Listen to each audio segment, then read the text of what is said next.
Huh? The one who quit showbiz to fulfill her best friend's final wish? Of all PCs, you can't mean that, Julie. She doesn't care about any of us.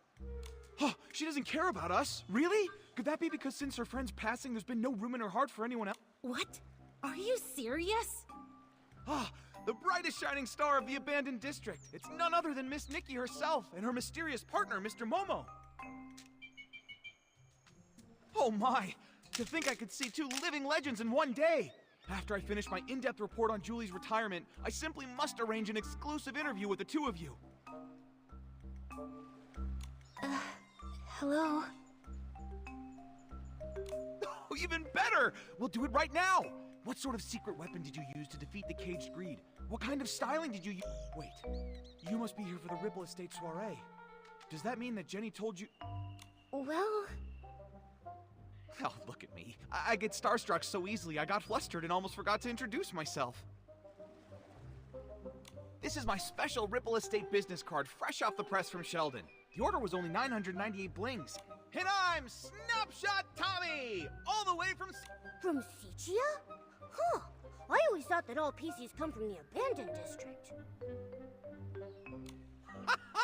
About that, I've done a bit of research.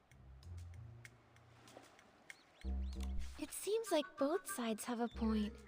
I can't believe that PCs outside the abandoned district don't even believe in the Silver Gale. What? No, I'm not here for research. I was looking into Julie's story and happened to peruse some... I came here to dig up some juicy scoop in Julie's hometown and find out the truth behind her retirement. Why don't you just ask her? Do you think I'd pester Queen Julie? She's so tough she'd sass that whole pack of sly old foxes from the Kingdom daily. Besides, that's not how I do my investigations. I prefer the little scraps of truth that no one notices, the ones tossed into the trash. Too bad. I don't think the abandoned district has a single trash can. What? No wonder something felt off. Fortunately, I'm no slouch. I'm already chasing down another lead. It's possible that Julie's retirement has something to do with the death of her best friend Cersei. Dear guest, there's an old saying in Ripple Estate. Spilled wine cannot be poured back into the glass. Please do not bring up such old matters again. I know. Miss NIKKI, Mr. Momo, welcome to Ripple Estate. Miss Jenny wanted to greet you personally, but I'm afraid she was called away by Pomey for a final inventory check. She'll be here later. That's all right. We can use the time to explore and learn all about the Ripple Estate soiree. Oh hey, that reminds me. I still haven't even asked about the time when Juliet joined Ripple Estate as a mysterious savorist.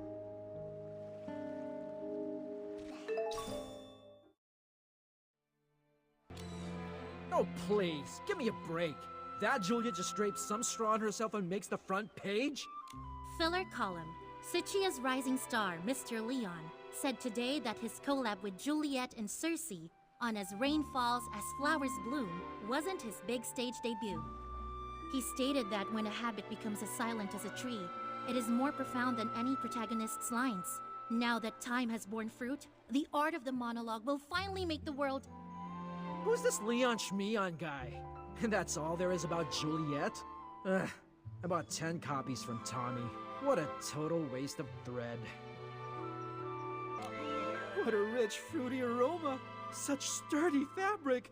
I'm sure I'll meet lots of master detergent makers on this trip. It's just a shame that Yarny is missing out.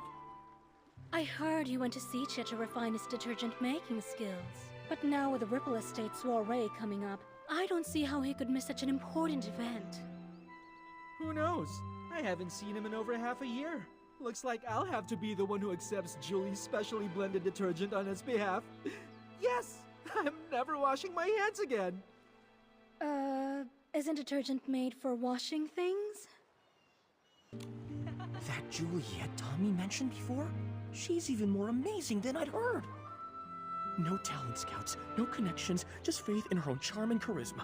She went from Prosperville all the way to Sichia and became a trendsetter. She's so glamorous. Are you saying that the charming Madame Julie in her wonderful straw coat isn't glamorous? If you ask me, of all Juliet's designs, only the straw coat that created Madame Julie is really worth anything. If Juliet the human and Julie the PC had a styling duel, the winner and the one crowned the Sovereign of Sexy would be... it would definitely still be Madame Julie.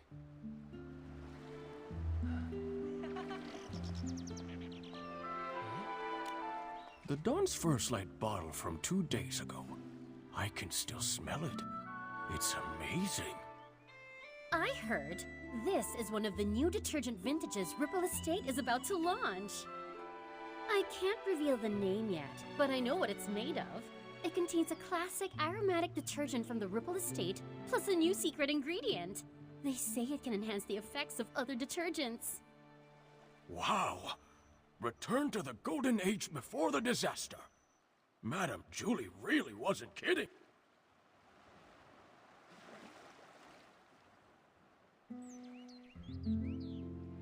Nikki, Momo, welcome. Everyone, please calm down. Madame Julie is on the choo-choo train and will be arriving shortly. Yay! Julie! Dance up a miracle! Julie! Ignite for us the ripple!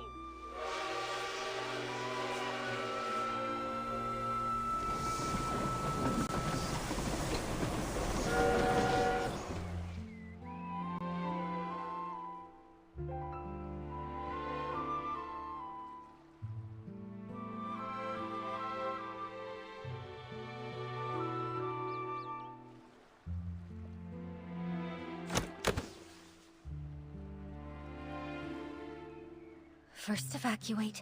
Secure the suitcase. I'm sorry. Madame Julie has some business to attend to. She won't be back for a few days. Please wait back at the estate. What happened? I'm not sure. Hey, why are you shooing us away? Let me see, come on. I'm sorry, I can't. Please, leave now.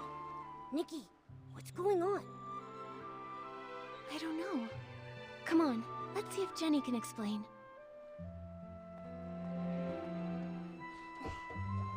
Excuse me, Jenny. Do you know what happened? Nikki. You've helped save both Ripple Estate and the abandoned district.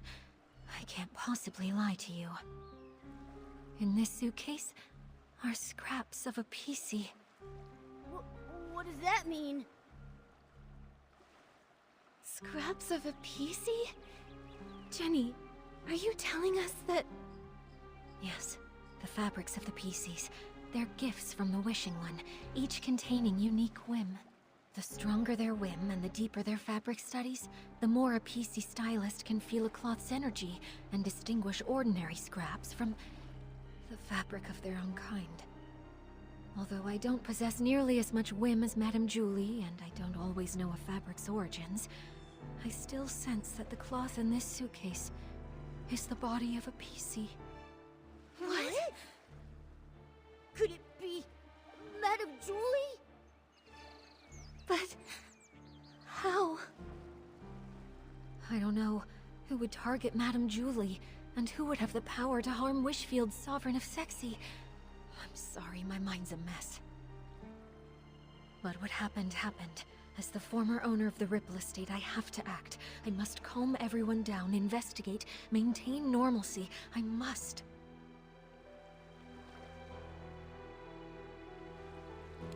Don't worry, Jenny. We can help too. Although I never had the chance to meet Madame Julie, I know the others in the abandoned district. I want to do my part. Right. I'm not scared. Not at all. If you need anything, Nikki and I can help you. Thank you, Nikki and Momo.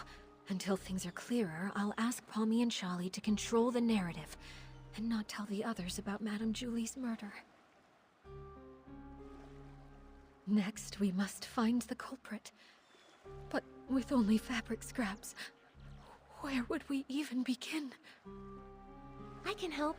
There may be clues on the suitcase or inside the train. Oh, we should also ask the staff on the choo-choo train if they know anything. Never fear! Master Detective Nikki and her handsome assistant are here. Leave the investigating to us. All right. Jenny, you should take a break. Momo and I will look around first.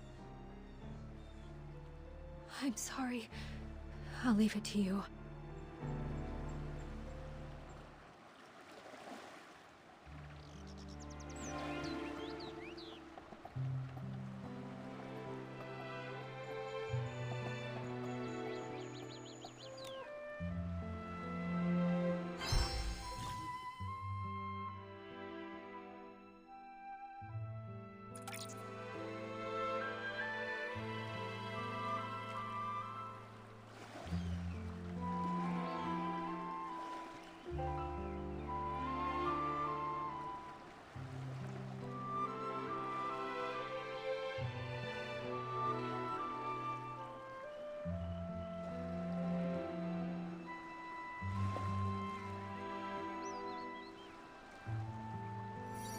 Is this straw?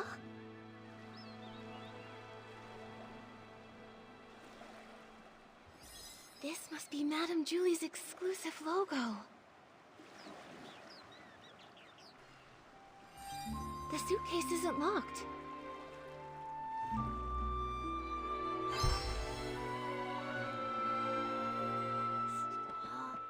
Straw? Hey, Nikki! Remember the celebrity, Juliet? Didn't those PCs say Madame Julie was born from her straw coat? Right! I heard Madame Julie wears a straw coat now too, and it really suits her. The exclusive logo, plus the straw on the back of the suitcase. It seems this really is Madame Julie's suitcase. She went all the way to Sichia, yet the surface of the suitcase is still so clean. Even the handle is polished. Madame Julie must have really cherished this. And now it's being used to carry... Ugh! That killer! They're horrible! It's a shame there are no more clues about the killer. The suitcase wasn't locked, so anyone could have opened it, which means anyone could be the culprit.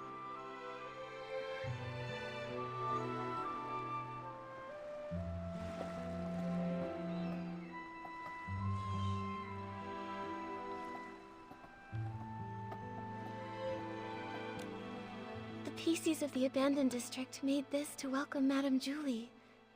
She was so beloved here. If they knew what happened to her, everyone would be heartbroken.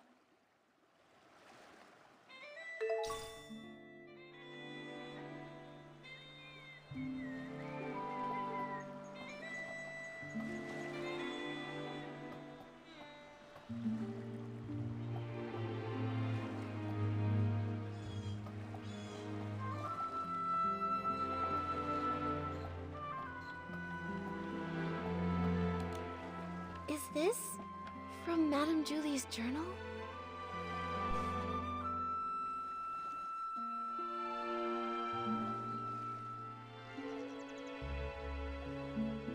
Jenny said that Madame Julie left without a word to find a fragrance worthy of the Ripple Estate soiree. This journal seems to confirm that.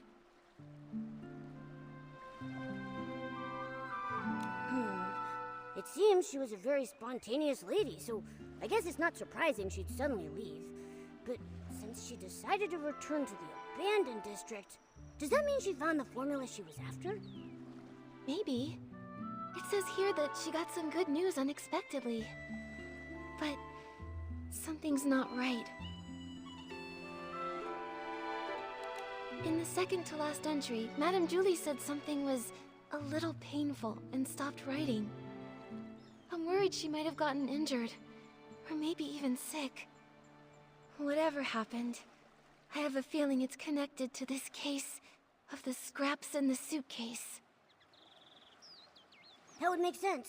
Nikki, did you find anything else? I did. Madame Julie never wrote down the latest formula. I'm not sure if she wrote it down somewhere else or brought a sample with her. In any case, we haven't found any related evidence. Could the person who attacked Madame Julie have been after that formula? Ha! Detective Nikki and her incredible sidekick have done it again. What happened before Madame Julie returned to the abandoned district? It's all coming together. But there aren't even any obvious traces at the scene. Whoa! Nikki, could we be dealing with One of those professional assassins from the comic books? The really nasty ones? Don't worry, Momo. Whoever they are, if we work with Jenny and the others, I know we'll catch them. Killing a lovely old lady like her in the peaceful abandoned district. It's terrifying. Who knows what they'll do next? We can't just let them get away with this. The wind is picking up. Momo, be careful. Don't blow away. It's just a light breeze. I'm not worried at all.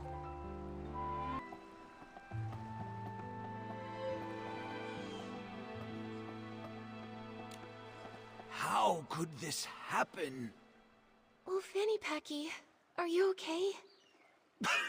Oh, I'm fine. This old scrap of fabric's just got to keep it together right now. Nikki, are you here to help the investigation? Feel free to ask anything you want. I'll tell you anything I know. Great. In that case, can I ask what happened before and after you saw Madame Julie today? Early this morning, I took the Special Express to Golden Fields and waited for Madame Julie. Between her return and the preparations for the Ripple Estate soiree, some pretty big things are happening in the abandoned district. I just had to handle the route myself. She was her usual spontaneous self. Her letter to Jenny only mentioned the day she was getting into town, not the time. But I wasn't in a hurry, I was happy to wait. When she arrived, she seemed pretty happy. She spent some time admiring the welcome signs everyone made for her, then she chatted with me for a while before she got on the train. Was she traveling alone? Yes, she didn't tell anyone she was going on this long trip. She went all by herself. She was alone when she got back, too. And that suitcase she was carrying, it was the very same one. The train was called Julie's Special Express, and no other PCs were allowed on board. I was driving in the front, and she was the only passenger. I even offered to drive in reverse to get to the Ripple Estate in one stop. But Miss Julie said it had been a long time since she'd been back and wanted to enjoy the scenery, so she told me not to worry about it. So I followed the usual route, took a slow tour around the abandoned district, and then stopped at the Ripple Estate. Did you hear any unusual sounds or see anything out of the ordinary along the way? No, and the sound of the steam whistle probably would have covered it up. I didn't hear anything. The water was as calm as usual. I see. That's all for now. Thank you, old Fanny Packy. I'm so sorry this happened. All right. I'll leave the investigation to you. It seems like there are no other clues in the train car. Momo, let's tell Jenny what we found first. The golden age may end, but the soul of sexy never fades. That's what you always said. But how could the abandoned district's most charming soul take her final bow like this? Jenny, are you feeling better? Nikki, I'm sorry for my behavior, and for putting this investigation on you. I understand. You and Madame Julie were close friends for so long. This must be so hard. But we finished investigating. Thank you. That suitcase is so important. I had Pommy take it back to the manor for safekeeping. But I kept this photo, just in case we missed any evidence. Did you happen to find anything? The killer was careful and didn't leave any evidence behind. But I have some theories. According to old Fanny Packy's testimony, Julie boarded an empty train, but was somehow murdered before it stopped. The killer must have come from the water and snuck on board, then escaped afterwards. For some reason, they put Madame Julie's fabric inside the suitcase and sent it on to the Ripple Estate.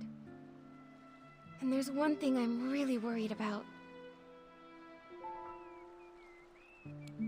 The suitcase is really clean, practically spotless, apart from the straw from Madame Julie's coat. But Nikki, the crime happened inside the train car, didn't it? It's pretty clean in there anyway. That's a good point. Wait, there's something else. There's no way Madame Julie would travel so far without taking any luggage with her. But when you opened the suitcase earlier, there was only the fabric inside. What could have happened to everything inside the suitcase? That is strange. Madame Julie always valued her quality of life. She even made sure to regularly clean her suitcase with one-wash fresh detergent. I'm sure she'd have packed a lot when she traveled. Nikki, were you saying you think the killer stole everything out of Madame Julie's suitcase? Yes. Based on what she wrote in her journal, the suitcase had...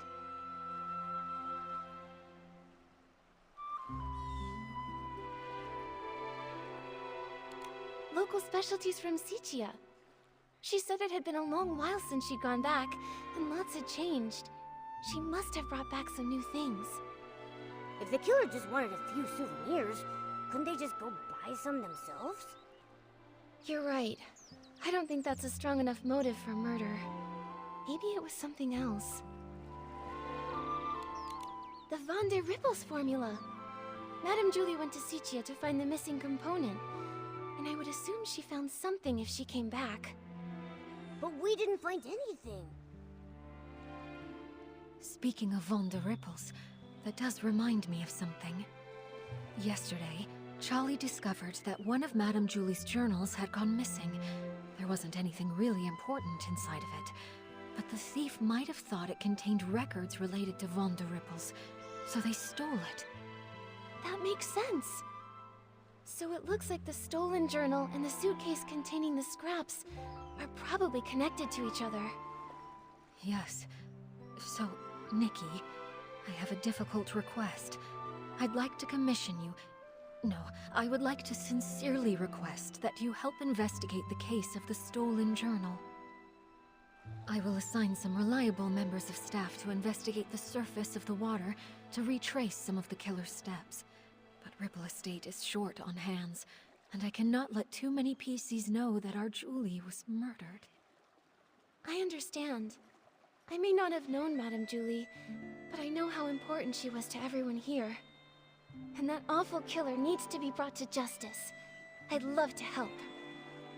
On behalf of all of the Ripple Estate, thank you.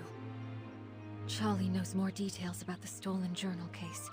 She's at the entrance to the Ripple Estate comforting everyone. I suggest you talk to Charlie first. May the Silver Gale be with you.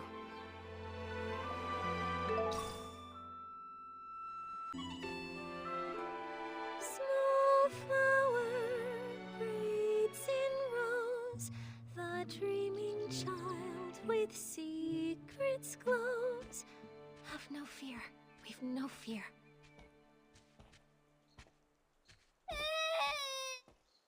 He said that Madame Julie isn't coming back, and the bad guy hides in the shadows with a huge pair of scissors.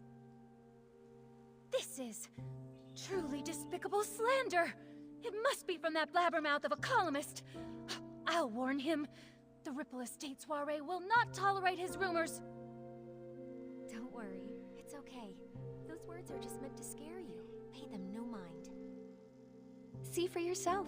There isn't anything lurking in the shadows. Even if there is, it's nothing we can't handle. Let's go take a look together, shall we? I'm terribly sorry, Miss Leora. Thank you for calming the child down. We've just learned that a guest has been spreading some irresponsible rumors. It's nothing. The Ripple Estate soiree is finally back. Many PCs have come, nostalgic for the good old days.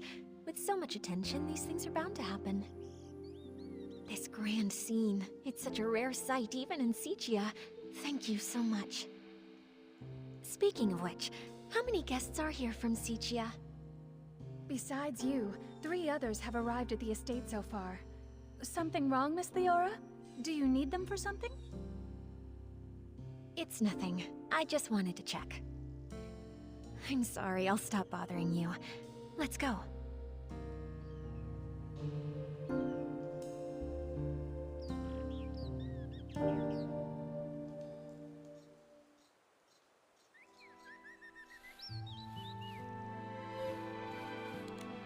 Charlie, Who's that guest just now? That's Miss Leora from Sichia. She works for a theater troupe as a backstage crew member. She's actually more than just a guest here. After folks heard about the Ripple Estate soiree, she took the initiative to contact Jenny. She wanted to work behind the scenes for the event. In that case, she must be very interested in any news concerning the Ripple Estate soiree and Julie. She probably knows a bit about the estate's layout, too. What's wrong, Miss Nikki? Well, Jenny asked me to investigate the case of Julie's missing journal. She thinks it might be related to Julie's murder. It sounds like Jenny has already told you. Indeed. At a time like this, I don't know who better to trust than yourself and Mr. Momo. Now that this terrible thing has happened, we're short on hands and don't even know where to start investigating. Thank you for all your help in this difficult time, Miss Nikki. I understand. I also can't imagine who would hold a grudge against a PC as kind and respectable as Madame Julie. Hopefully, the case of the stolen journal can give us a clue. The journal was stolen on the very day before Julie's special express arrived. Lately, Pommy and I have been taking turns patrolling around the estate to maintain order. I take the day shift while Pommy takes the night shift. That day, I ended up switching my shift with Pommy's because, well, it's a bit embarrassing to say, but I spent the whole previous night showing a friend around the estate and just didn't have the energy to patrol the next day.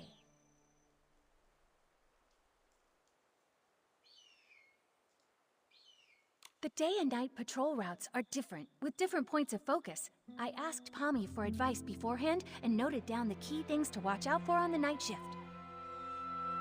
Around 9 o'clock that night, when I was patrolling around the Savoring Garden, I found to my surprise that one of the most important items, Madame Julie's journal, had gone missing. I made sure to search the area, confirmed it had been taken, and reported it back to Jenny. What does the journal look like? We'll help keep an eye out for it when we're looking around. It's a red notebook.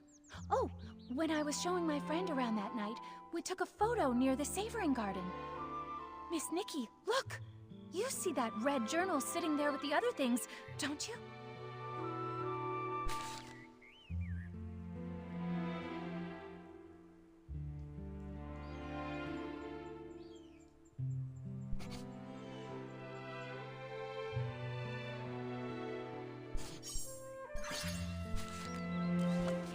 The journal hadn't been stolen yet when Pommy was on patrol the night before. Charlie, do you have any suspects? Her private journal was always kept there. Much like the rest of Madame Julie's personal items, no one would touch it or even give it a second thought, really.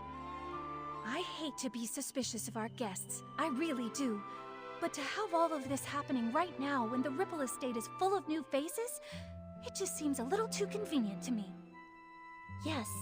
If a PC from the abandoned district wanted to commit the crime, they would have had other opportunities. I wouldn't have to risk being discovered by a patrolling PC. Visitors, on the other hand. But I know it's not good to jump to conclusions without solid evidence. Charlie, I'd like to go see the place in the photo. Is that all right? Of course. The Savoring Garden is just over there, on the stone tree platform. Please forgive me for not being able to accompany you. I have to calm everyone down and stop too many rumors from spreading. I just can't seem to get away right now. I understand, Charlie. I will bring you the truth and catch that killer. Don't you worry. And I'll always be Great Detective Nikki's right hand. Thank you both so much. Pommy should be patrolling around that area. If you run into any trouble, be sure to go find him.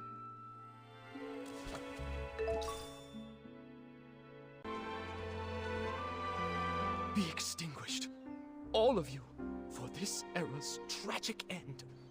Julie, Juliet, in your eternal slumber, let me write your eulogy. Ah, Mr. Leon, stop it. Please stop. The whisper of truth has been carried to my ears by Tommy, and you, Julie's followers. Why do you hide secrets in your berries? Huh? That columnist is spouting nonsense to everyone again. He's got a bigger mouth than the ambird outside my house. Don't you believe a word he says? What are you all doing? Alas, thankfully, friends with proper etiquette have arrived to mourn the fall of a shining star. Since you pursue her glory as well, you must have also seen me burning alongside her on the stage. This vessel cursed by drama is Mr. Center Stage, Leon! Leon. Oh, I think I saw that name in the newspaper that Tommy sold Sheldon. He co-starred in a play with Juliet. So even Tommy can't forget me. Figures. Even a gossip reporter has no choice but to let my name roll off their tongue. You must be referring to As Rain Falls, As Flowers Bloom. In that performance, I So you're saying you didn't have a single line? I intended to catch up with Julie during the Ripple Estate soiree and persuade her to come with me to stir up Sichia's twilight once more. A pity. What a pity! Julie, how else shall I mourn you?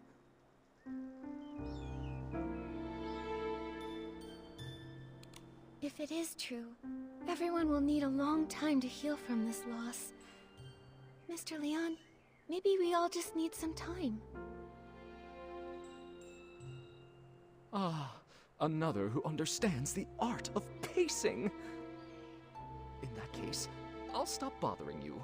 May we see each other again at the next dawn's first light.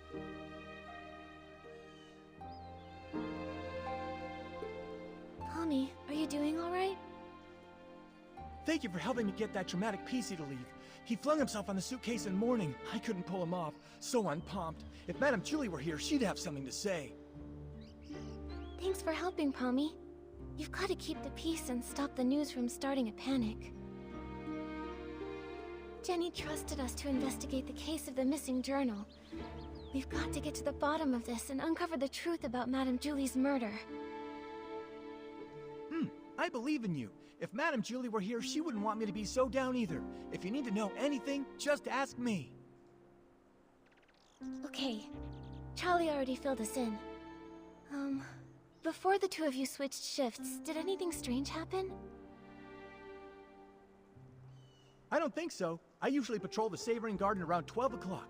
Every time I make sure to check Madame Julie's things according to the list. I've never noticed any of her things go missing. Besides, only a few PCs pass through this area during the day. At night, it's just me on the night shift. A robbery's never taken place here before. I can't believe this is all happening before the Ripple Estate soiree. Never mind that. I'll take you there. You can investigate anything you need to.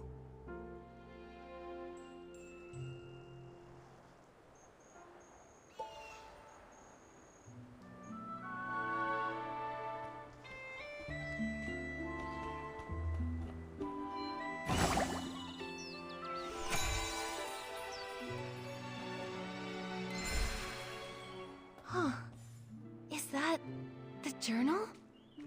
What? Nikki, are you saying this is... What are you talking about? Wait, this really is Madame Julie's journal. But Charlie clearly confirmed this journal was missing that day. A journal that was lost accidentally and without a trace, but then suddenly reappeared as if by magic? Pommy, Momo, let's go investigate and see if we can dig up any useful clues about this.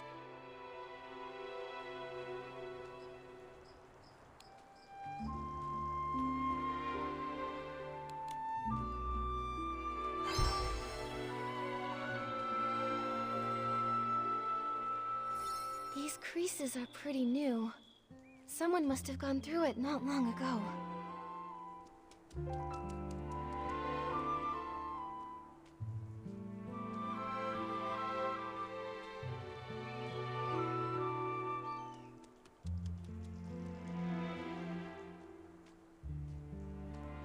Did it get stained somehow?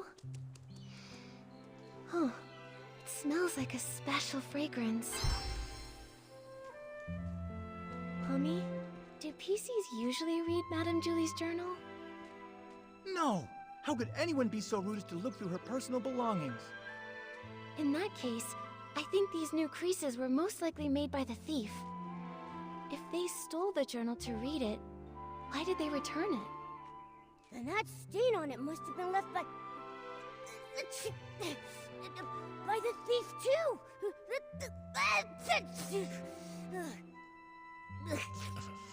It smells good. What is that stuff? Let me smell it. Oh, isn't this the special blend Super Scented Palm? The two main ingredients are Super Duper Palmed and One Breath Bliss. The scent is designed to last an extremely long time. Whoa! Hold on! What is with these names? Does no one here know how to name a detergent properly? Coming up with names was actually Madame Julie's strength. But since she's left, we've had to name them ourselves. I think Super Duper Palmed is a really cool name if you ask me. Did you come up with that one all by yourself? I did indeed. The Super Duper Palm detergent is a new product developed specifically for the Ripple Estate soiree. It brings together the power of all the detergent experts in Ripple Estate. So, obviously, I needed to win the press-off competition against Charlie so I can finally get the naming rights. So you decide naming rights just as professionally as you decide names. Super Duper Palm doesn't smell like much of anything on its own, but when you mix it together with other detergents, it has the power to enhance their effects. I can't think of any better name for something so palmed. But its effect isn't very stable yet, and can be a bit too powerful. Sometimes, the smell of the Super Scented Palm blend will hang around for days and days. So all the different formulas for Super Duper Palmed are still being adjusted. You can't even buy it yet. Wait, if these detergents aren't on the market yet, how did they end up on this journal?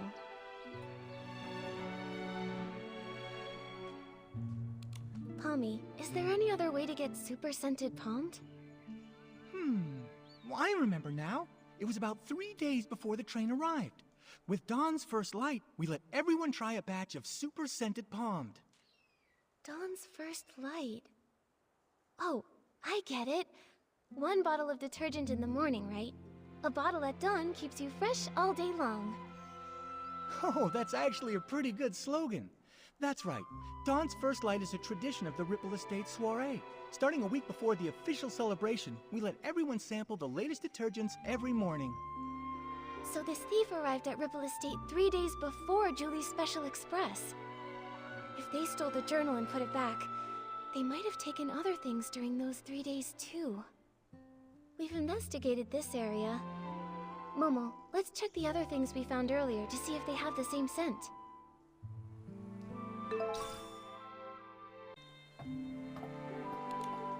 It's a design sketchbook.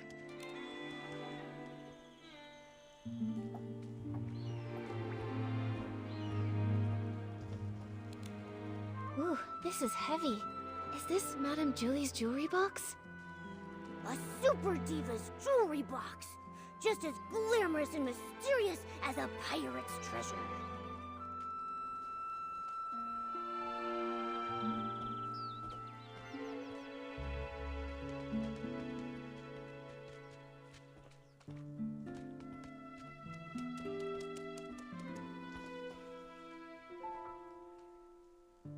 So, the thief stole some other things too.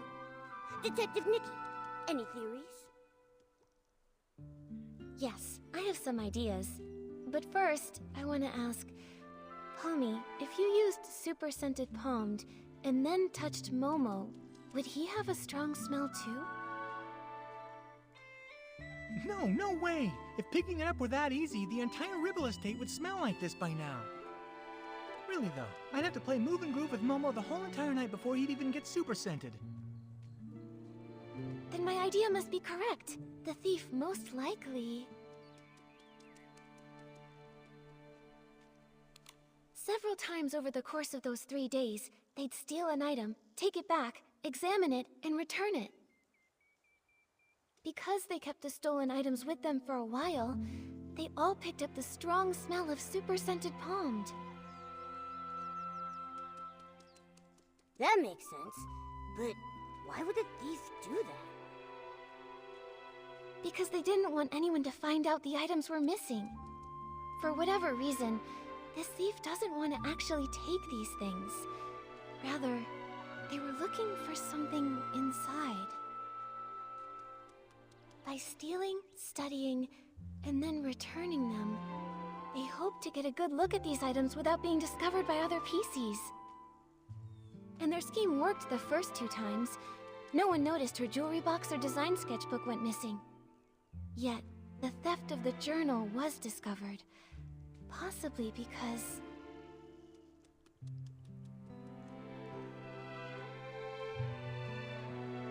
there was a difference in patrol times. Pommy usually patrols here around 12 at night, but Charlie said she arrived here at 9 and found the journal missing. At first, the thief likely took advantage of the patrol schedule, stealing the items after midnight and returning them before 12 the following night. Oh, so every time Pommy patrolled, everything was neat and tidy. He couldn't have noticed anything. Right, but the thief wouldn't know that Charlie switched to the night shift the day before Julie's Special Express arrived. Charlie patrols differently than Pommy, so Charlie got here earlier. At 9 o'clock, the thief hadn't had time to put the journal back, so Charlie noticed something was wrong. Oh, we were so busy afterward that we never came back here to check. So it wasn't until you came to investigate that the journal had reappeared. That's right. If my reasoning is correct, the thief probably has no idea they've been discovered. They might even come back here to strike again. You're right. Detective Nikki, let's keep watch here tonight. We have to catch this awful thief red-handed.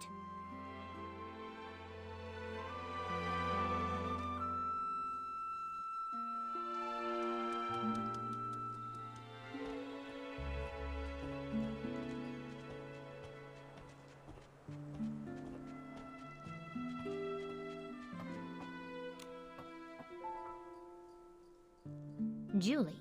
Don't know her. I am just here to see if Ripple Estate's new detergent selection is worth stocking. That's all. Oh, you don't know Julie? Well, that's... It's gotten so late already. Is there anything worth seeing around here? Late? Everyone is usually up at this hour in Sichia, aren't they? Oh, brother. The awkwardness here is palpable. Do you two sightsee this late at night often? We just happened to run into each other. She's visiting Sichia too, so I was just saying hello. My name is Leora. I'm part of the backstage crew for a theater troupe in Sichia. The name's Colleen, the owner of the Nightshade Lounge. If you're ever in Sichia, your yellow friend there can come get a couple bottles on the house. A pleasure, Leora, Miss Colleen. As Deputy Patrol Officer, I'd like to ask some routine questions. So, why are you both out here in the middle of the night? Checking on the local night-blooming berries. As for her, I'm not sure why she was following me. Following you? Don't get me wrong, I just happened to bump into her. Being invited to help with the stage setup for the Ripple Estate soiree was an honor, but this brand new environment, the nighttime routes, open field lighting, there are a lot of challenges. I needed to do some prep work.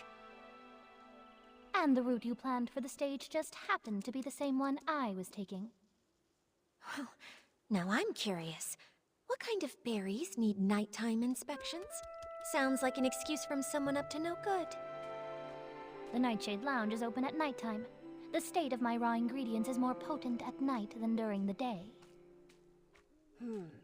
They're both a bit suspicious.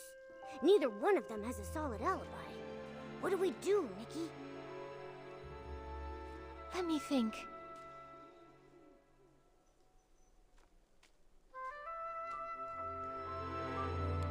You two, when did you arrive at the estate? Let me think. I was told that Julie's Special Express arrived 2 days after I got to the Ripple Estate. Yeah, that's about right. If what they're saying is actually true, then that would mean that neither of them could have used Super Scented Pond. Therefore, there's no possible way they could be the thief we've been looking for. Can anyone vouch for your arrival times? Everyone arriving from Sichia has to take the choo-choo train at Golden Fields. It's possible that one of the PCs there would have remembered me. When I arrived at Golden Fields, a PC named Windy struck up a conversation with me. Noted. I have no more questions for now. Good night. Get some sleep. By the way, there are lots of new decorations in the Ripple Estate. It'd be easy to break something. If you go out at midnight, please ask a staff member to join you.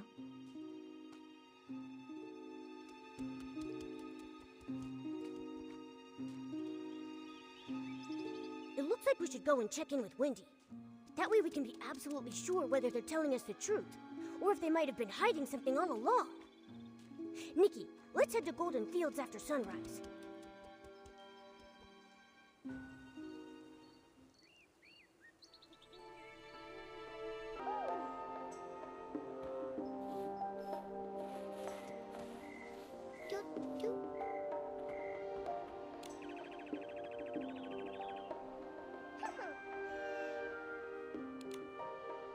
Back then, Mr. Simon told me, "Kid, you've got a nose better than a floof's, and a head more stuffed with ideas than a newsroom trash can.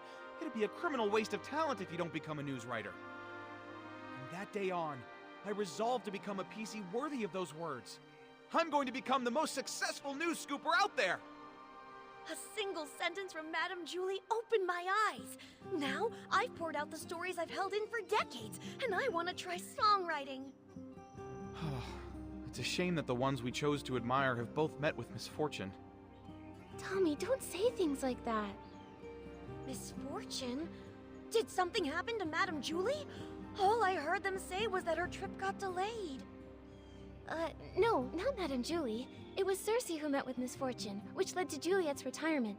That's what Snapshot Tommy's been claiming all along, right? Hey, what do you mean, claiming? I have proof! Let me find it. Here's the newspaper from back then. So it is true. Cersei was also a star from Prosperville. They weren't just from the same place, they were best friends. Like twin weed stalks, together through rain or shine. Until one stalk breaks in the storm, lost without a trace. How lonely the other must have been. Madame Julie always truly admired Cersei.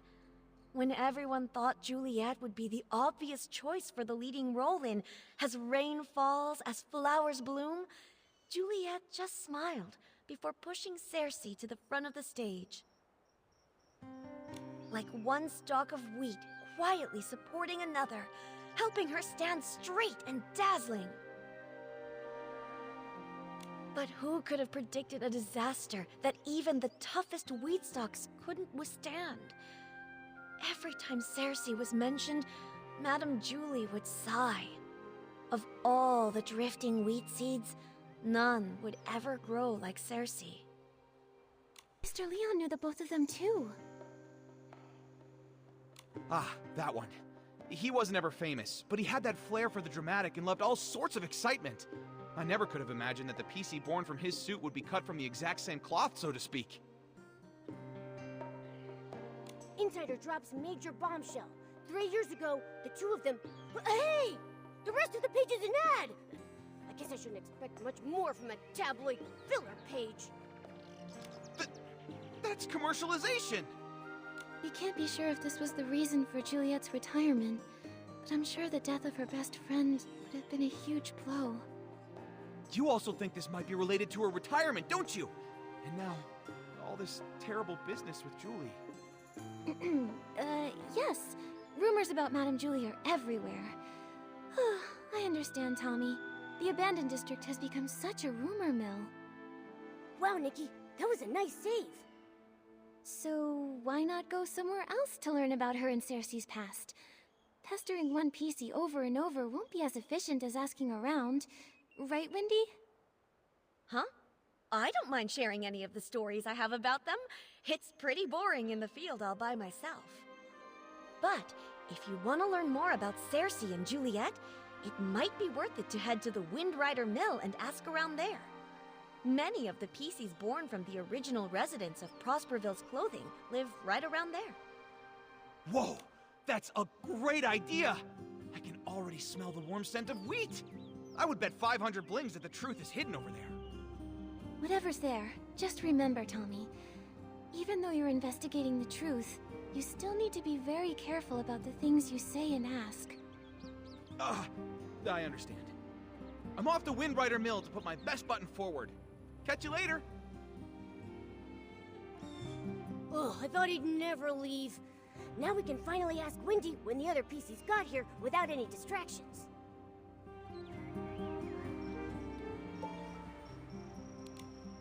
Nikki, Momo, are you here to listen to stories too? Windy, Momo and I love your stories, but something has come up at the Ripple Estate soiree. That's right. A thief has their eyes on some stuff inside the estate, and we're helping Jenny with a secret investigation. Ah, no wonder Jenny said to keep an eye on PCs going in and out of there, and to make sure they don't run off. Huh, ask away. Whatever whispers I've heard lately, I promise to tell you.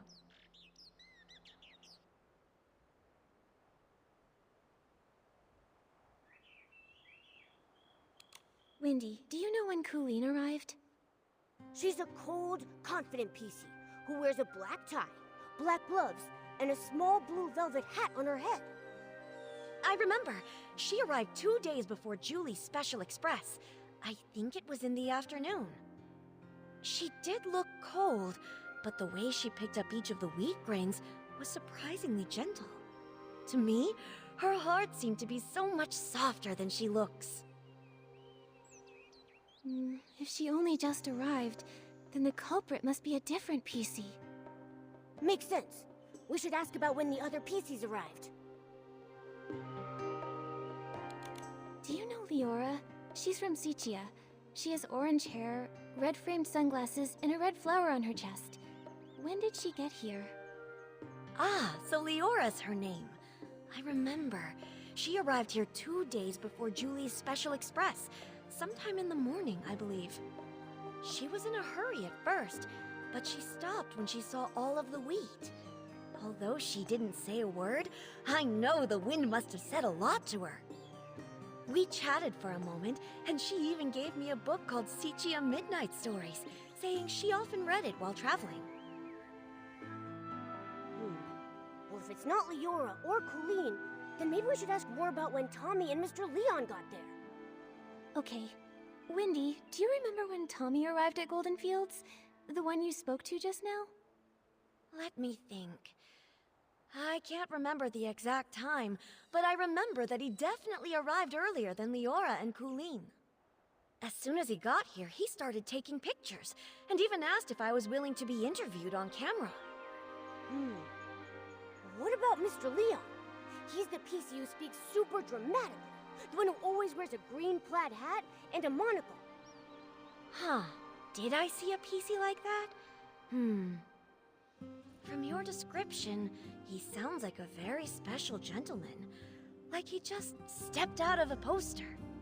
If I could see the outfit he wore again, I might be able to remember. No problem. I'll give it a try.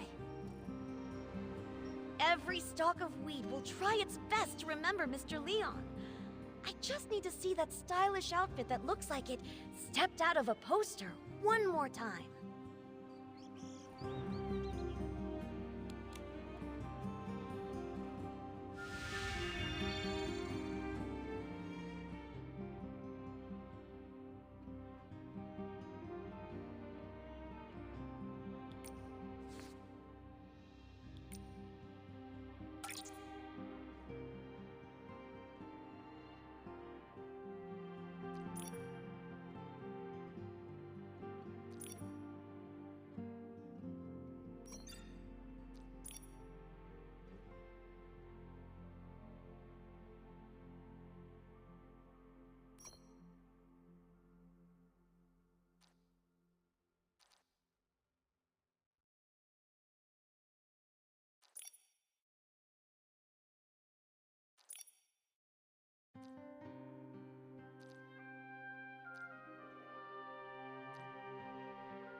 it was that gentleman.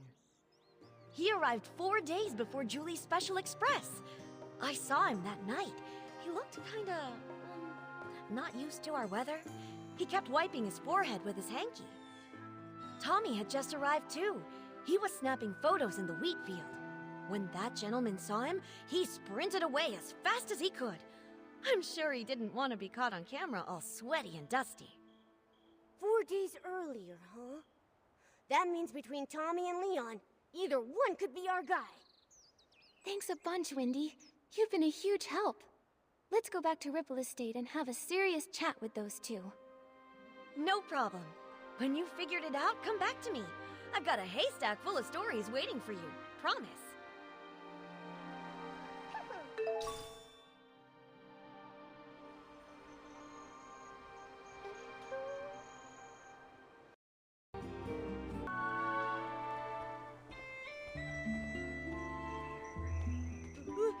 What's happening? Nikki! Everyone's acting totally bonkers!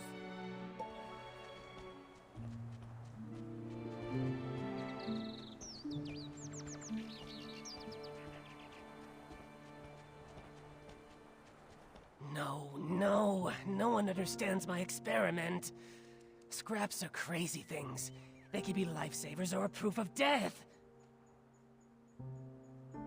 Will the curtain never rise again? Will we get to experience that era once more? Madame Julie, enlighten me. How do we start the ball? Why do you bring up Julie? Oh, Julie would understand. Suitcases full of rags. Just like my lab. My lab! A time to experiment! Oh no, what do we do? Pommy, what on earth happened here? Who is this Forgotten? And Jenny, what does she mean? Nikki! Oh, thank goodness. I feel much better after seeing you. May I introduce Quirky Gordon? He specializes in fabrics. He can take a look at Madame Julie's scraps. Maybe find a clue or two? I don't know what happened. They were fine at first, but now, boom, uttering gibberish. Take a look at them. I think they're hallucinating. This seems oddly familiar.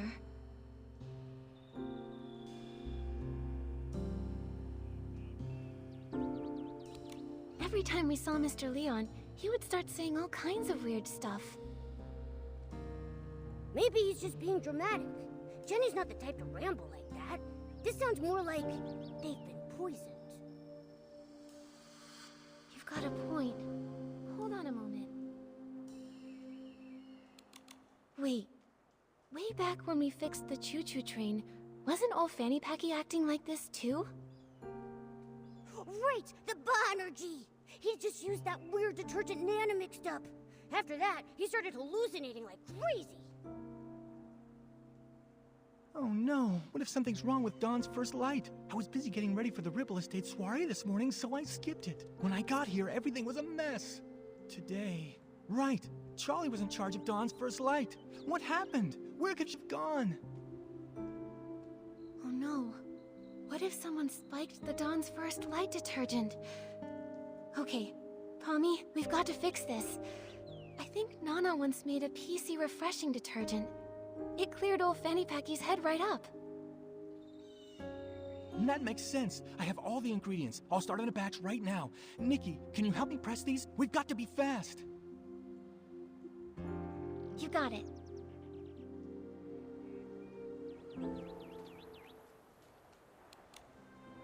Nikki, can you help me press these? We're running out of time.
think that should be enough. Nikki, this detergent can refresh PCs. We have to get this to everyone as fast as we possibly can.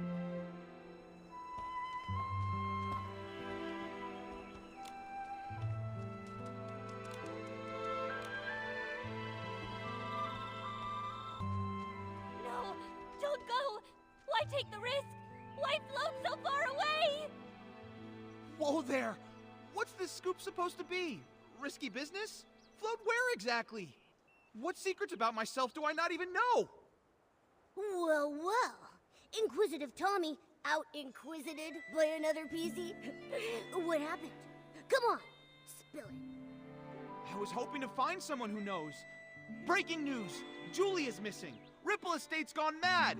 Dawn's first light is driving PCs bonkers! Every hallucination hides a story. And a stranger.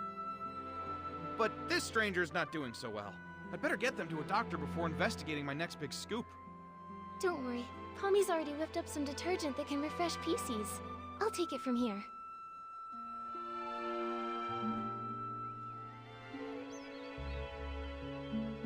A good soak and Colleen should be back to her awesome self in no time.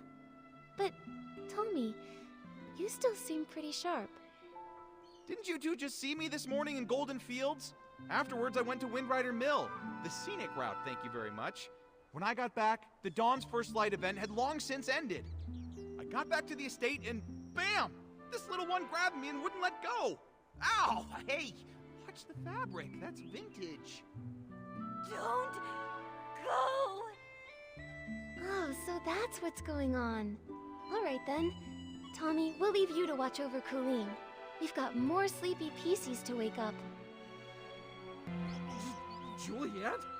Why is the audience laughing at me? Well, you're just so perfect. You don't even know who I am, do you? Ugh, gross. This tastes awful. As awful as my jokes. Ow! Who's nibbling on my wheat field? So many. So yellow. Bling. Paint. Yes! More! Give me more sparkly, sparkly yellow!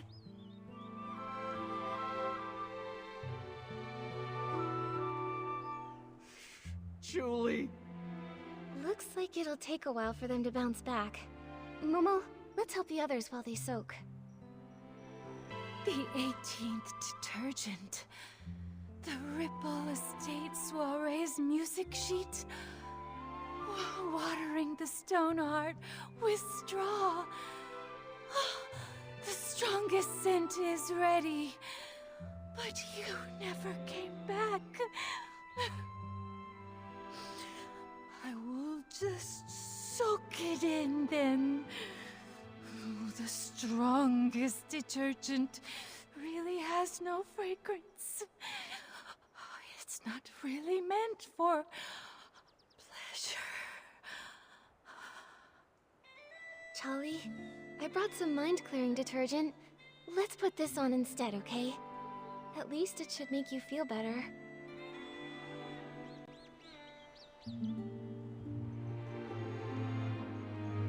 This is my 18th detergent.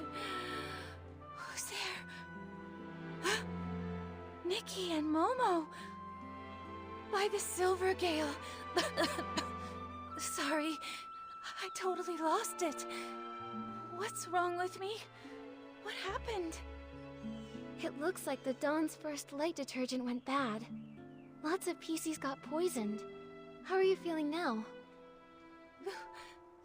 Thanks for asking.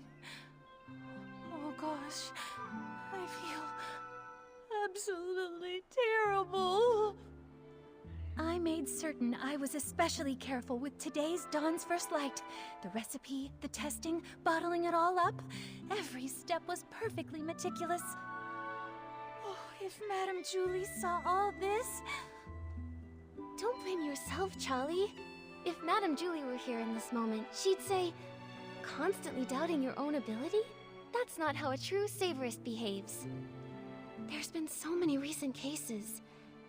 Maybe the poisoning of the detergent vintage was the culprit's doing too. That makes sense. Charlie, Think carefully. Has anything suspicious happened lately? Oh, hang on a minute. My brain's a mess right now. The detergent that was tested this morning was mixed last night. So if someone messed with it, it had to be last night. But why would they? Oh no! With the Ripple Estate in such chaos, the culprit might be going around stealing things right now. I'm going to call Palmy right this second to check the Savoring Garden. We don't know who's behind this yet, but the Ripple Estate will never allow such reckless behavior. No one messes with Madame Julie's stuff. Momo, we should go too. There you are. I'm so glad to see you both. Folks are finally bouncing back, and Charlie's up and about again. What a relief. Sorry about earlier. Not my finest moment. Hold on. I brought the group photo with me.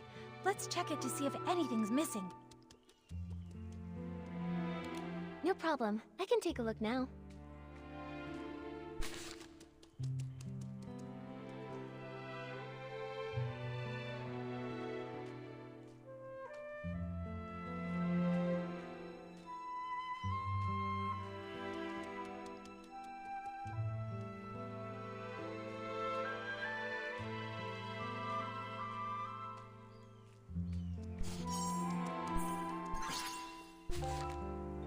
Hold on a minute. A scarf is missing?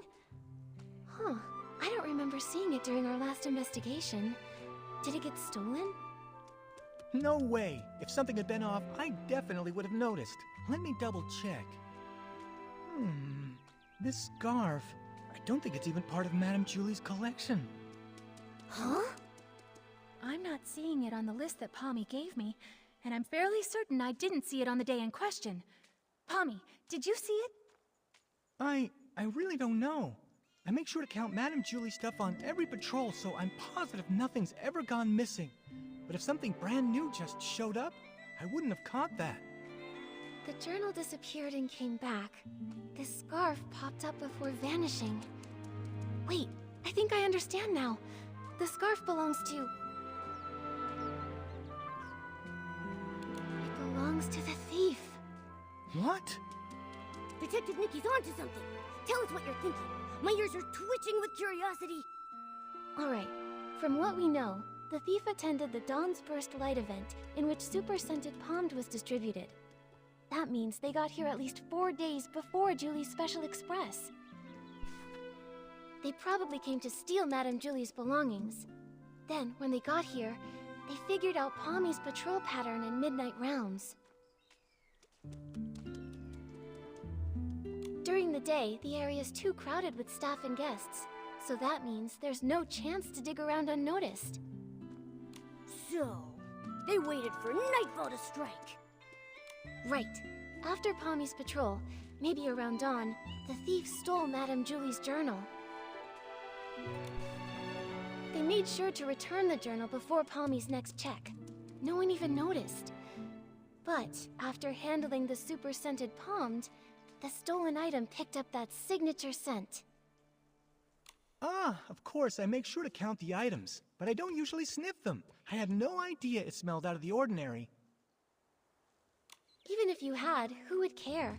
Everything was technically still there, right? Then the thief came back to steal a second item this time, and tried to do the exact same thing again. Except this time, the thief really messed up, because they left behind evidence. This scarf. Except, you take your duties seriously, Palmy, and always check all of Madame Julie's things. But I'm sure extra items can be pretty hard to notice sometimes. That's how they got away. But their luck couldn't last forever. Fortunately for our investigation, Charlie managed to snap a photo while showing her friend around that day. And thanks to that, Charlie ended up on the night patrol, which led to the missing journal being discovered. Sticking to routine, the clueless thief returned it before midnight and reset the scene. So when we came to investigate, nothing was missing, and there was nothing extra.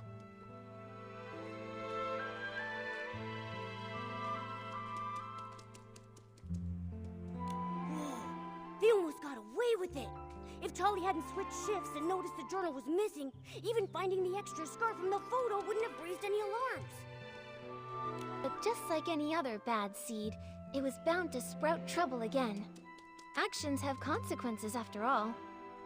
Based on the time they arrived in the abandoned district, we can rule out Leora and Colleen. This scarf also gives us just enough evidence to identify the thief. Mr. Leon. No way! That annoying PC? He'd hang around me all the time. I'm positive he wasn't the one wearing that scarf. Let me think.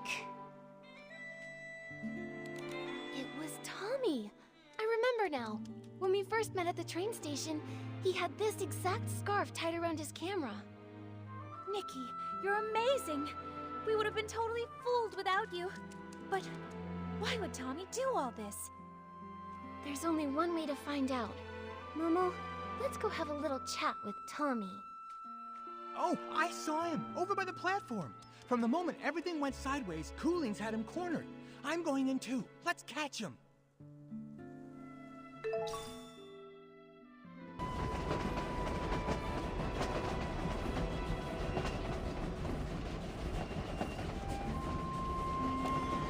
Hey, Colleen!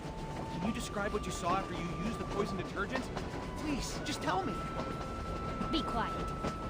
Close your mouth, or I'll sew it shut. You hear me? Yeah, pipe down.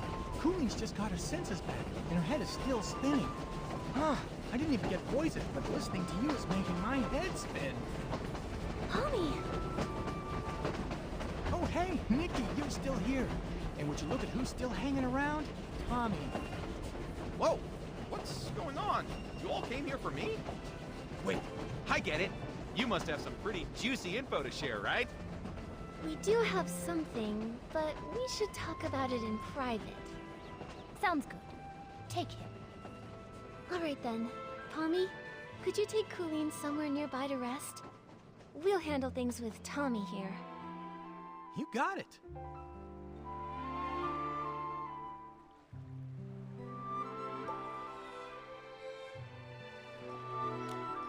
Now then, Nikki, what did you want to ask?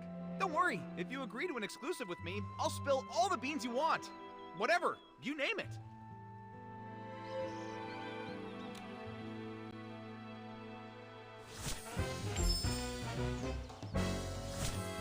Tommy, I suggest you answer this next question very carefully. Did you ever take anything from the Savoring Garden? Say, Madame Julie's journal?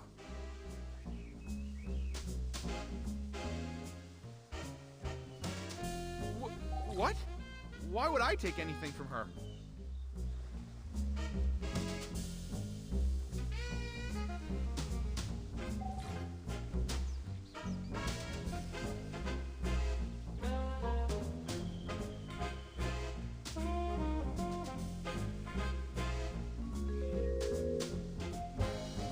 Oh, please, he's got plenty of reasons.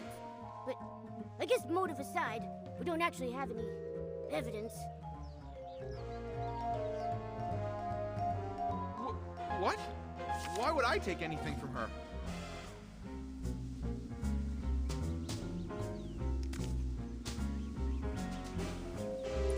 I don't see how any of this has to do with me.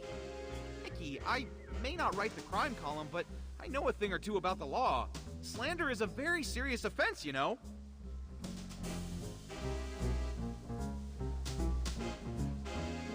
What? Why would I take anything from her?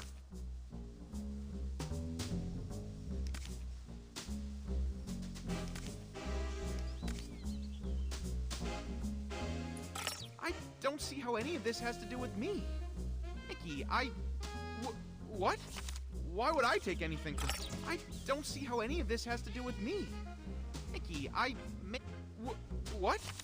Why would I take anything from her? I don't see how any of this has to do with me. Nikki, I may not... what? Why would I take anything from her? I don't see how any of this has to do with me. Nikki, I may not write the...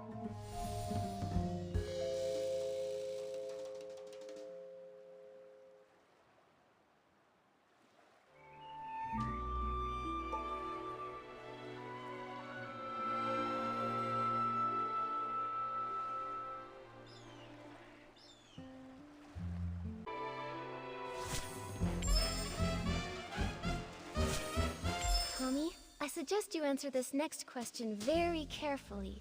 Did you ever take anything from the Savoring Garden? Say, Madame Julie's journal? What? Why would I take anything from her?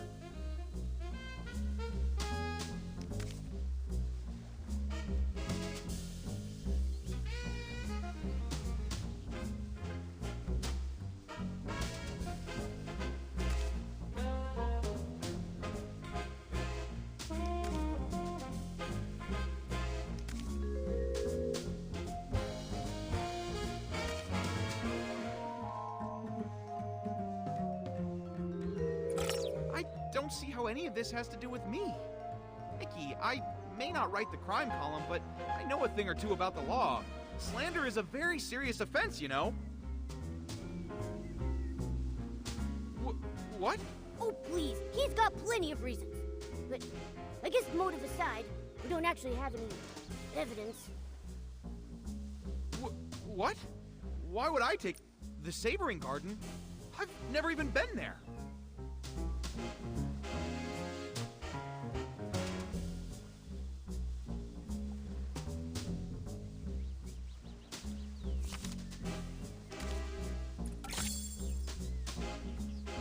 Look at this photo. That scarf with the sepia pattern. That's yours, right? I have no idea what you're talking about.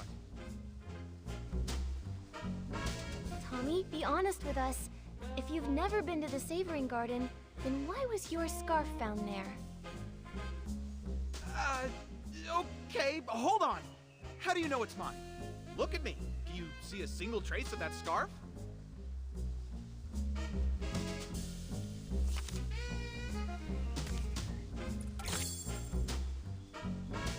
We saw that you were wearing that very scarf in your latest promo shot, Tommy. Do you have anything to say for yourself now? This photo!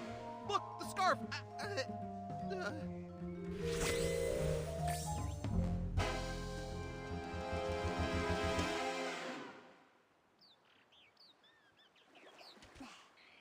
Oh, that scarf!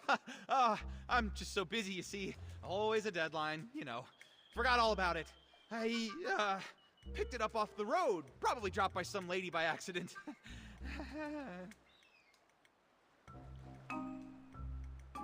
I thought it was stylish, so I tied it to my camera for my Ripple Estate soiree credentials. Just a prop. Nothing to fuss over. Oh, is that so? I'm sorry, Tommy. Silly me. In that case, I'll just hold on to it. You know, in case that lady wants it back. Right! Better to keep it safe. And, maybe we should go ask around Ripple Estate. I mean, someone out there has to recognize it. Maybe we could... Wait! No, Nikki, don't take it! Why not, Tommy? If the scarf isn't yours, then why do you want to keep it so badly? All right. I'll tell you whose scarf it is. It belongs to Mr. Simon, okay? Mr. Simon? Oh, that columnist? The one you mentioned before? The one you said vanished? Yes, I ran into Mr. Simon on my way to an interview. He seemed anxious and said he had to get home fast. We wound up floating together for a while, but suddenly some things started chasing us. He told me to run and said he would distract them. But afterwards, he never came back. I held onto his suitcase and kept the scarf. It was meant to be a present for his sister. See? Right there. It's got a Celeb Crow crest on it.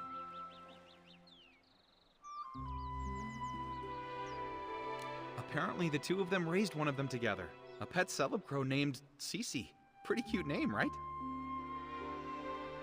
If he never came back for it, then Mr. Simon might really be gone. Is Sepia really that dangerous? Oh, that was, what, a century or two ago? Columnists are always digging into secrets, so we're bound to have a few enemies. Comes with the job. Mr. Simon always said I had the makings of a great columnist. Curious to a fault, he used to say. And yeah, when I want answers, I'll do anything to get them. Huh, including stealing them? It wasn't stealing, I was just, borrowing them. Yes, investigative borrowing. Huh? Sorry. I mean, I admit I was wrong. I got carried away. I wanted to write the perfect story. I heard the estate never lends out Julie's things, and I let the pressure get the better of me. Tommy, it doesn't matter what your motive might have been. Stealing is still a crime. And on top of that, you also poisoned the detergent. By doing so, you wound up hurting so many PCs in the process. Poison? No, Nikki, you've got it all wrong. I would never do that. I just wanted the story. I would never go that far. Wait, then who poisoned it? Nikki, something's wrong. Madame Julie's suitcase, it's gone. The scraps too, all stolen. What? Go find Jenny. She can explain what happened.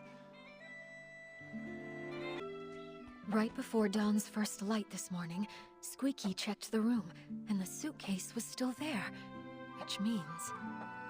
that someone must have stolen it while everyone else was having hallucinations. Nikki, I heard you were able to catch the journal thief. Any luck with the questioning? Once Detective Nikki stepped in, Snapshot Tommy buckled under the pressure and confessed to everything.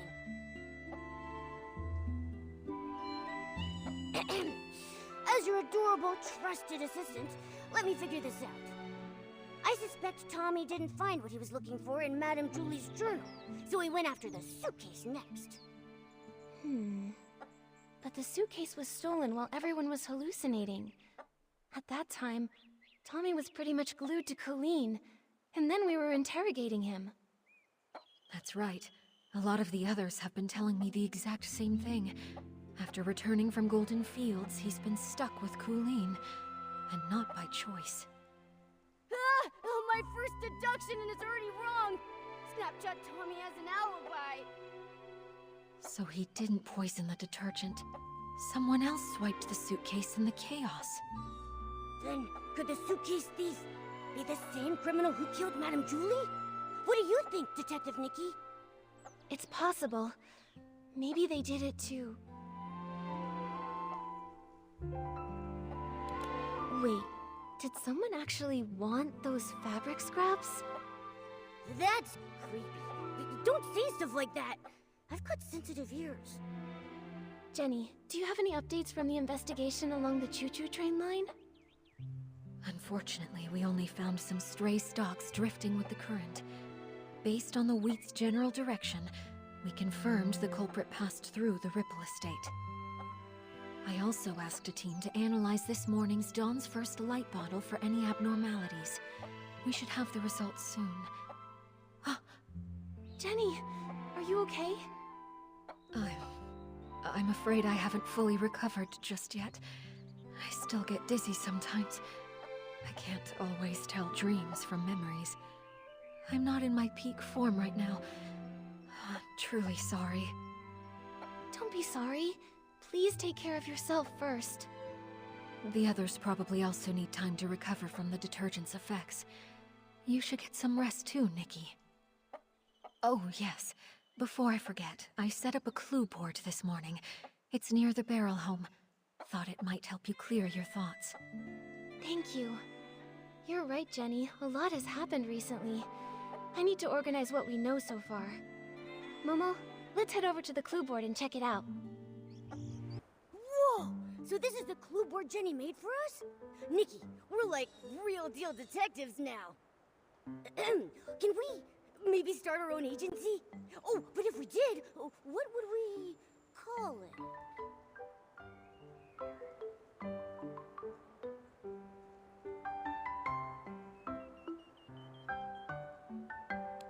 Ta-da! Introducing the Case Crackers by Nikki and Momo. Whatever the case may be, with just one look, we'll find the truth for you. Yeah, I like it a lot. It's got a nice ring to it. So, Detective Nikki, what's our first mystery? A lot lot of the crimes happened in the abandoned district. Let's lay them out now. First, the case of the scraps in the suitcase. What a nightmare. We've barely got anything to go on. The only thing Jenny found was a few floating strands of straw. Whoever did this covered their tracks well. Ever since that suitcase showed up on the choo-choo train, the estate's been filled with chaos. Do you think everything ties back to that? I do, but there's really no point chasing shadows without any more leads, though. Maybe we should tackle another mystery for now? Don't forget our other cases. At least we cracked the case of the missing journal and caught the thief, Snapshot Tommy. Yeah, he may have handed everything back, but come on. Stealing is stealing. He better be writing the world's longest apology letter. In ink. With his tears. Brilliant, Nikki. That deduction was perfect. Please tell me the juicy details again. I have officially compiled all my brilliant deductions into one tidy little case file for us to reference.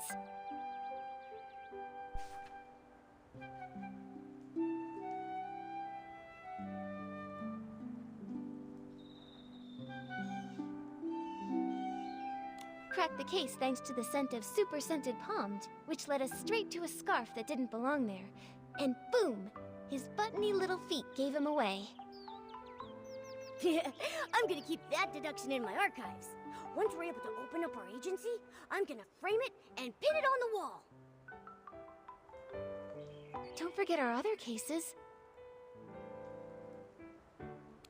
Someone poisoned the Dawn's First Light detergent. Thankfully, no one was seriously hurt, but it still threw the estate into chaos. If only we knew more about detergent science. We'll have to wait for Jenny's lab professionals before we jump to conclusions. But one thing's crystal clear. The poisoning was definitely just a smokescreen to steal the suitcase. Right! One crime to cover another! It's just like lying. Tell one, you'll need 10 more to keep your story straight. It would have been better if they hadn't planted such a bad seed to begin with. Don't forget our other cases. And now, our most recent case. The missing suitcase. Why would anyone target Madame Julie's luggage? Is the suitcase thief the same PC who decided to murder her? This smells like a bigger conspiracy is at work, Momo. Since we hit a dead end with the fabric scraps, maybe we should work backward from the newer cases. Once the estate calms down, we'll track down witnesses, and maybe even catch the real culprit red-handed. Just like we did with Tommy. Still so many questions, and not enough answers. Let's be sure to rest up first. After that, Jenny will bring us back the toxin report from the lab, and we can get back on the case.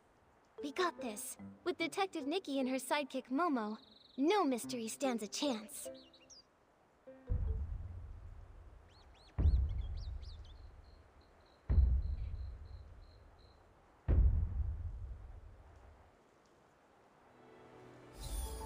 Hey, Ripple Estate sounds so lively again. Nikki,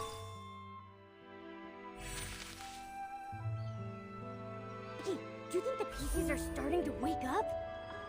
We should head to the Dawn's First Light prep area and ask around there. We need to find out exactly what happened that morning.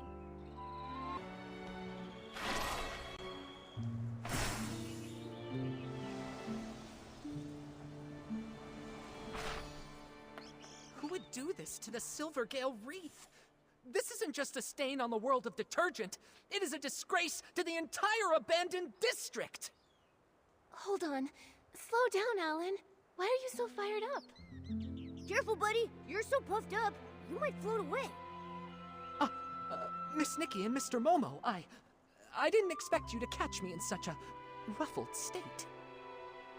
This is infuriating. Someone really messed up the crates. Give me a break. Who in their right mind leaves Silvergale wreaths lying around? Everyone in the abandoned district knows those are sacred. Back in the day, if I so much as bumped into one, I'd have to recite 3 of the Silvergale's verses by heart on the spot. Calm down, Alan. Just tell us where the crates go. We'll help you sort them out. Really? Oh, over by the Silver Gale. Thank you both very much! Someone must have switched the detergent crates with the Silver Gale wreath crates. I just finished sorting the detergents. Oh, but those other crates still need to be moved. Would you mind moving these crates back and saving me from this massive heartache? Yes, perfect! Thank you so much, Nikki. You're the strongest, smartest, most stylish person this side of the estate! You're all too kind. Wait, Alan! Actually, I need to ask you something. The Poison Dawn's first light detergent. Did Jenny's team find anything? Yikes! I almost forgot. That's on me. I got so fired up, my bag nearly popped. But yes, it turns out the saboteur mixed up Super Duper Palmed, One Breath Bliss, and One Wash Fresh. It was a total disaster. Whoa, whoa, whoa! Whenever we start talking formulas, my head starts spinning. Super Duper Palmed. Wasn't Palmy talking about that stuff?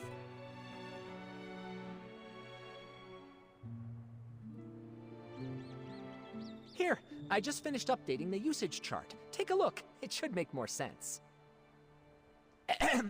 The colors are just for identification, not the actual detergent color. Don't sue me, all right?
The red label means that it's super duper palmed. You have heard of that stuff, right? It doesn't have any. The yellow one there is called One Breath Bliss, which can be used to make super scented palmed. It's not a dangerous detergent. The smell is just impossible to cover up. We've definitely seen that one. Oh, and the blue one? That one's One Wash Fresh. It's used to make super clean palmed. It can fade fabrics and wear them out if it's used too much. Now, if you blend all three together, you get a cocktail that doesn't clean, doesn't freshen, just wrecks pieces. It, causes severe hallucinations, so it's called totally not palmed. Yup, I just checked the inventory, and several bottles of Super Duper Palmed were emptied out. The amount missing matches the dose used. They used what? Tell me about it. At first, I just figured that some brand new, barely trained worker had just messed up the crates. But I looked into it, and the shift logs were clean. That's when I realized someone did this on purpose. The thing is, we've warned people not to mix the three, loudly, repeatedly. Who overheard us and chose to poison people? We still don't know. Wait, the work log wasn't messed up by the workers. Oh, I just realized. One more thing's out of place. It's the scarf from the Savoring Garden. Nikki, did you mix up the two cases? That was from the last one. We're investigating the case of the missing suitcase, not the case of the missing journal anymore. Sorry. Let's try again. It's the crates. Alan, do we have work log records for the crates being put back in place? No, we don't. But even the clumsiest PC wouldn't misplace the Silvergale wreath. It's a long-standing tradition in the abandoned district. Even PCs who don't work at Ripple Estate still show respect for the Silvergale. Right, unless it's an outsider. Oh, you mean that only a PC who doesn't believe in the Silvergale wouldn't have noticed the wreath was totally misplaced? Exactly. If that's true, then the one who tampered with the batch is more likely a guest from Sichia. Wait, those guys? They're so annoying. I heard that only 4 guests arrived here from Sichia, so do we have to check them one by one? Nikki, there's been a development. I think you should know. Hey, this feels pretty familiar. Colleen and I found a new guest unconscious in the raw material fermentation zone. He told us that he had run into a suspicious PC.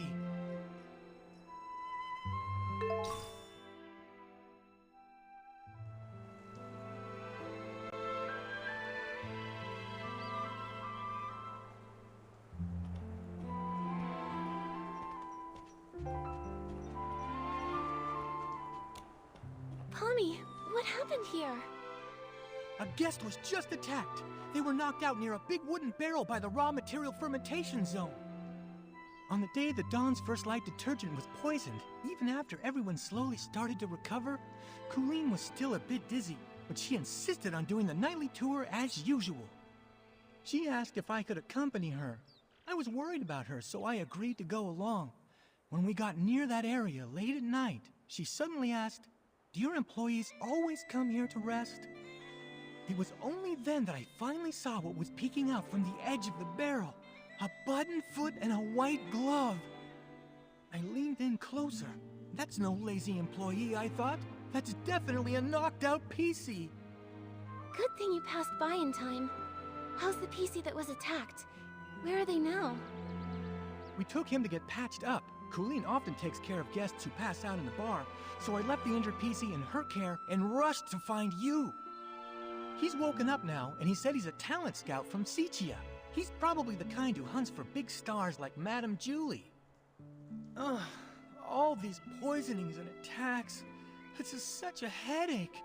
Detective Nikki, only you and your sharp deductions can catch the culprit. Please, we're counting on you. Don't worry, we won't let you down, Pommy. Could you take us to see this new guest? The guest is also from Sichia. He arrived just before dawn yesterday, but he got lost while looking for a staff member to register. He said he only remembered asking for directions from a PC covered in patches. Then, all of a sudden, he just blacked out.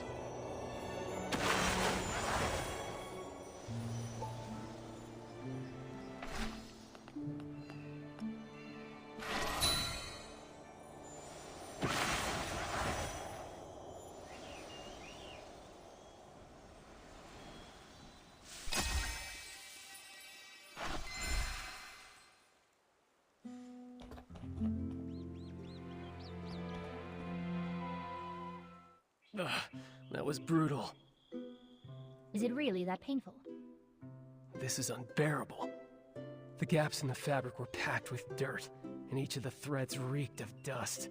I was able to wash my hands, but I just touched my portable detergent bottle. It's just dirt. It won't kill you. If you still have the energy to worry about washing your hands, I'd say you're recovering well. Benny, this is Nikki, and her little yellow friend down there is Momo. They're very trustworthy. Whatever happened, you can tell them. Hi, Benny. Don't worry, we'll catch the attacker for you. How are you feeling? Wait, are those... They're old wounds. When I pulled him out of the barrel, his threads were standing on end from fright. The gash was so massive, I figured another PC had... Fortunately, another PC just knocked into him pretty hard. No major injuries. He was out for a long time, but thanks to the Ripple Estate stitching skills, he's fine now. I'm glad it wasn't serious. Benny, what do you remember from the attack? How can I forget that? I arrived in the abandoned district just past midnight and missed the choo-choo train. But I visited long ago, so I knew I could float from Golden Field straight to Ripple Estate. I was doing that, but then I lost my way. It's been a while, and the stone trees changed so much. After I wandered around for a bit, I spotted someone and went to ask for directions. Did you see their face clearly? Just one glance was enough. They wore a dark green hat, had a pocket watch, and most terrifying of all, they were covered in irregular patches. When they noticed me, they charged straight at me. Next thing I knew, I woke up here. The day Benny mentioned was exactly the same day as when the Dawn's First Light detergent was poisoned. Right. While on my usual rounds that night, I saw a button foot and a glove sticking out of a barrel. That must have been him. You really like midnight strolls, don't you? Why didn't you report what you saw? I figured it was just a Ripple Estate PC taking a nap. Running a detergent bar, I see guests lying around all the time. I don't have the luxury to fuss over each and every one. Who could have known they'd been unconscious there all day? That makes the mysterious Patchy PC look like a pretty suspicious character. Colleen, Pommy, have you seen this PC around? Of course not. A PC covered in patches. That only really happens in Sichia's ghost stories. I've been patrolling lately. I haven't seen any PC that scary. But I did ask Wendy. She confirmed to me that Benny had arrived in the abandoned district that evening. She also informed me that later on, she saw a strange-looking PC dart past. She couldn't stop them. A new attack? A new suspect? Looks like we've got another mystery to solve. Let's check out the place where Benny was attacked. We might find some clues pointing to that Patchy PC. Let's also check the scene of the missing suitcase. The PCs should be up by now. We can ask them what they saw. Detective Nikki, where would you like to start? I'll stick close behind and be your trusty assistant.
Looks like the door was pried open. While everyone else was trapped in the hallucination, the thief must have opened it and stolen the suitcase full of scraps.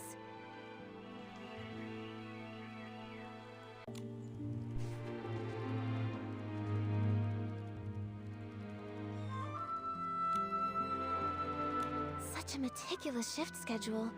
Totally Granny Rags and Jenny's style.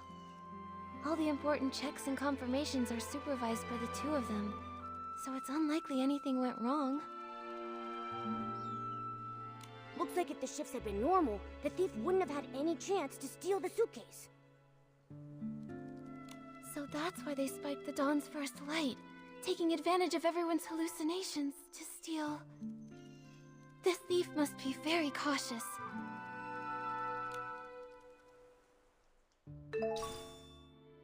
A few detergent bottles all lined up. This isn't where they're usually stored. Let's collect them for now.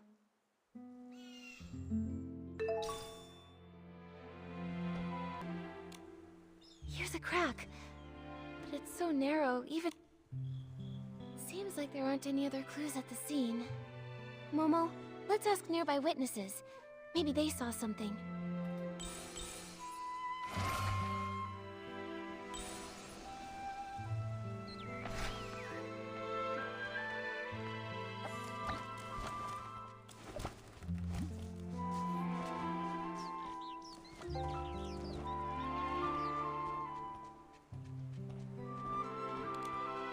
No, Silvergale, I've made a disaster! I worked so hard to stack the crates all neat and stylish. Now it's all ruined. I don't know how to fix this now. It's such a mess. Hello, Belford. Did something strange happen over here? No, nothing strange happened. Except me. I was a strange one. When I got poisoned, I completely messed up the cargo. And of course I was transporting the trendiest super-duper potent detergent. Oh, if only I hadn't thought this Dawn's First Light detergent was the trendiest thing those PCs in Sichia had never even glimpsed. I went and slathered on 3 whole bottles at once. Oh man, you really got poisoned, huh? But I gotta say, not every PC gets a chance to see hallucinations as fashionable as mine. I was striking a pose on a catapult seal, when suddenly, boom! 2 red suns lit the sky, with a huge orange one too! The Stoneheart burst into crackling fireworks just for me! And that scent was otherworldly! Well, hallucinations can be like that. Nothing surprising. There's nothing here that connects to the missing suitcase. So, have you seen any PCs around this area lately, acting suspicious or mentioning Madame Julie's suitcase? You're asking the right PC. I've been delivering loads and loads of detergent recently, and I pass by here all the time. Not sure why, but that so-called center stage star from Sichia has been pacing around here. He's muttering to himself so theatrically that his fabric looks wrinkled. Is this just what passes for trendy these days? Was it Leon? Maybe he was caught up with mourning again. Probably best not to imitate him right now. Thank you for the information, Belford. Momo, let's question some of the other witnesses.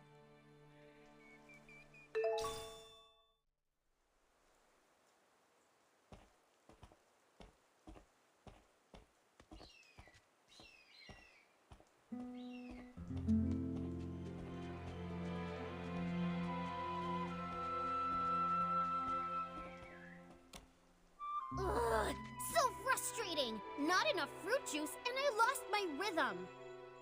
Calm down, Squeaky. Could you tell us a little more about what happened this morning? I got poisoned by the detergent, hallucinations swirling out of view. As for the PC who stole the case, no clue. It's fine. There might be clues in your hallucination. Tell us all about it. Trying to remember. Let's see. Pressing juice with all my might, the fruit, it goes flying. What a sight! The fruit bag sprouts arms and legs, scurrying and scampering around in fright. The bag. It said its stone tree no longer had hanker fins, no matter how deep the water was. This hallucination, I honestly can't tell if it's supposed to be literal or abstract. But a bag with arms and legs, and it could talk. That's basically a PC. That makes sense, which can only mean that Squeaky probably saw the thief at some point. Quick, what else did you see? The more detail, the better. I shared the stage with the Sovereign of Sexy and showed off the art of juice pressing. But that sack screamed so loud, I completely lost the rhythm. The crowd ran away in fright. The other sack lost its fight. Fruits tumbling left and right, spilling all the juice that night. Don't be sad, Squeaky. All that juice, it was just a hallucination. What happened to that loud PC afterward? It kept floating, upside down and round, but where it went, I never found. This is really strange, Nikki. Why would the thief move upside down? Could it maybe have something to do with how they committed the crime? I've got no clue. Let's go ask some other potential witnesses.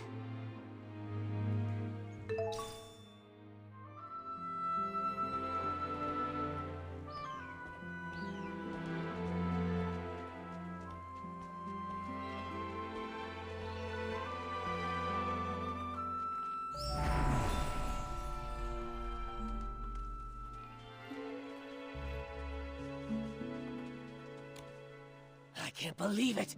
I would never take that fabric, even if it was for the greatest experiment the world has ever seen! Once I give my statement, I'm going straight back to the lab to check on my beautiful fabric. Hello, Gordon. We really appreciate you offering to help us with the missing suitcase investigation. Of course I'll cooperate. That was just any old ordinary fabric. I can't believe that thief didn't leave a single scrap behind. As the cloth inspector, did you check the scraps? Find anything unusual? Those scraps were nearly full to the brim with whim. Great materials for experimentation. My work may be paused, but my new ideas keep piling up every day. But there is no soul left within those scraps. Even I am not able to stitch them together into a full body. Hey, those scraps are from a PC. Don't you think your ideas sound a little distasteful? I haven't lost myself to craziness. I'm simply telling you my findings. I examined them thoroughly. The culprit was incredibly careful, leaving no clear traces of a weapon. All I can infer is that the cuts were likely made with scissors. Scissors are so common. It'll be hard to narrow down. Gordon, did you see anything else unusual this morning? Nothing at all. I applied the Dawn's First Light detergent and went to see Jenny. My job was done, so I could finally get back to my experiments. I didn't pay any attention to scraps of cloth drifting past. Wait, I do remember passing the barrel home and seeing a PC that I didn't know arranging the venue. I'm certain they were orange. They were shouting nonsense, but I didn't pay attention. Now I realize it was a warning. Terrifying inspiration was about to flood in, and I would be drowned by crazy thoughts. An orange stranger that was setting up the venue. That must have been Leora. Which means when Gordon saw her, she was already in a state of hallucination. And the barrel home is far from here. Even if the poisoning wasn't severe, she couldn't have made it in time. So, Leora wouldn't have been fast enough to make it there in time for the suitcase theft. Good. Good. That's one more innocent PC to rule out. Thank you, Gordon. No further questions. I hope your experiments go well back in the village. Nikki, I think we've done enough investigating about the suitcase theft around here. Don't you? Why don't we look into the scene where Benny was attacked?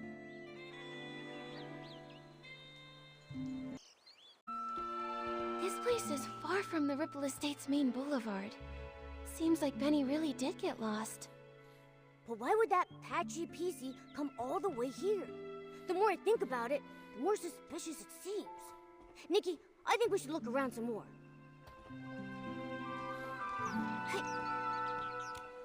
Hey, looks like the culprit used this wooden stick to knock him out. Let's hang on to it.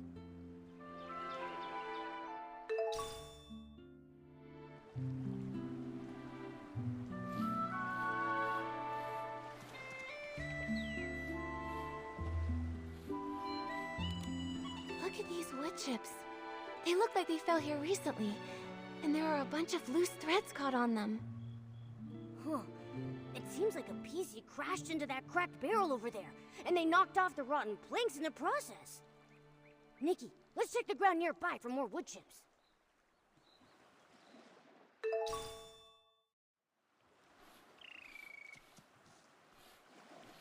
Yep. A pair of scissors. The attacker must have dropped these. Scissors? Torn fabric? A patched up PC. Ugh, just picturing it is giving me goosebumps. Thank goodness Benny was only knocked out.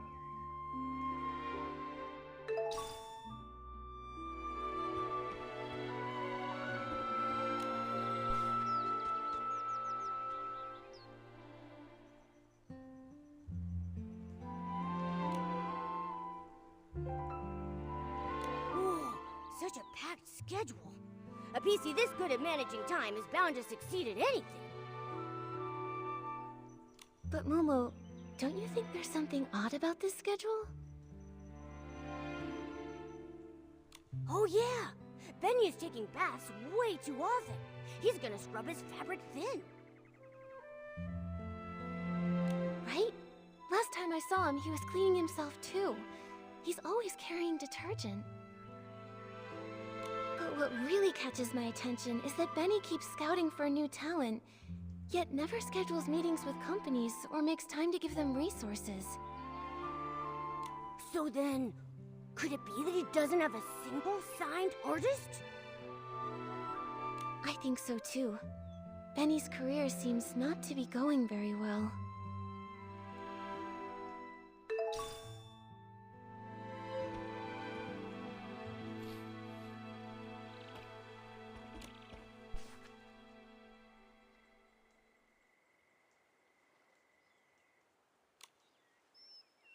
The materials in the fermentation zone have been normal lately, and Alan's analysis confirms it. So the Dawn's first light incident likely didn't start here. Poor Benny. His career's a mess. He came all the way to the Ripple Estate soiree seeking opportunity, and then while just asking for directions, he almost lost his life to a suspicious PC. Luckily, he's safe. And we've got more leads now. Momo, we should follow that trail of wood chips up ahead.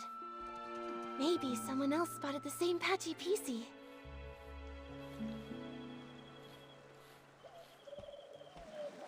Benny reported that he had no external injuries, and the trail of wood chips leads away from the main boulevard. Which means these wood chips weren't from the attack on Benny. They were left behind by the patchy PC as they escaped.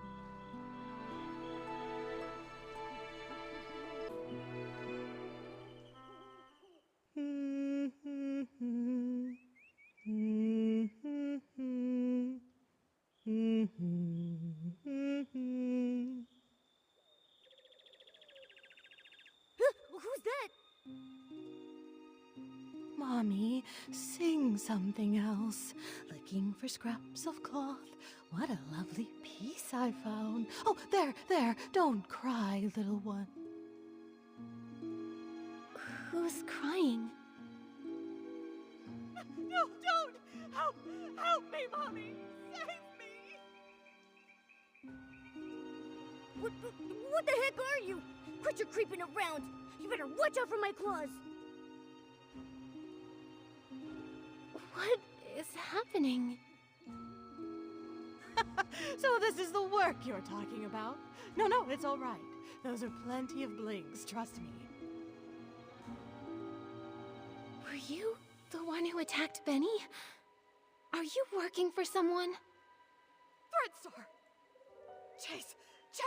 No, don't let him get away! Hey, wait!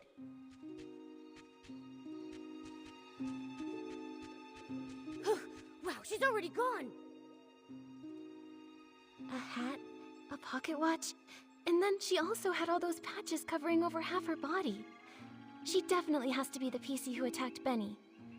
But then, she also said something so strange. I couldn't make heads or tails of any of it. Exactly. She's rambling complete nonsense. Talking and talking without making a bit of sense. Wait a second. Nikki, look over there. I think she just dropped something.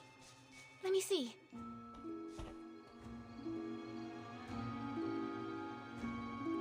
A serial PC trafficking case? This Threadstar looks so familiar. Oh, I saw it in Tommy's newspaper too.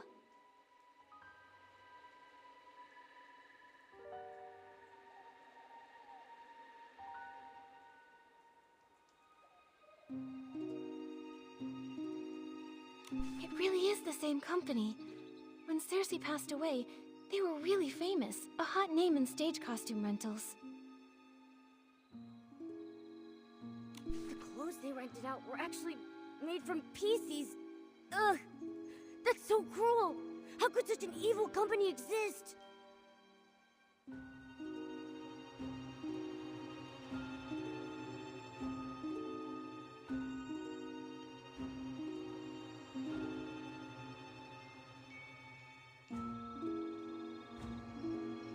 Luckily, the Kingdom Guards uncovered their plot.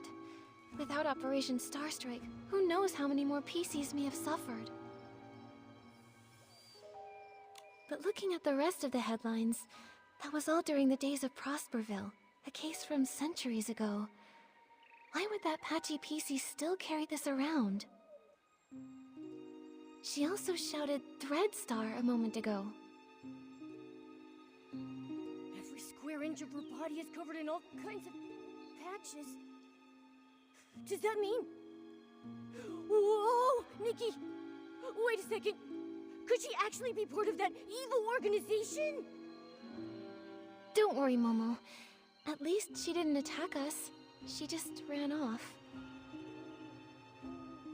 Too bad we couldn't catch up to her and question her face to face.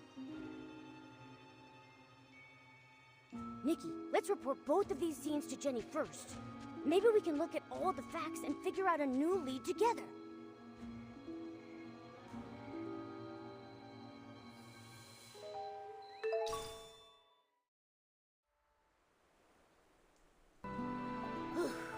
The Dawn's first light prep area, the site of Benny's attack, the missing suitcase scene, we finally investigated them all. Wow, I am exhausted. Does it always take this much hard work just to uncover the truth and solve a case? Well, Momo, now you know. Being a detective isn't easy after all, huh? Thank you. Once this is all over, I'll tell everyone in the estate about the heroic deeds of our two great detectives. And the estate's resources are always open for you to use. Of course, Jenny. Anytime. We really want to catch the suitcase thief, too. Besides, the investigation wasn't fruitless. We uncovered plenty of clues. Let me think. Let's start from here. Though the method of the poisoning was clever, and doesn't directly pinpoint the culprit, it does still have one tiny flaw. The misplaced crates! Right! Every PC in the abandoned district holds the Silvergale in high regard. According to Alan, no one would dare put the Silvergale wreath in the wrong place. Yeah, even if they're not estate staff, no one would casually break the abandoned district's traditions or disrespect the Silvergale. So it's just like we suspected. The outsiders from Sichia are the more likely suspects. Right now, there are half a dozen guests at the estate who come from Sichia. You two must know about them already. Our suspects must be among those 6. Apart from those things... That Patchy PC is definitely suspicious. But apart from Benny's testimony, we don't have any solid evidence against her yet. And she's so skilled, we haven't even been able to catch her for questioning yet. Also, we couldn't understand what she said. Interrogating her could be pointless. True, but her skills actually make me less suspicious of her. If she were the thief, couldn't she have knocked out the guards and taken the suitcase right then? That's right. If she was so strong that even Miss NIKKI couldn't handle her, ordinary PCs from the estate wouldn't have stood a chance. Causing large-scale chaos with poison would be unnecessary then. Still, this is all just speculation, not proof, so we should still keep her on our suspect list. Apart from those things... The suitcase was the thief's real target, so the missing suitcase is the key event. Based on the shift schedule we saw, the thief acted during the chaos caused by the poisoning. We questioned several witnesses at the scene.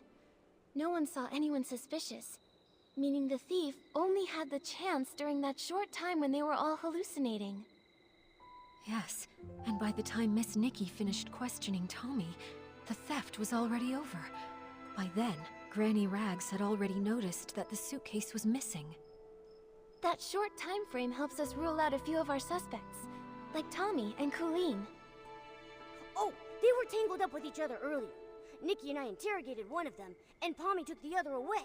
It couldn't have been them. Exactly. Also, according to Gordon's testimony, Leora was poisoned on the other side of the Ripple estate, so she's off the suspect list for now. And as for Benny, judging by the state Colleen and Pommy found him in, he was unconscious all along and couldn't have done it.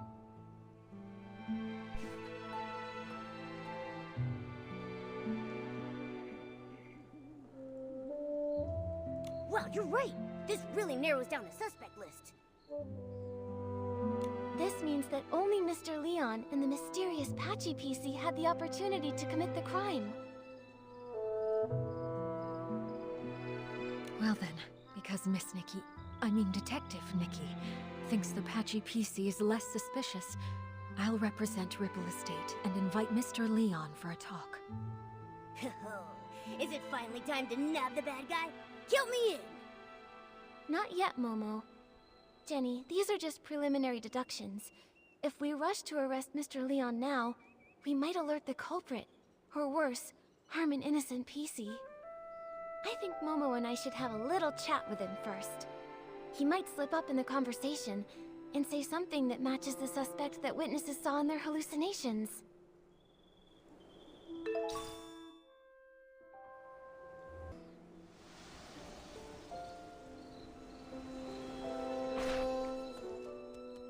So that's it.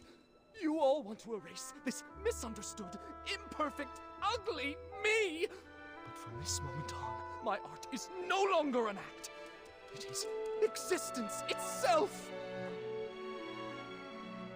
Excuse us, Mr. Leon. Could we ask you a few questions? An interview? I oblige. You could call it that. We just want to ask what you were doing when all the PCs were poisoned. Normally, I'd be by the window, watching the sunset. I mean, the break of day. You see, an artist's mind will always paint in a few more details that extend beyond reality. Didn't you get a bottle of Dawn's first light? Let me smell! Let me smell! Oh, goodness. Wait. I remember now. I went to get my bottle of detergent, then headed back to the barrel home to meditate, and to draw myself a bath.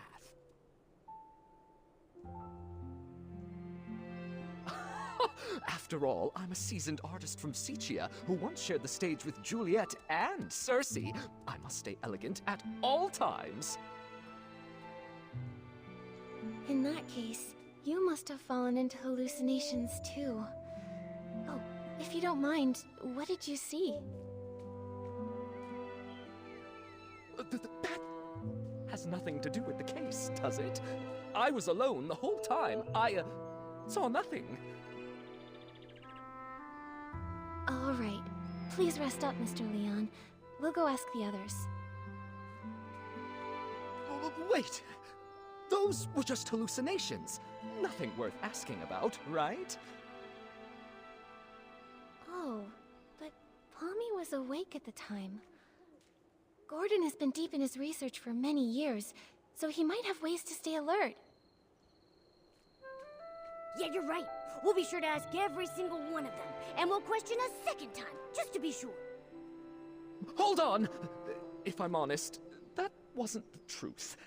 After washing myself using the detergent, I went to, the suitcase storage area.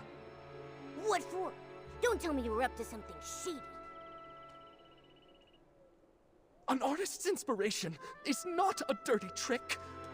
I only went there to drown myself with sorrow after losing Julie, to give myself space to feel.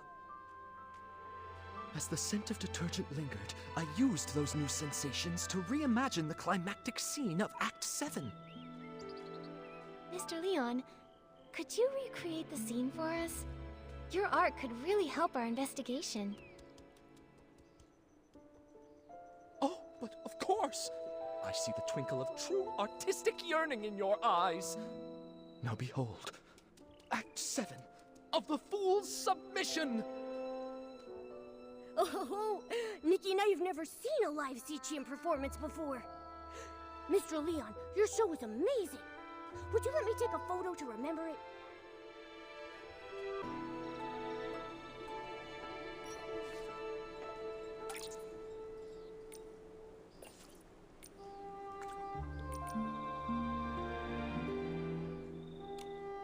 You'd rather embrace a perfect lie than accept the raw truth I bring?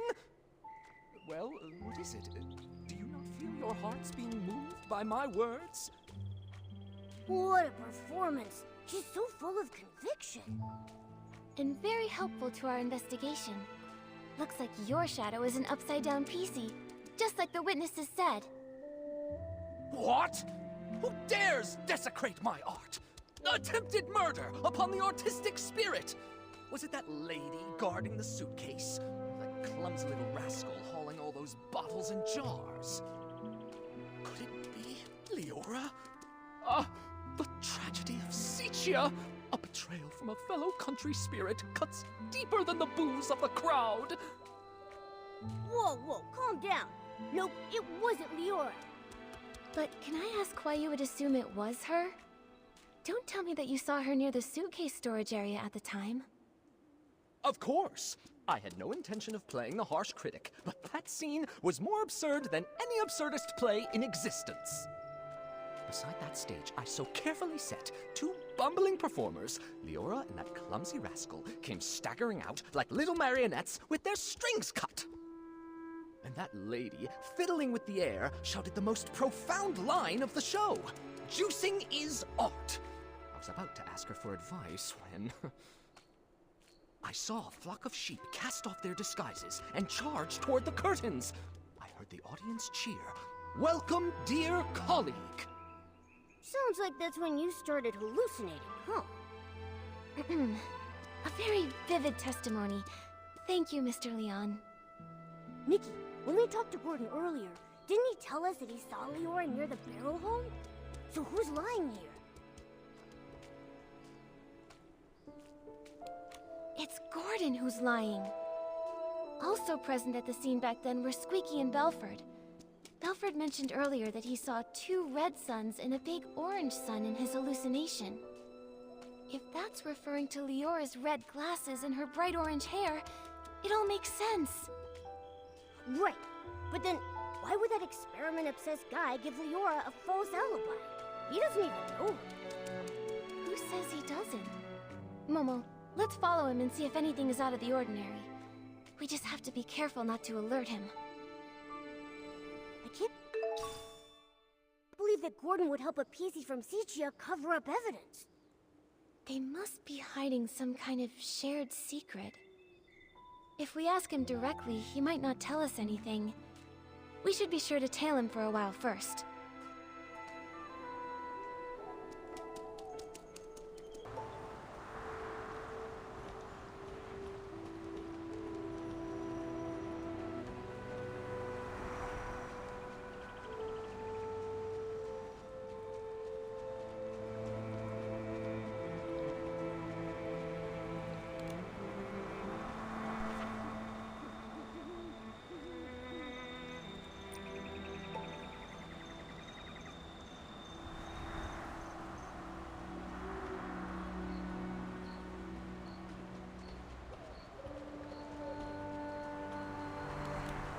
He's really trying to avoid the others.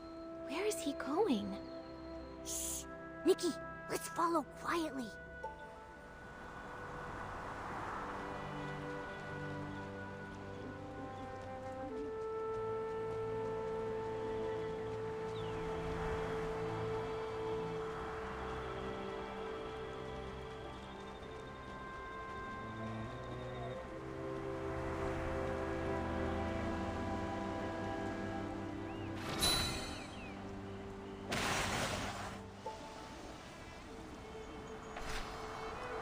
If we could snap a photo of them secretly meeting, we'd have the evidence to confront him.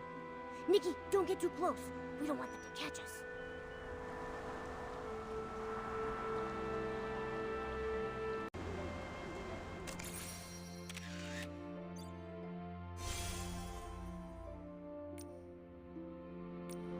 They really do know each other. Once it's daytime, we'll visit Gordon and ask why he lied.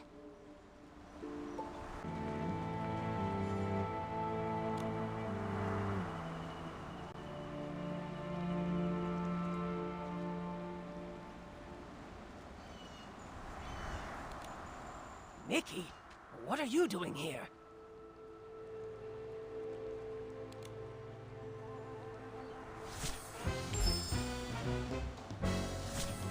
Gordon, I have a question for you. What exactly are you doing here?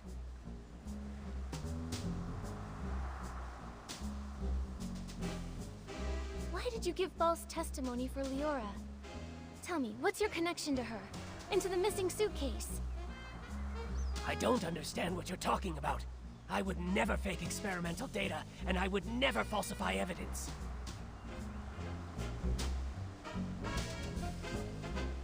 I examined the fabrics seriously, just as Jenny asked me to. They were full of whim, very interesting. Great subjects for experimenting.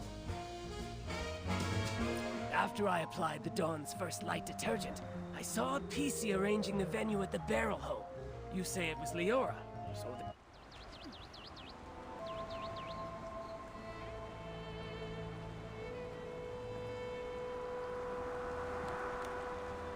Nikki, what are you doing here?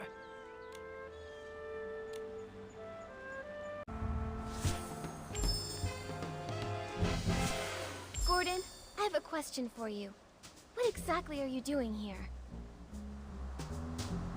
Why did you give false testimony for Leora? Tell me, what's your connection to her? And to the missing suitcase? I don't understand what you're talking about. I would never fake experimental data, and I would never falsify evidence. Ugh! This fluff bag's tougher than I thought! Nikki, let's hit him with the evidence! Tear those lies to shreds! I don't understand what you're talking about.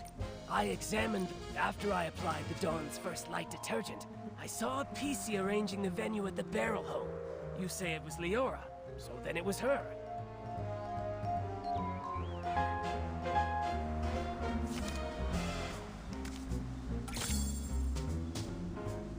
Is that so? Mr. Leon doesn't seem to agree with that. On that day, he also saw Leora. Except, it was near the scene of the missing suitcase. What? Could such a coincidence actually occur? This is a disgrace to my experiments. Before Mr. Leon started hallucinating, he recalled seeing Leora appear there, which is pretty far away from the barrel home that you mentioned earlier. I don't think Leora can split herself in two. She couldn't have been in both places at once. So, who did you actually see? Or maybe you never saw Leora that day at all. Maybe you just wanted to give her a fake alibi. You believe Leon. No matter what he says, I didn't lie for her. I don't buy data with insignificant trends, and I don't lie for a PC. Why should you believe? No matter what he says, I didn't lie for her. I don't buy data with insignificant trends, and I don't lie for a PC I don't even know.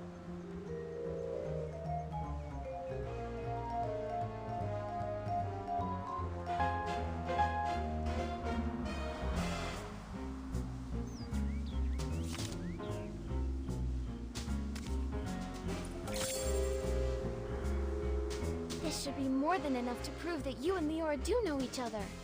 Who knows how long you've secretly been in contact? Impossible! The data is flawed. It can't be like this. It can't be! Stop denying it. Why are you hiding your connection with Leora? Why risk giving her a fake alibi? Why are you disrupting our investigation? You'd better have a convincing explanation. If not, I'll have to hand you and Leora over to Jenny and the others as the prime suspects for the missing suitcase. And for the murder of Madame Julie.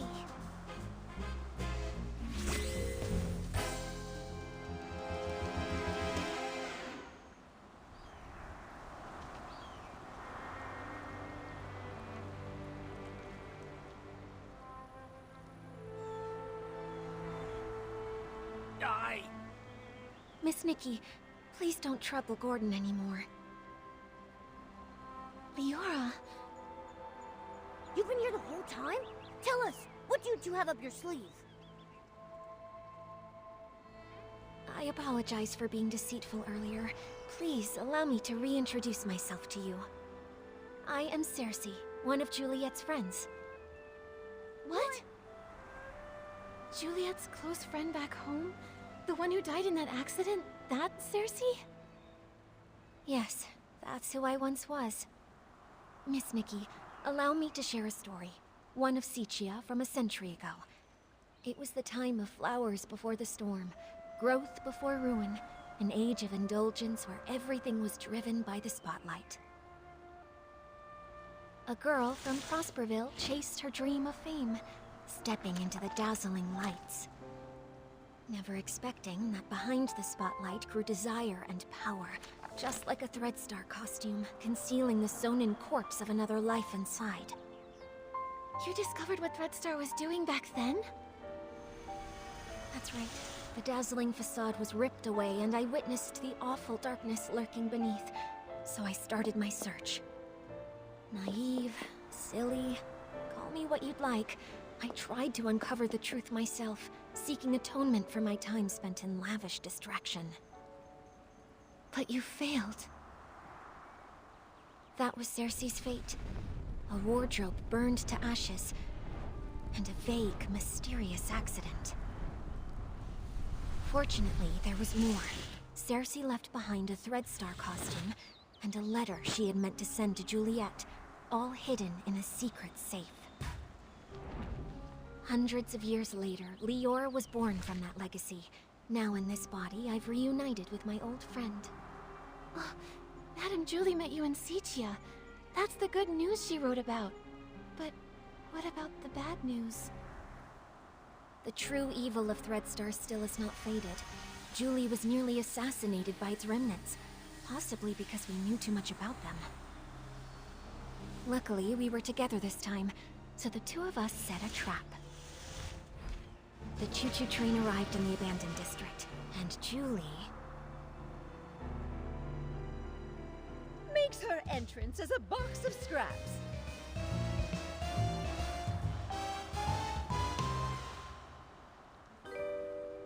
Madame Julie, you're alive? Darling, I may be old, but I've still got death beat. I won't go down before we catch Threadstar's remnants and avenge my little Cersei.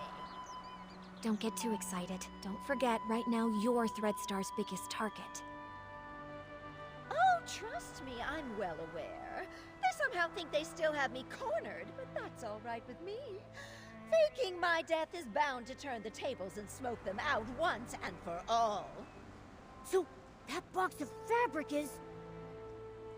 It's my experiment. I'm infusing it with whim, mimicking PC's fabric. All part of the experiment. Gordon really is a crazy genius, isn't he? This has all been the performance of a lifetime thanks to his brilliance. My apologies, Miss Nikki. We didn't want to drag everyone into this plan, so we hid this from you. Gordon's false testimony was meant to divert your investigation away from me. Well, I also owe you an apology. I'm sorry. It's okay. I'm just still processing all this. Given how complicated this is, I understand why you kept things secret. Oh, the one who stole the suitcase is very likely a remnant of Threadstar. Precisely! My dear, you're a remarkably smart girl. You exposing this little scheme isn't a failure for us at all. Don't worry, we're not just sitting around eating bonbons. Gordon is helping develop a reagent to keep tabs on the suitcase, and friends from Prosperville are gathering the materials. The end of the storm is the prelude to a clear day.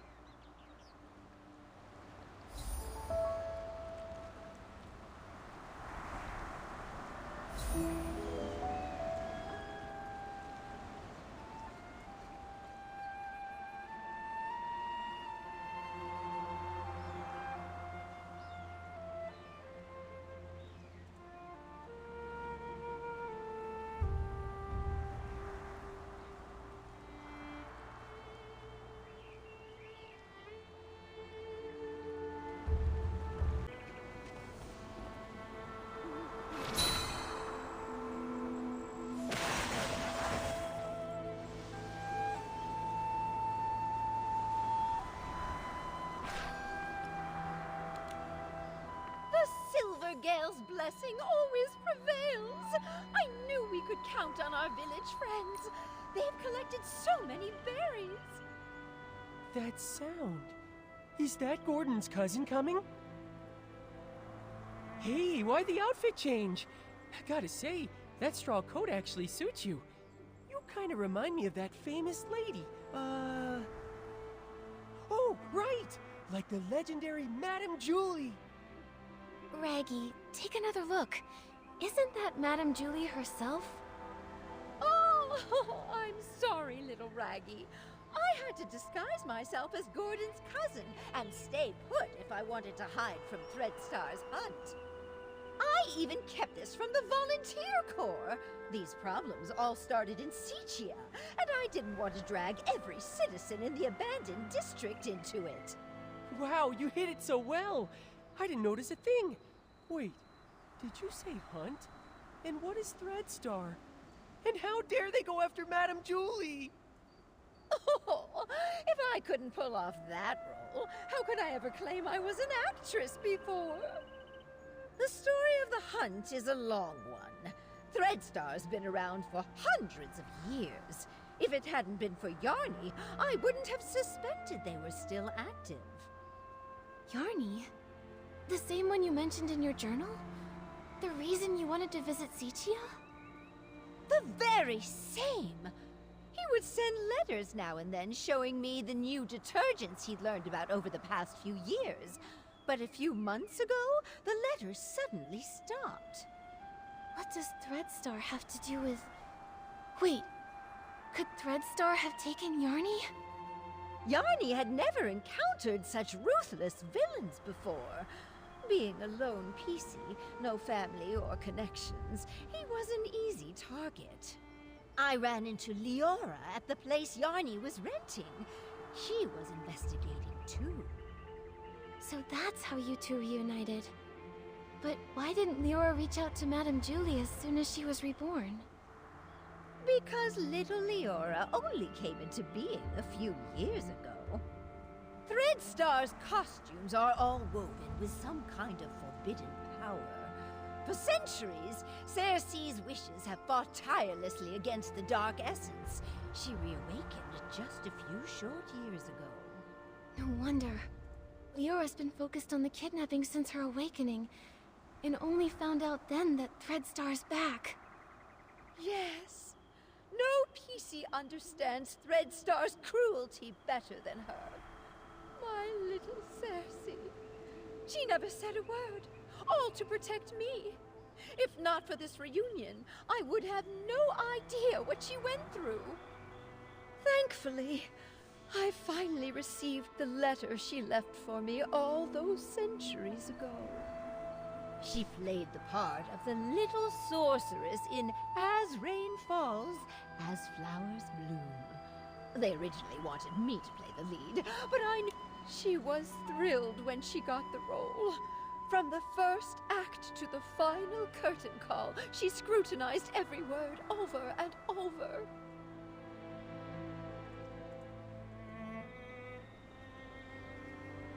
The storm teaches us to obey, but flowers give us the courage.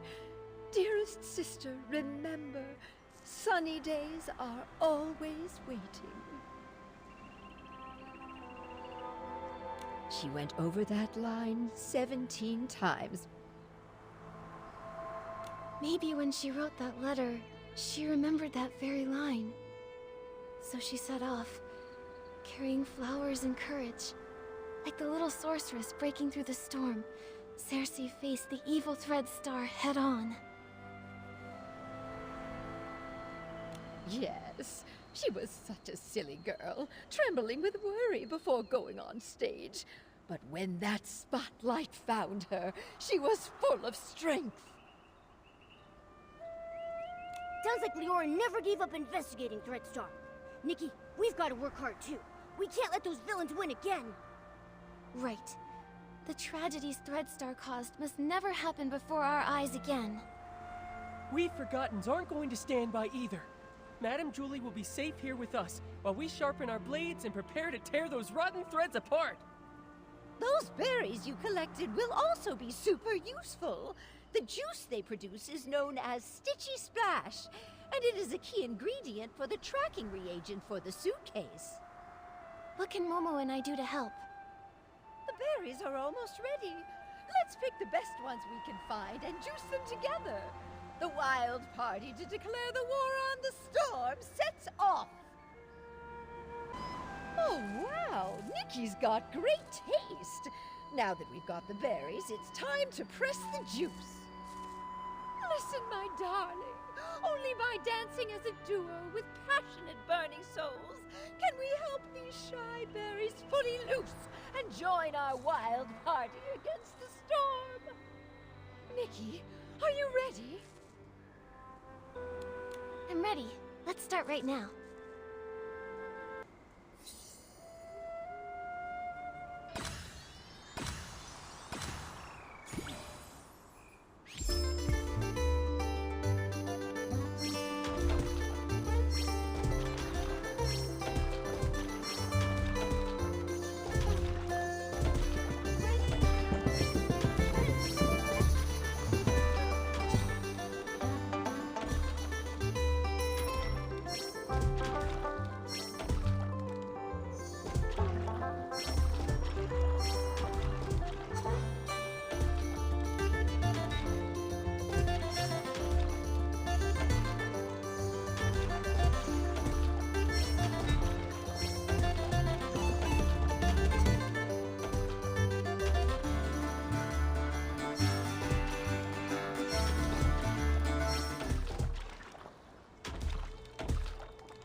My goodness!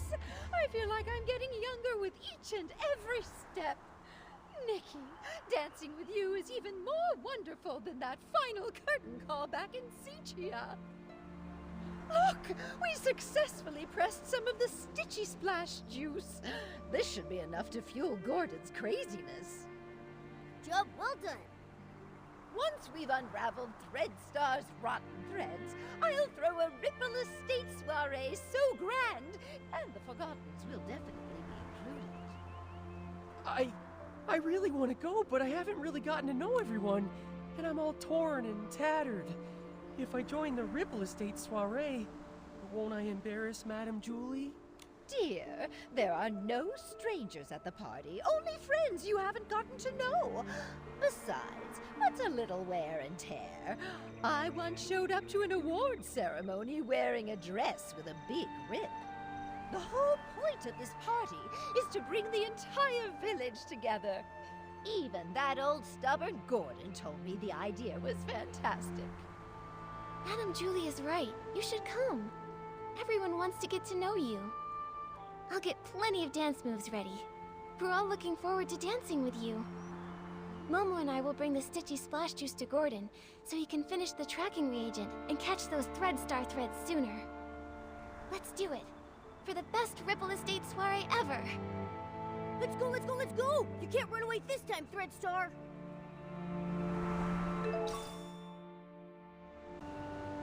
Ha! Just a bit more craziness, a bit more inspiration, and a bit more... I think you may need just a bit more of the Stitchy Splash Juice, Gordon.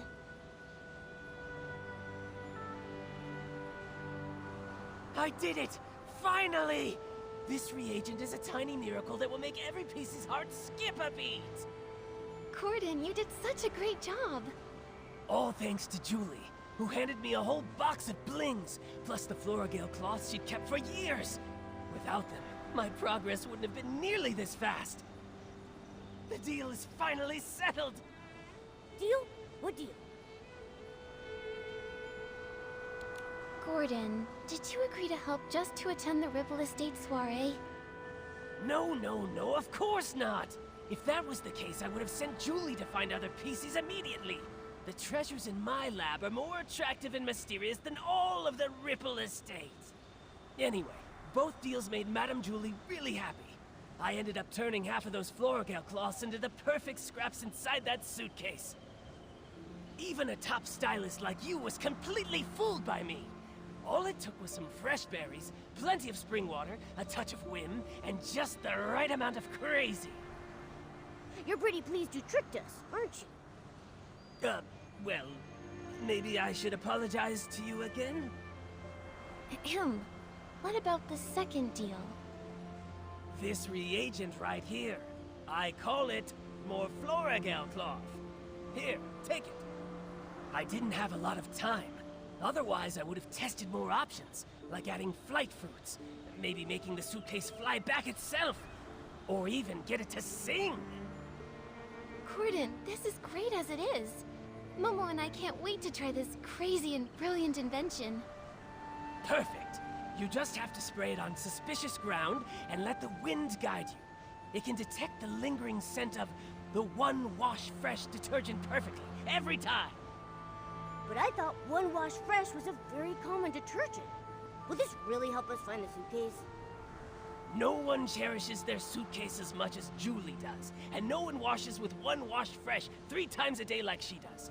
That means the entire Ripple Estate, no, the whole abandoned district, could not have a clearer target than that. All right then. Should we give it a try? You can question my character, sure, but you have to trust my scientific knowledge. Leora tested the product when I was half finished making it, and the scent trail led her straight to Golden Fields. Now that it's finished, Morfloragel cloth works even better than that. Gordon, you've said the reagent's name a bunch of times. Are you trying to hint at something? Thank you, Gordon. I can't wait to use your great invention to catch those Threadstar crooks who stole the suitcase.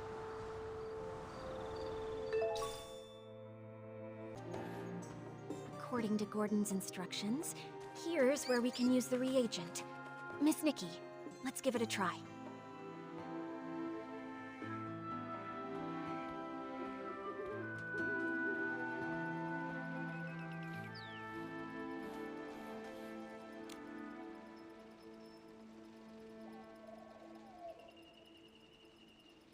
The scent trail really appeared. Amazing! Gordon's inventions never fail to impress. Following the scent trail, we should be able to find Madame Julie's suitcase.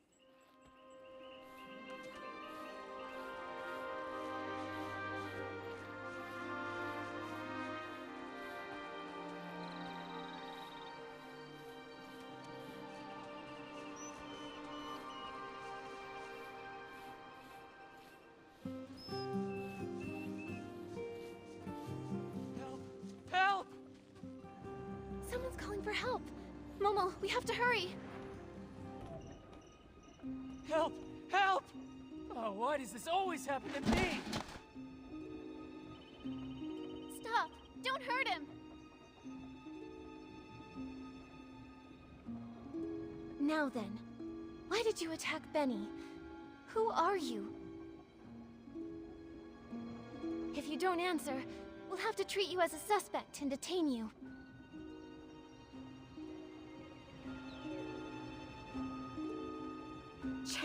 Chase them! Kidnapping. Kidnapping? What do you know?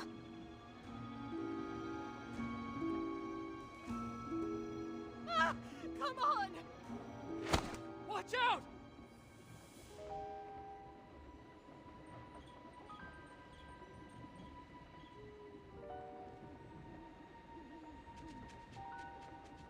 Ugh! Still couldn't catch her.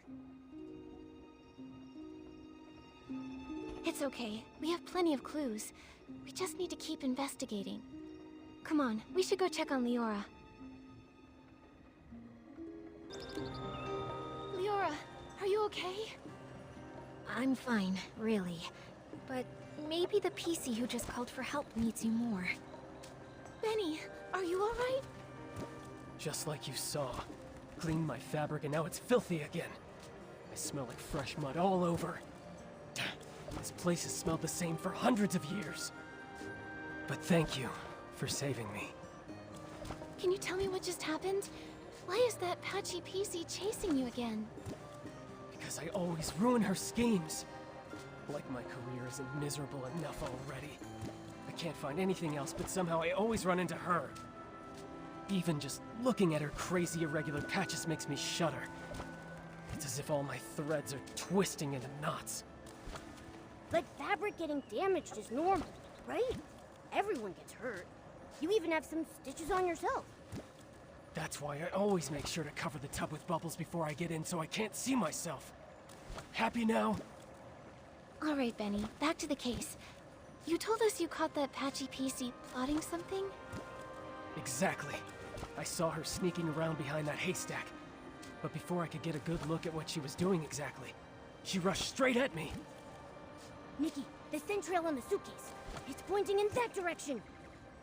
The last time that patchy PC appeared was just before the suitcase was stolen. Now she's here again with the scent trail at Golden Fields. Definitely suspicious. But then again, there's another PC who's always around there too. Benny, might I ask, why did you come to Golden Fields? You suspect me? Just a routine question. Work. I came to look for potential stars here. And to see the endless sea of wheat. But now I'm in no mood for that anymore. I just want to leave the abandoned district as soon as possible. Sichia is noisy, but at least it's safe. May I go now? No problem. Thank you for your time, Benny. Hope your luck improves. Huh, that feels familiar. Leora, what do you think? You've been quiet this whole time. I'm fine, Nikki. It's just strange. Seeing a familiar PC again after centuries brings back some feelings. A familiar PC? You know Benny? Of course, but he doesn't recognize me now. Actually, I was part of the reason he moved to Golden Fields all those years ago. Never mind that. It's all in the past.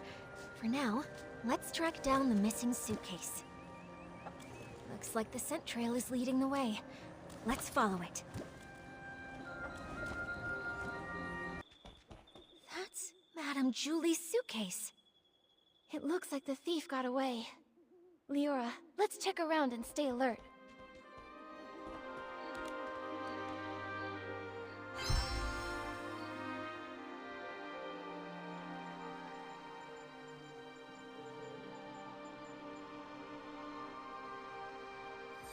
Looks like the suitcase was hidden somewhere secret. It's completely covered in dirt.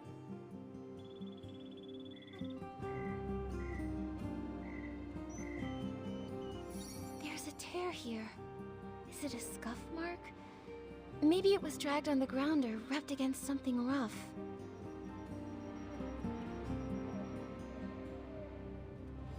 The scraps of cloth are gone. They only left the suitcase. Did they find out we were tracking it?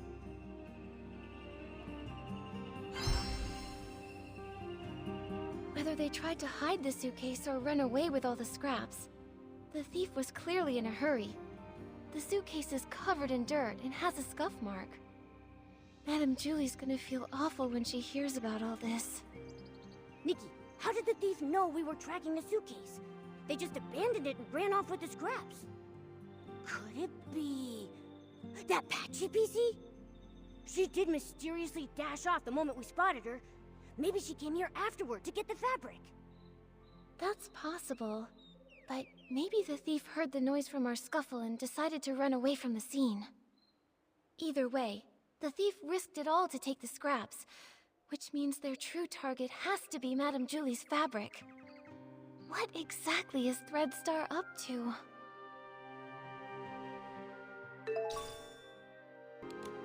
This fabric must be from Gordon's experiments, right? He even left a piece behind. Seems like the thief was really in a rush. Which means we must be getting close. If we can figure out their next move, we'll catch them for sure.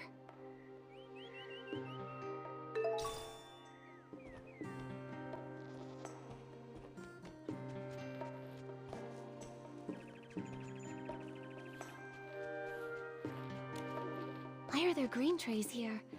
I don't think weed stalks usually get processed here. Could it be for feeding the birds? Some of my bird friends love this kind of grain, especially spread out and dried. Believe it or not, it's actually pretty tasty to them. I see. But do other PCs leave the grain here for the birds? Probably not. If other PCs came by a lot to feed those birds, our culprit probably would have been discovered by now. I can't imagine they'd want to hide Madame Julie's suitcase in a risky place like this, especially with so many PCs around. So maybe it's the thief feeding the birds. Could be, but it sounds so strange. Poisoning the detergent, stealing the suitcase, maybe trying to harm Madame Julie, but they're gentle enough to feed the birds? What exactly are they thinking? I don't know. Whether human or PC, I suppose someone's thoughts can get pretty complicated. Anyway, these grains are evidence. Let's take just a little bit back with us. Leave the rest for the birds. If they come back for a snack, they'll find something tasty.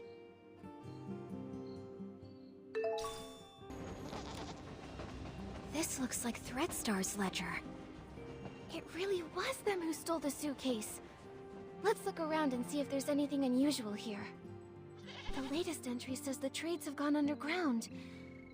Looks like Threadstar isn't wiped out yet after all. Although their public forces were struck down by the Kingdom Guards, their remnants are still operating in secret, kidnapping more PCs. They're really persistent. Wait, Nikki! His name rings a bell. Simon. I feel like I've heard that name before.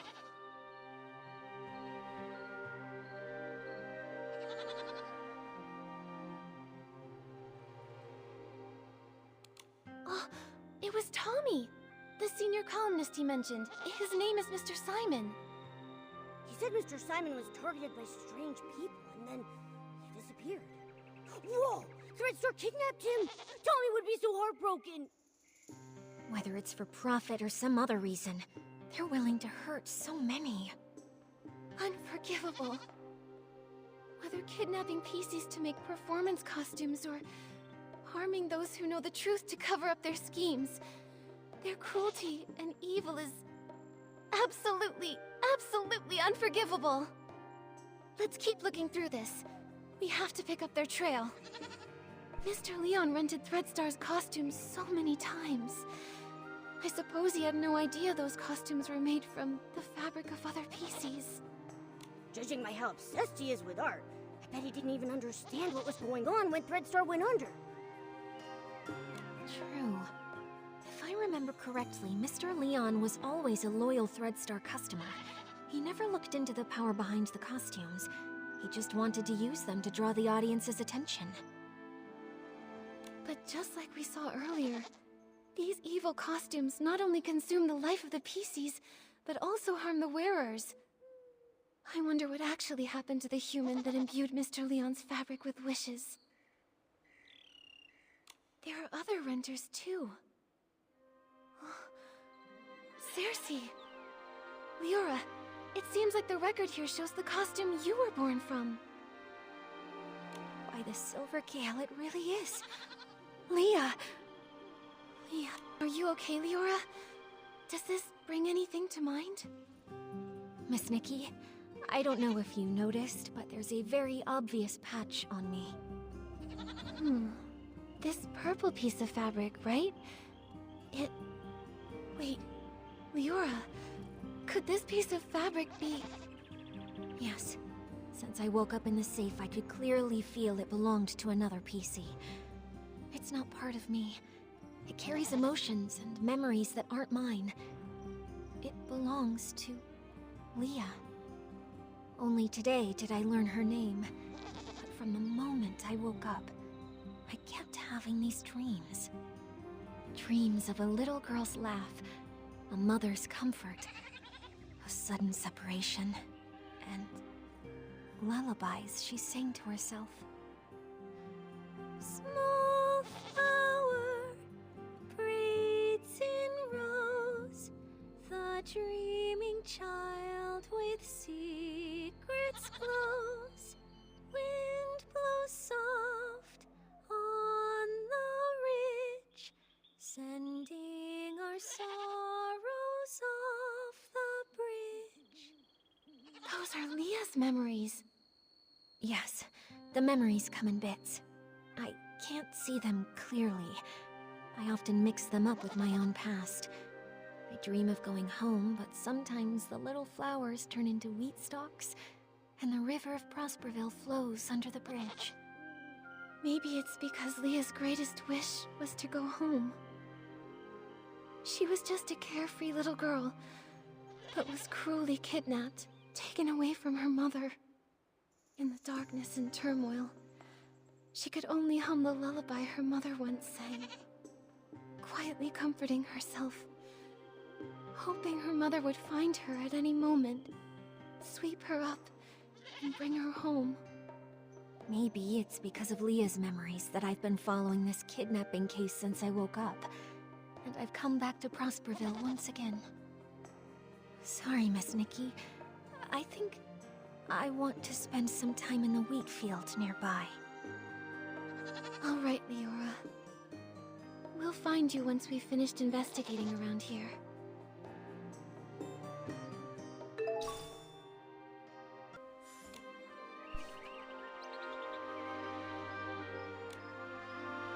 The last failure? Could it mean their failed attempt to assassinate Madame Julie? Could be. Looks like they aren't giving up. Golden Vision. Maybe that's why they snuck into the Ripple Estate soiree this time. To take Madame Julie's fabric. And what else? There probably aren't any more clues here. But we still don't know where the thief ran off to. Nikki, Leora's still in the wheat field nearby. Let's go find her.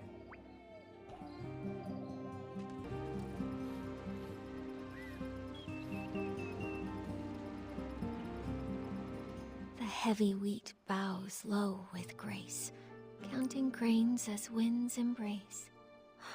Oh wind, please look and see the shining stage, tall towers free. Leora, are you feeling better? Thank you for asking, Nikki. I'm okay. I just remembered some things from the past. Some things from Prosperville? I heard you humming The Heavy Wheat Bows Low. Yes. Back then, I was a cheerful village girl. I made up this little rhyme myself.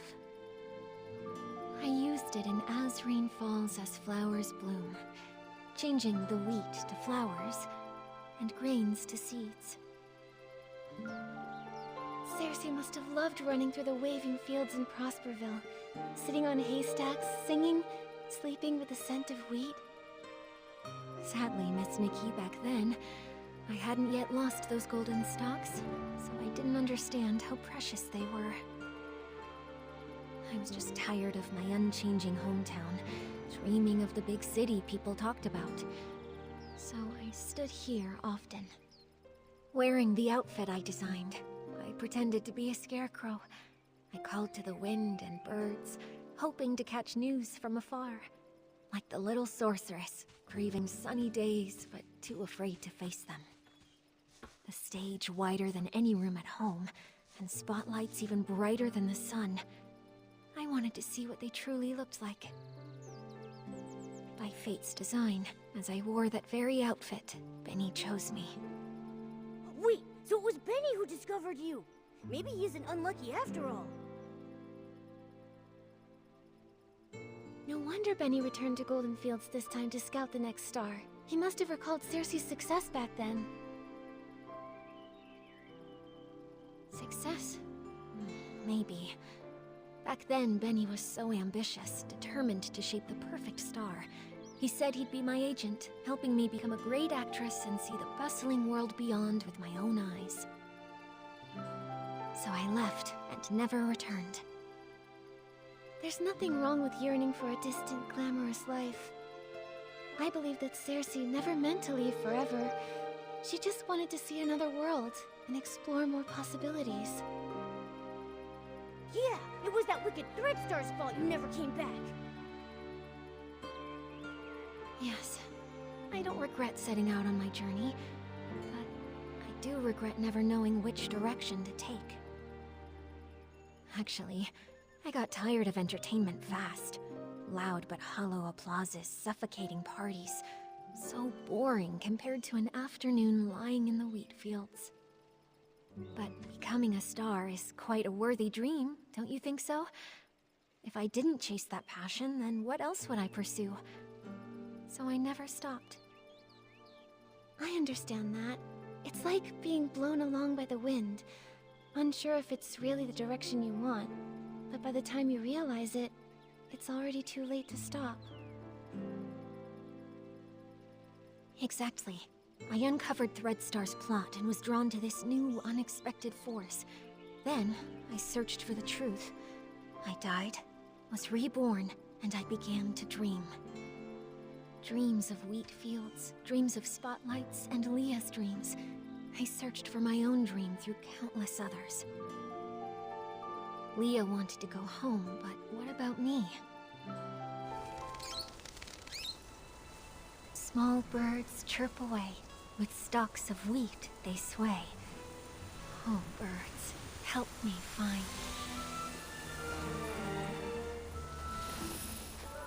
Find the sunrise where I began. Find the last of the crossroads.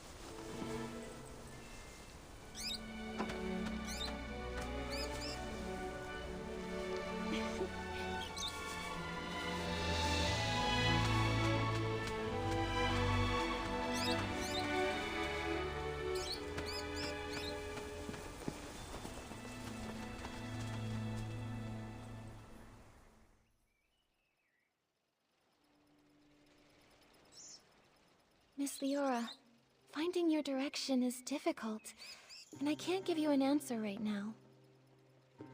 I believe that the only way to lay down your burdens and hopefully find your direction is to end all of the tragedy that Threadstar creates. Just like a wild bird, you're only able to fly when you feel the light. Yes, just like... a bird! Miss Leora, since that Threadstar thief once fed the birds might know where they ran off to. Maybe the birds do know the way. Miss Nikki, no matter where I end up, I never want Leah's tragedy to happen to anyone ever again.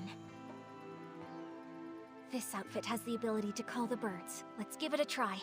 After all, we must find that thief. My inspiration came from the wheat fields, and it's only within these fields that this outfit is able to access its full power.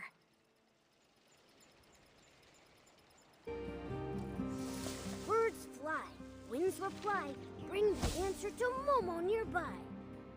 The birds said the PC who fed them was very gentle, but always seemed worried, and kept saying that if they couldn't leave, they would hide in the most unexpected place.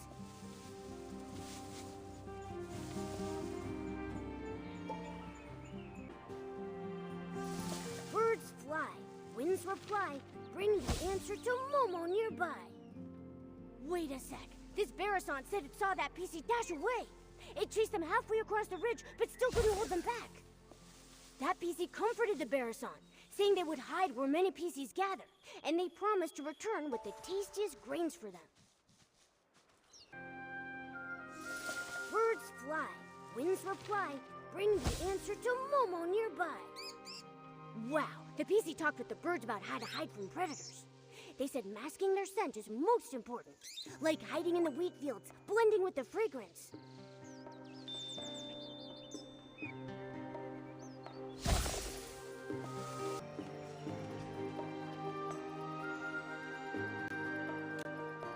So the birds saw that thief.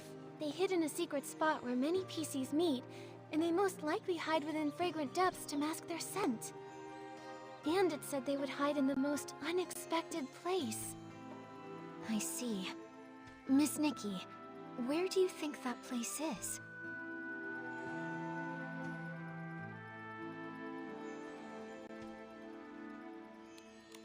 Could it be Windrider Mill?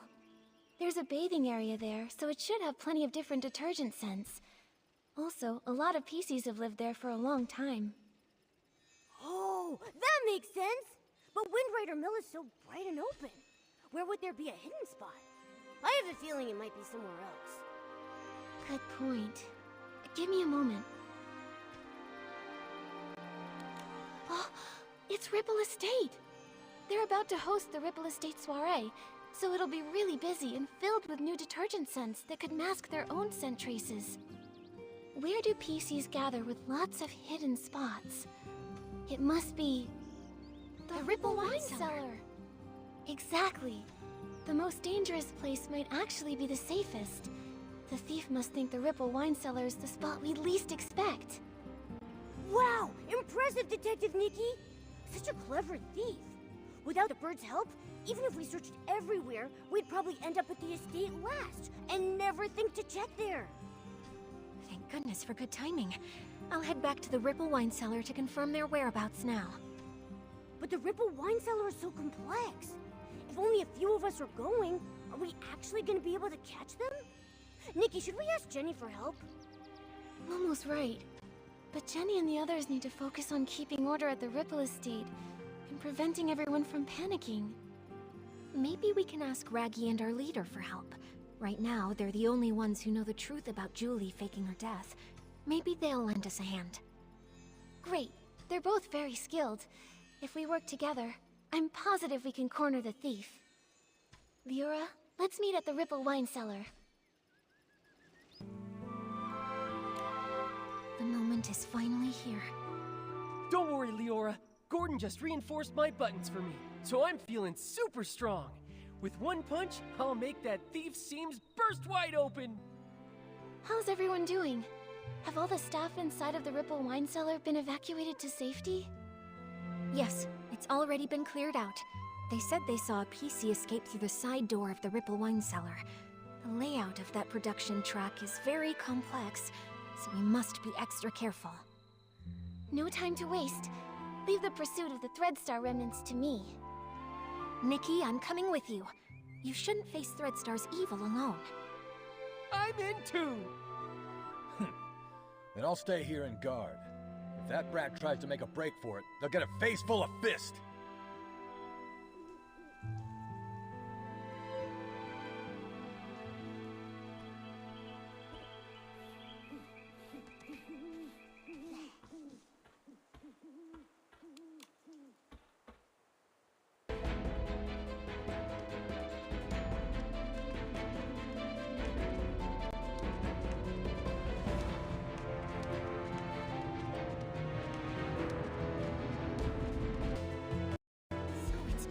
All along. Colleen, this time you won't get away.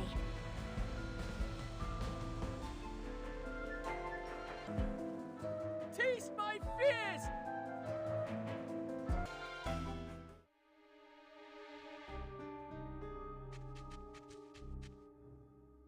Colleen, you've got nowhere left to run.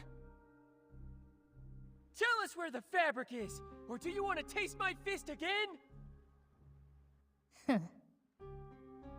Finally, we've got you. Your Threadstar goons have been so cruel to the PCs. Now it's time for you to pay. Spill it! How did you poison everyone? And how did you steal the suitcase? The entire time the suitcase had been stolen, you were with Tommy and Pommy. Right! Spill it! How'd you pull it off? Nikki, we've been tricked. Those rascals actually dared to come after us, and they even injured Julie. What? Julie is still alive. No way. But the suitcase thief is here, so who's going to attack Madame Julie? You've got accomplices, don't you? You're not the only Threadstar remnants hiding throughout the Ripple Estate.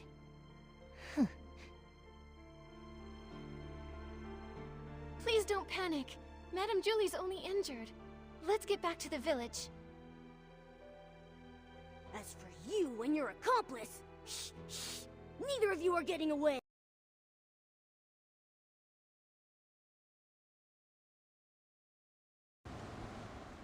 Stitching, stitching, endless stitching. If only I'd already perfected the immortal fabric. Immortal fabric? What a crazy idea. I like it, but I don't think I'll be needing it. This little wound won't leave a single stitch mark. Julie! Madam Julie, are you alright? Do not worry, my dear. If you ask where I was hurting the most, I would have to say not being able to use the strongest detergent for a while was truly heartbreaking. You always make it sound so easy. What exactly happened? Who did this? I'd have to say I was pretty lucky, if it weren't for my friend over there. Her again? Madam Julie, are you saying that she attacked you?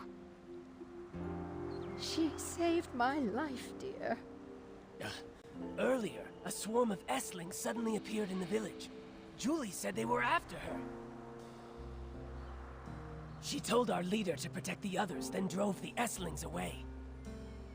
Then, there was some sudden commotion that shook the windows open. I quickly floated over and saw Julie injured, with this PC lying beside her. Even I couldn't see exactly what happened. Luckily, she was fast and agile. She suddenly darted out from nowhere and pushed me out of the way. Thank you very much, my dear friend. She actually saved Madam Julie. We never even got the chance to speak with her properly. Who is she really? And what is she trying to do? Gordon, is she badly hurt? Can you fix her? Of course! Thanks to Julie's Floragale cloth, but... Nikki, I think she wants to say something. Chase them! Hello? What do you mean? Who are you chasing? Don't worry, take your time. You're safe here. Leah. Leah? Leora, could it be that she suddenly leapt at you because she sensed Leah's presence? But how would she even know Leah? Could it be? Small flower, braids in rows. The dreaming child with secrets glows. Wind blows soft on the ridge, sending our sorrows off the bridge. Leah. She seems calmer now. I'll try playing this lullaby on the violin. Hopefully, she can rest peacefully in the music and dream without any pain.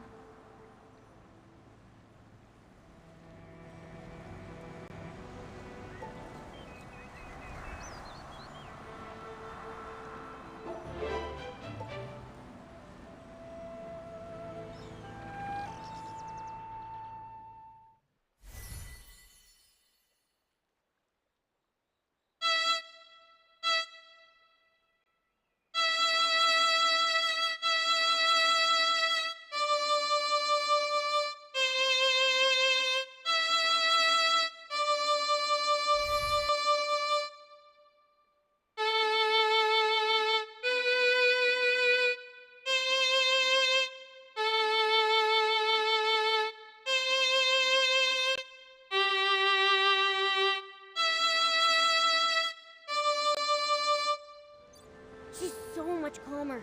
That's wonderful. Nikki, she's sleeping soundly. Gordon can start examining her.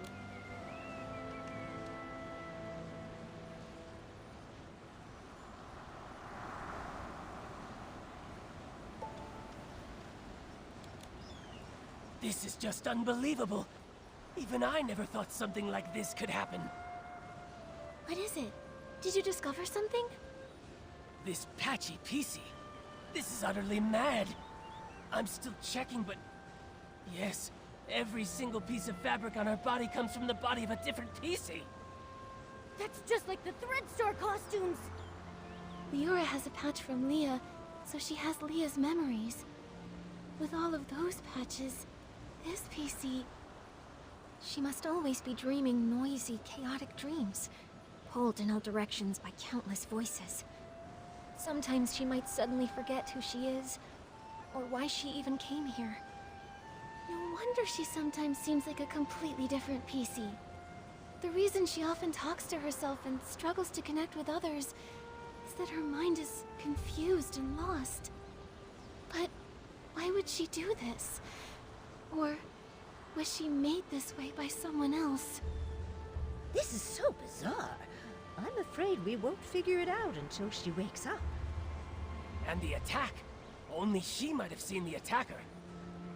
Speaking of the attack, that pocket watch she's wearing seems broken. It's stuck at 11:18. Could that be the time of the attack? That watch stopped long ago. I took it apart while checking. It's full of dust, and the gears are all stuck together. Then why would she still wear it? Why, indeed. I'll try removing all her patches so there'll be fewer voices inside her. Then you can talk to her original self without all the noise. This will be such an exciting experiment!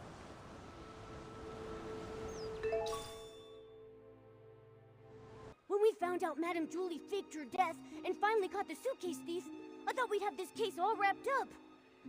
I didn't expect another PC would try to assassinate Madame Julie. Luckily, that mysterious Patchy PC was there, or things could have gone really wrong. Yeah. Even though we still don't know who she really is, or why she's doing all this, we definitely owe her our thanks. To be honest, with everything going on, I'm feeling pretty confused right now. Detective Nikki, do you have any new ideas? So far, we've solved the missing journal case and uncovered the truth behind the scraps of cloth in the suitcase. Madame Julie and Leora worked together to fake her death. But so many cases remain unsolved.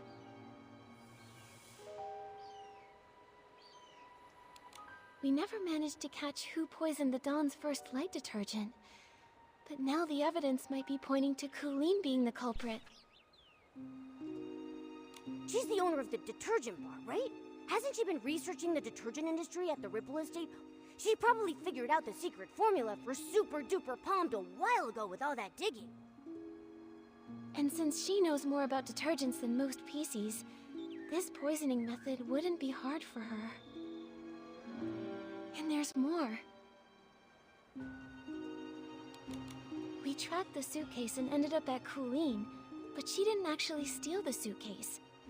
The real thief is probably an accomplice of hers who's still hiding in the shadows. Look at her, with that top hat and bow tie.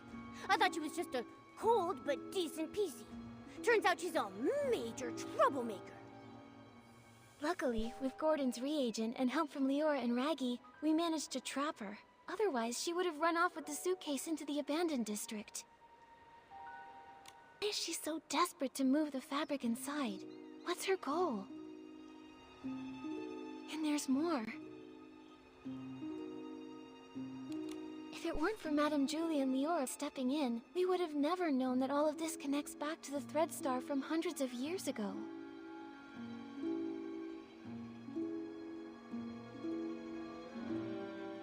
Some PCs, too. It's too cruel. I can barely say it out loud. Such a heartless company. Even though the Kingdom Guard's Operation Starstrike was a huge success, Thread Star somehow rose again. Not only cruel, but also cunning. They're preparing the Golden Vision. Maybe it's connected to Madame Julie's assassination. At least we caught Colleen, found out she's part of Thread Star's remnants, and know she definitely has an accomplice. They're the ones who attacked Madame Julie. She needed help to pull off the suitcase theft. Her alibi back then was just a trick.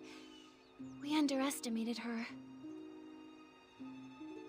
Ugh, one PC did the poisoning, the other one stole the suitcase, and they worked together so smoothly. They almost fooled us. Detective Nikki, who do you think stole the suitcase? Based on our findings, Tommy was held up by Colleen, and Benny was unconscious. Neither had time to steal it.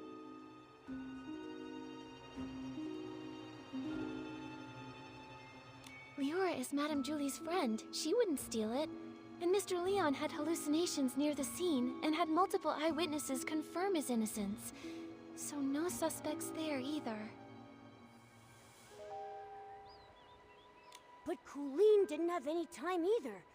That only leaves the Patchy PC, right? But she was the one who saved Madame Julie. Bit confused now. We must have missed some key information. It seems like the Patchy PC's identity and motive might be the key to all this. Let's hope the truth comes out when she finally wakes up.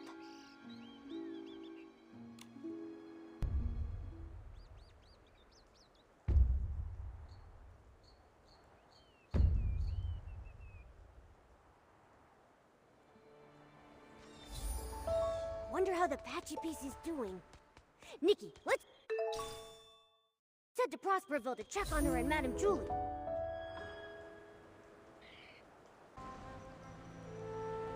So that was you? I just told the guards what's happening. Threadstar's gaining momentum, but I was careless. Leora, and that Patchy PC lady, what are you trying to say? Hello, Kingdom Guards. I'm Scarlet the Seeker, former Kingdom Guard reporting in. Miss Scarlet was a member of the Kingdom Guards. She's the one who uncovered Threadstar's plot, leading to Operation Starstrike. Also, she's Leah's mother. What? What are you talking about? Let me explain. I discovered Threadstar's conspiracy all because of Leah. Leah was my daughter, a lovely girl. Unfortunately, she was sick and left me too soon. I always kept her little clothes by my bed, pretending she never left. I missed her dearly. Then one day, her clothes disappeared. A tiny PC appeared in their place. She turned to me and called me Mama. I thought this PC was a blessing from the gods, so I called her Leah. I cared for her fabric, we played, and I sang Leah's favorite song. Small flower braids in rows, the dreaming child with secrets close. Ah, happy days. I always slept with a smile on my face, until she vanished too. Gone without a trace, like she never existed. I looked everywhere, but never found her. So I started investigating all the cases of missing PCs, hoping to find a clue. That's when I noticed Threadstar. The Kingdom Guards took it seriously. When Operation Starstrike succeeded, Threadstar was seemingly gone. But I still wasn't able to find my dear Leah. No matter where I looked, I never saw her again. Later, I left the guards and died alone, still searching for my baby girl. I was then reborn as a PC. This broken pocket watch stopped exactly at the time Leah left. I wear it always. I swore on it. Whether whole or broken, whether it takes a day or 100 years, I will find my Leah. After a while, I began sewing pieces of the victim PCs onto myself, piecing together their memories to find the truth.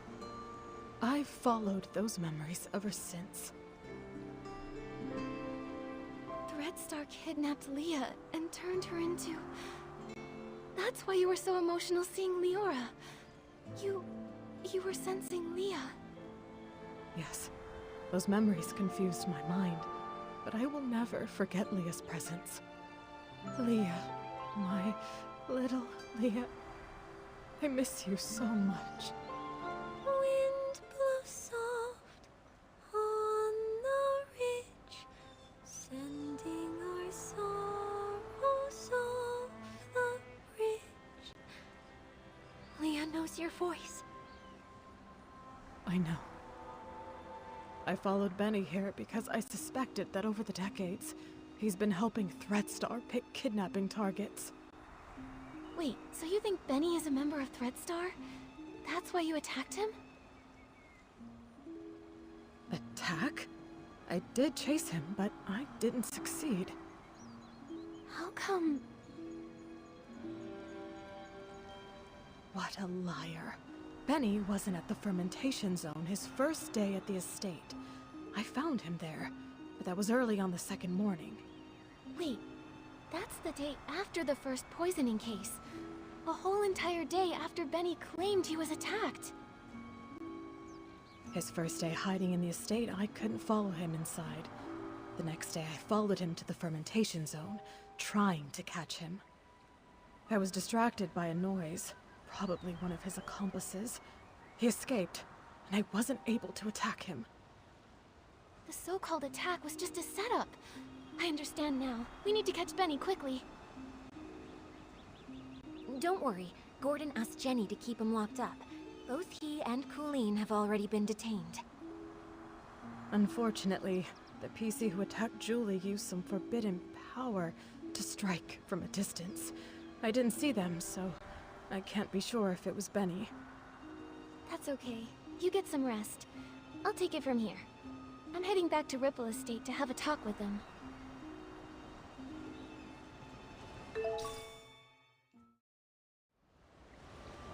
Benny and Colleen are held in 2 nearby knock-knock cells. It also looks like the others found these shredded fabrics on Colleen, but she won't explain why she stole the suitcase. As for Benny, I have yet to see him. I heard he's insisting on his innocence and begging to leave the abandoned district. Suspecting an old friend must feel awful. Leora, if you ever need to talk, I'll be here for you. It's okay, Miss Nikki. After hearing about Miss Scarlet's investigation, I had some doubts about Benny. After all, if it hadn't been for him, I wouldn't have started renting costumes from Threadstar. Huh? Didn't you start to suspect him when Threadstar got into trouble? Threadstar was popular then, and their custom stage costumes were in high demand. Benny was a perfectionist and wanted me to rent a magical costume to boost my influence. It wasn't that strange to me.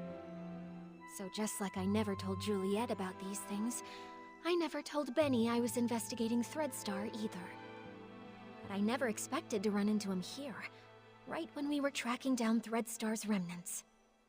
Returning to the abandoned district after a long time, and running into so many accidents, it's hard not to be suspicious.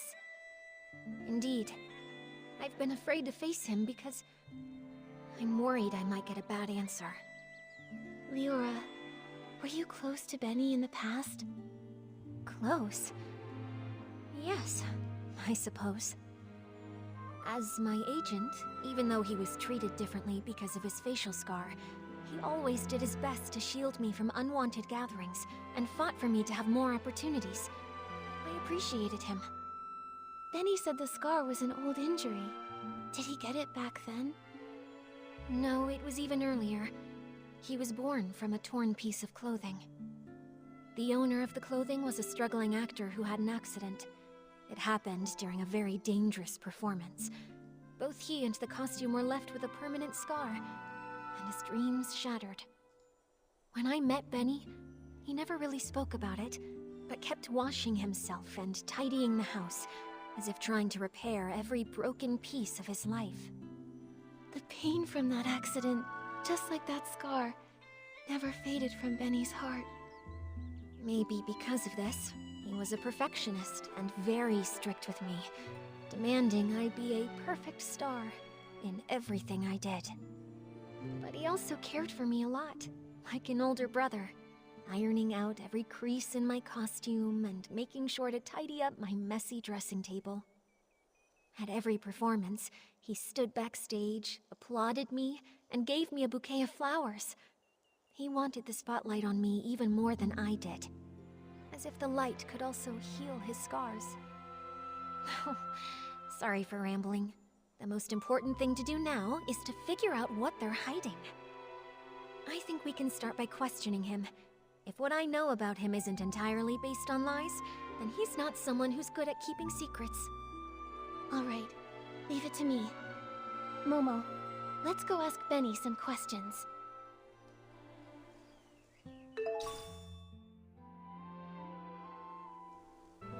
You again? Detectives. Is it my turn to be treated like a suspect now?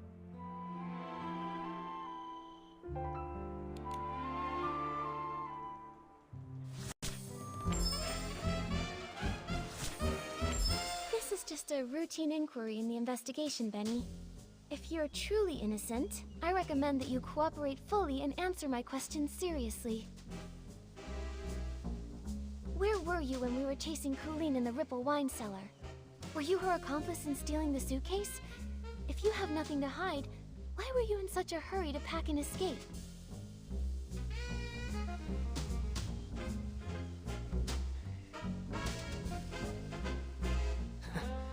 I had no idea you were chasing Colleen. How would I even know where I was at the time? As for stealing the suitcase, wasn't that after I was knocked out? I was hit by that jittery, patchy PC as soon as I arrived. How could I have had time to steal anything?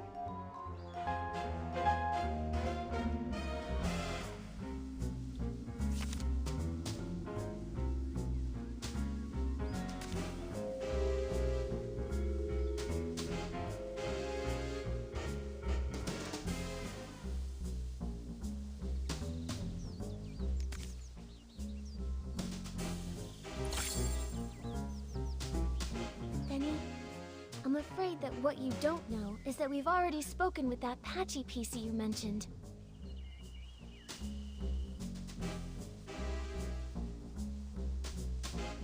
What? That's impossible. That thing can't even form a complete sentence. How could you possibly...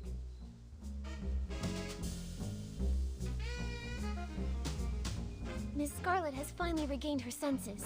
She's not some evil PC like you tried to frame her as. In fact, it's the opposite. You're the suspect, and that's why she's been chasing you all along.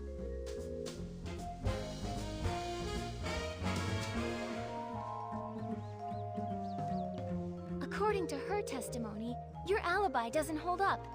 In truth, all that evidence was a lie you and Colleen came up with, wasn't it?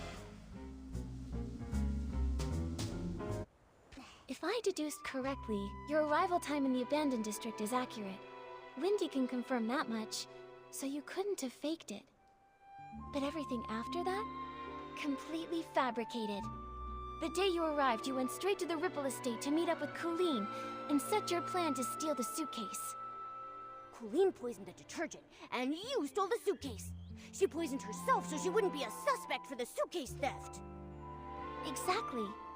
After stealing it, you left the estate and met with Colleen in the fermentation zone. She always said she had a habit of doing her research at night. But once you left the estate grounds, Ms. Scarlet spotted you again. Thanks to Colleen's help, you managed to escape. After that, the two of you chose to stage a fake attack scene to frame Ms. Scarlet.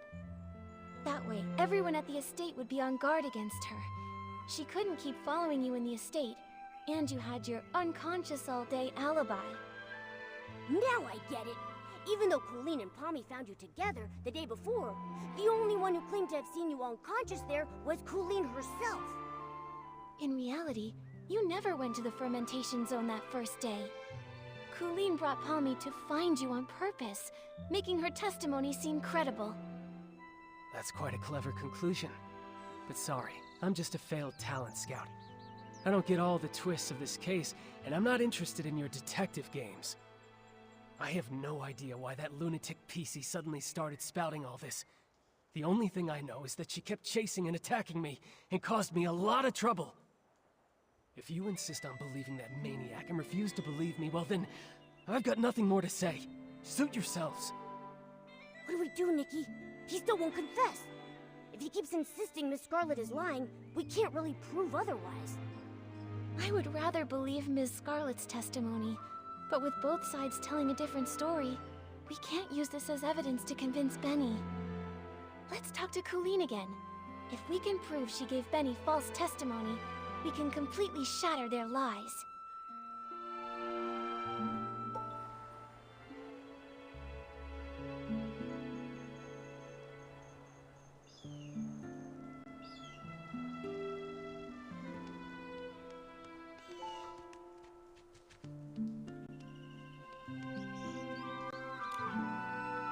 So, now you've sent a human and this little yellow furball.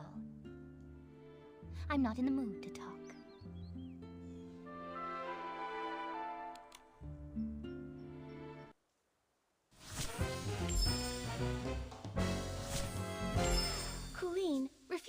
talk won't help. Since you had the guts to steal Madame Julie's suitcase, you should have been prepared for the truth to eventually reveal itself. Since things have progressed this far, you might as well cooperate and tell us your reasoning for stealing the suitcase. You're so gentle with the birds, so why stay loyal to a cruel organization like Threadstar? Steal a suitcase? Nonsense. You were chasing me so fiercely that I got scared and hid for my own safety, that's all. I didn't steal anything.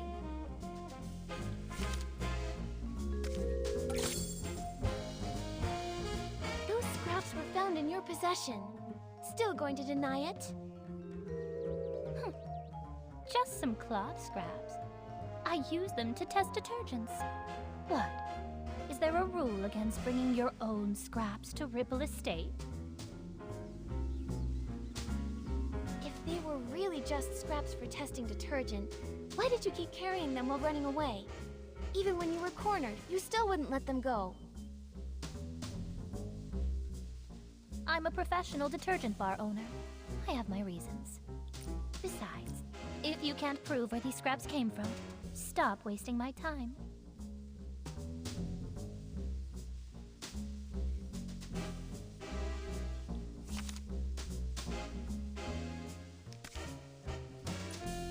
I hate repeating myself. Last, if you can't prove where these scraps came from, stop wasting my time.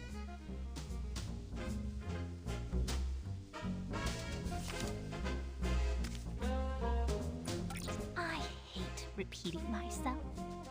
Last time, if you can't prove where these scraps came from, stop wasting my time. I hate repeating myself. If you can't prove where these scraps came from, stop wasting my time. I hate repeating myself. Last, if you can't prove where these scraps came from, stop wasting my time.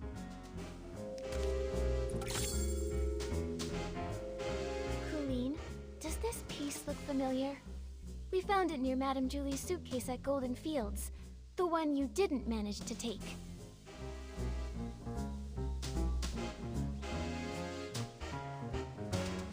If we compare this piece with the scraps we found on you, it will prove they're the same fabric. Or do you need to see a lab report before you'll admit it?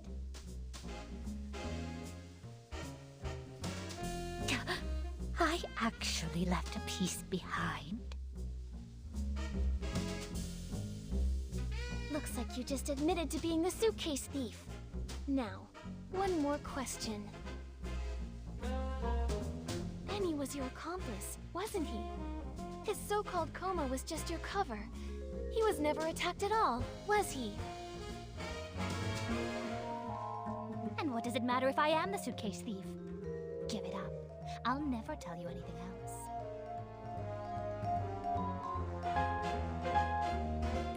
As for Benny, I'd never seen him before I came here, and I'd never bother faking evidence for him.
Benny's notes say he often visits the Nightshade Lounge, the very one you own, Colleen. He even pays monthly tabs. A hands-on bar owner that goes as far as to personally test detergents, and even carries around test fabric scraps just in case. And yet you claim to never have met someone who's obviously a regular customer of theirs. What a liar. That fool. Of all the things, how could he drop this page? Stupid. Utterly stupid. It's over, Colleen. No denying it now. You and Benny were a team, poisoning the Dawn's First Light detergent just to steal that suitcase. Why? What is this golden vision? Why kidnap so many PCs? Why target Madame Julie? Don't you think enough PCs died already? Colleen, it's not too late. Tell us the truth, and we can stop more PCs from being lost. Fine, I do know Benny. But just like you said, it's nothing more than a bar owner and a regular. I'd never risk faking evidence for a customer. And even if he came fairly often, I never liked that man. What a pretentious fool. What do we do, Nikki? This is the most stubborn PC I've ever seen. She's still not telling us anything. If she refuses to talk, we have no way to keep investigating. Momo, we need to find a flaw in her collaboration with Benny. Maybe we can start from here.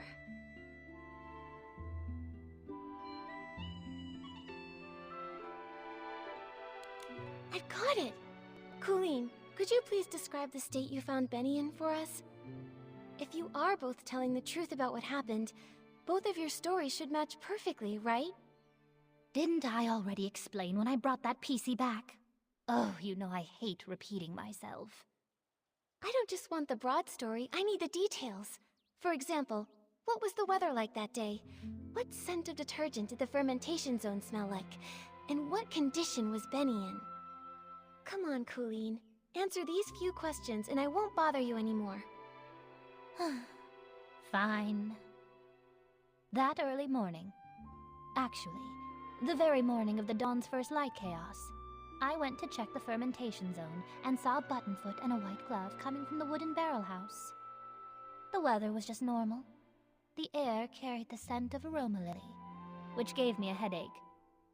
As for Benny, I thought he was just a worker resting, so I didn't pay much attention. I had no idea it was him. Then the next day, you brought Pommy with you, and he was still there. Pommy checked, and that's when you realized it was Benny, knocked out from the attack? Correct. But you already know that, don't you? The morning after the poisoning incident, the weather was fine, and the air smelled of flight fruit. He was lying in the exact same spot, still unconscious. Just one blow to the back of the head, and he is out that long. How pathetic. Now, is that enough? Don't bother me anymore.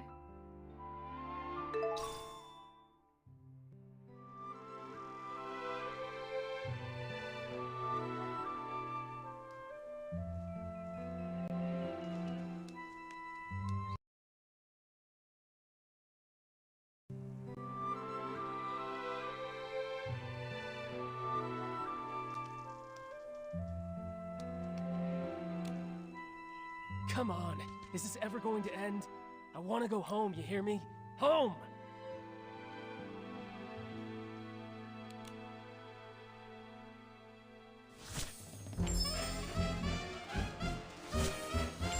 Benny, we have one final question. If you can answer it honestly, then maybe you can go home sooner. Please describe your experience of being attacked and knocked out, and when Colleen and Pommy found you. What was the weather like that day? What scent of detergent did the fermentation zone smell like? What condition were you in? Questions. Why so many questions? I already told you. I arrived that very morning when the Dawn's First Light incident happened.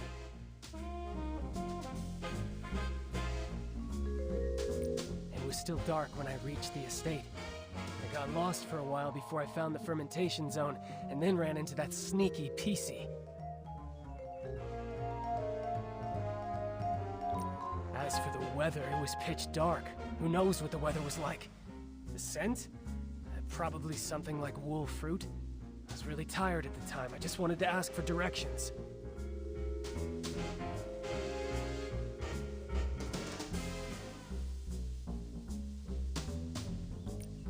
Then suddenly she attacked me and knocked me out. When I woke up, Pommy and the others had already taken me back to the estate. That's all I know. As for the weather, it was pitch dark. Who knows what the weather was like? The scent? Probably something like wool fruit. I was really tired at the time. I just wanted to ask for directions. Sounds guilty to me, Detective Nikki. What do you think? As for the weather, it was pitch dark. Who knows what the weather was like? The scent? Probably something like wool fruit. I was really tired at the time. I just wanted to ask for directions. It was still dark when I reached the estate. I got lost for a while before I found the fermentation zone. Questions, questions. Why so many questions? It was still dark. As for the... It was still... Questions, questions. Why so many questions? I already told you. I arrived that very morning when the Dawn's first light incident happened. It was still dark. As for the weather, it was pitch dark. Who knows what the weather was like? The scent?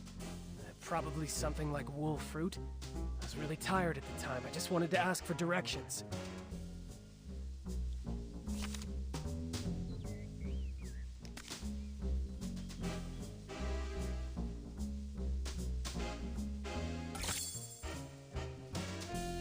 Is that all true? Because that's not at all what Colleen said. Take a closer look. Her account of the first time she saw you doesn't match yours at all.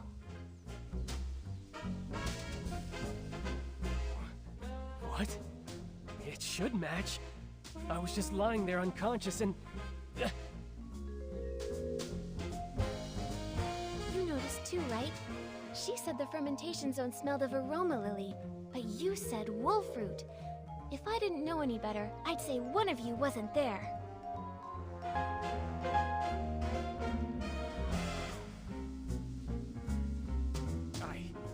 I just got it wrong. It was a mistake. Benny, don't you think it's a bit too late to change your story and say the scent was aroma lily? Aroma lily's smell is so distinct. No one would believe your side of the story now. The fermentation zone always starts releasing the scent of that day's ingredients after 3 a.m., but you and Colleen described completely different smells. If you're not lying, then how do you explain that? No, I just made a mistake. I didn't... No, I never smelled anything.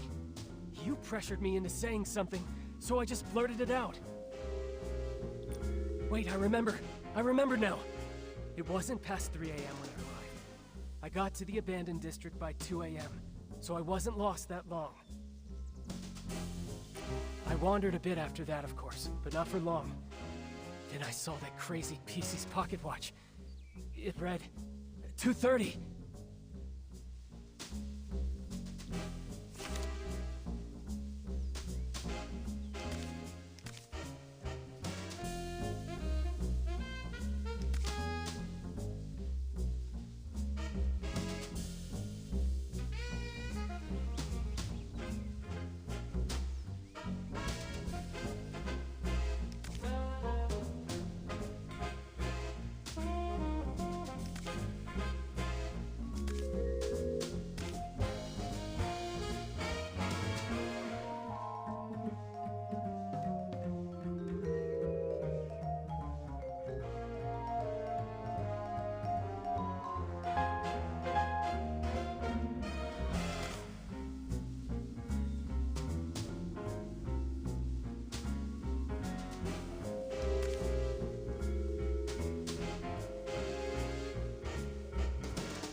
There's no way I would be foolish enough to say what I smelled was actually aroma lily.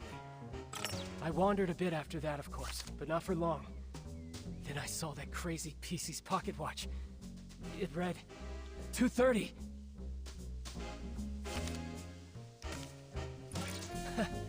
There's no way I would be foolish enough to say what... I wandered a bit after that, of course, but not for long. Then I saw that crazy PC's pocket watch. It read 2:30.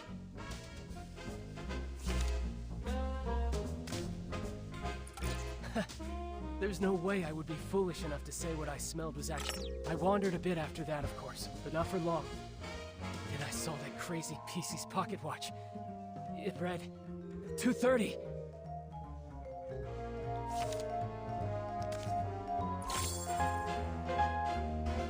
You made a huge mistake, Benny.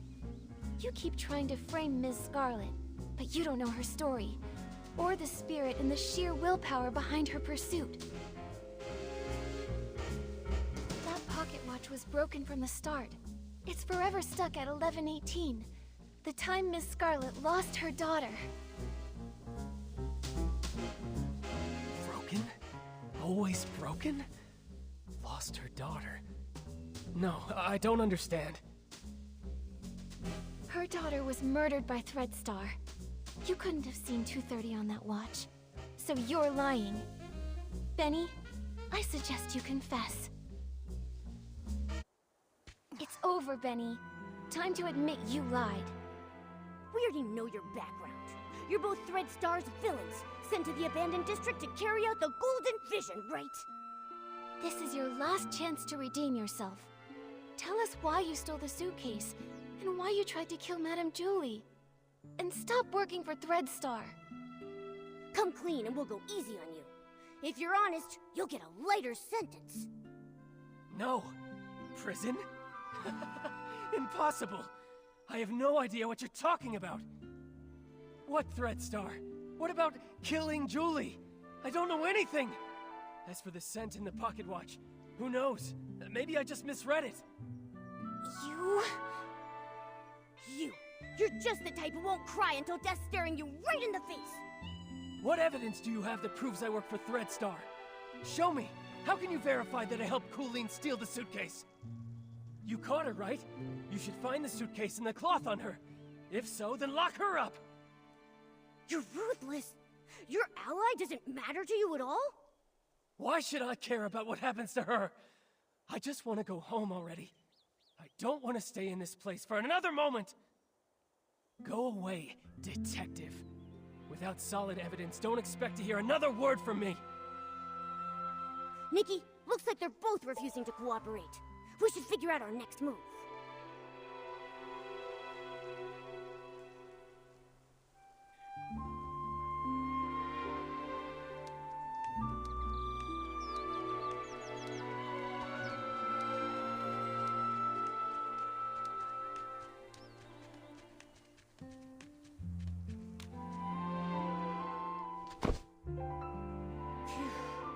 These two are hard to deal with.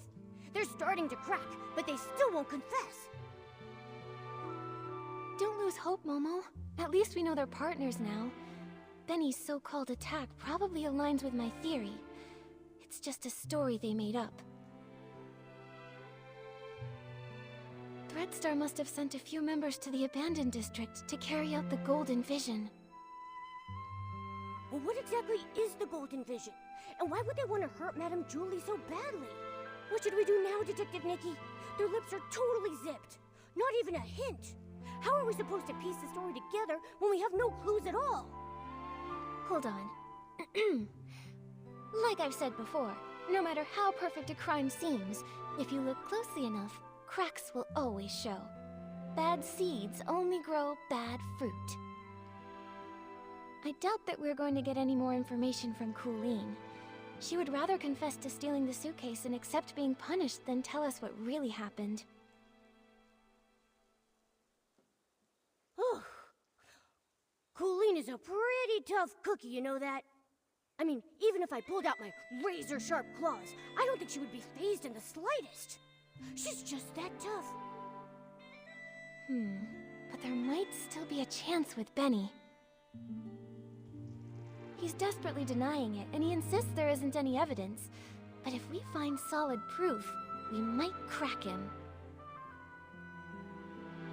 Unfortunately, the assassination attempt on Madame Julie has no witnesses, and it's hard to find clues from the Esslings. That route probably won't work. Should we start with the missing suitcase case? Yeah. If we can prove that Benny stole the suitcase during all of the detergent poisoning chaos, he won't be able to deny it. And if we can prove Benny's a member of Threadstar, identifying his motive, he probably won't have much of an argument. Makes sense. Detective Nikki, where do you think would be the very best place to start looking for evidence? Your trusty assistant Momo is here and ready to go whenever you need me. Just point me in the right direction and I'll get on it right away. Whether it's Threadstar or Benny, the PCs in the abandoned district might not be familiar with them. We'll probably find clues asking guests from Sichia. How about we start by talking to...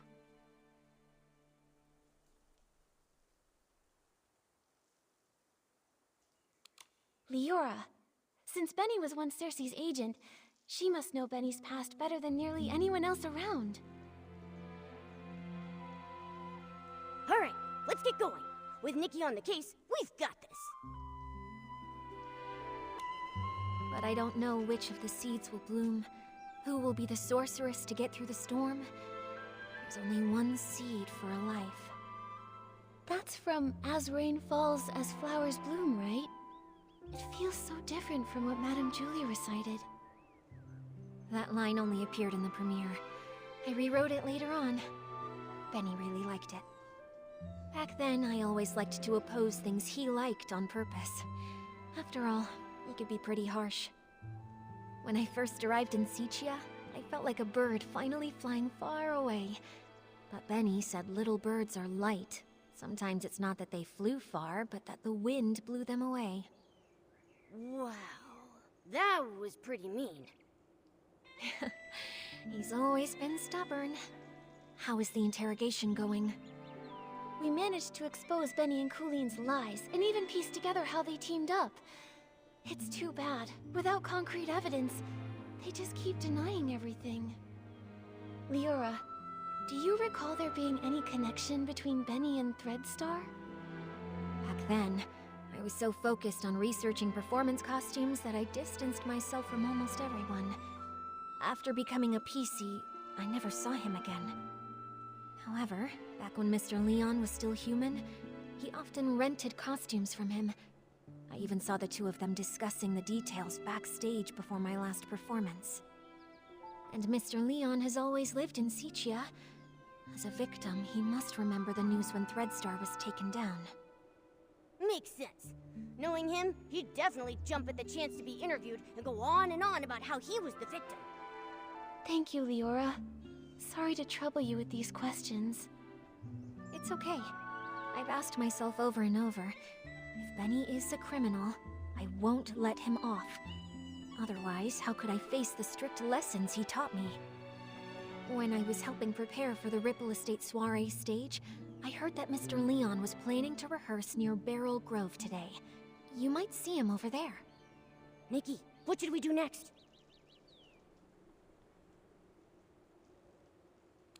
If that's the case, why don't we go directly to Mr. Leon?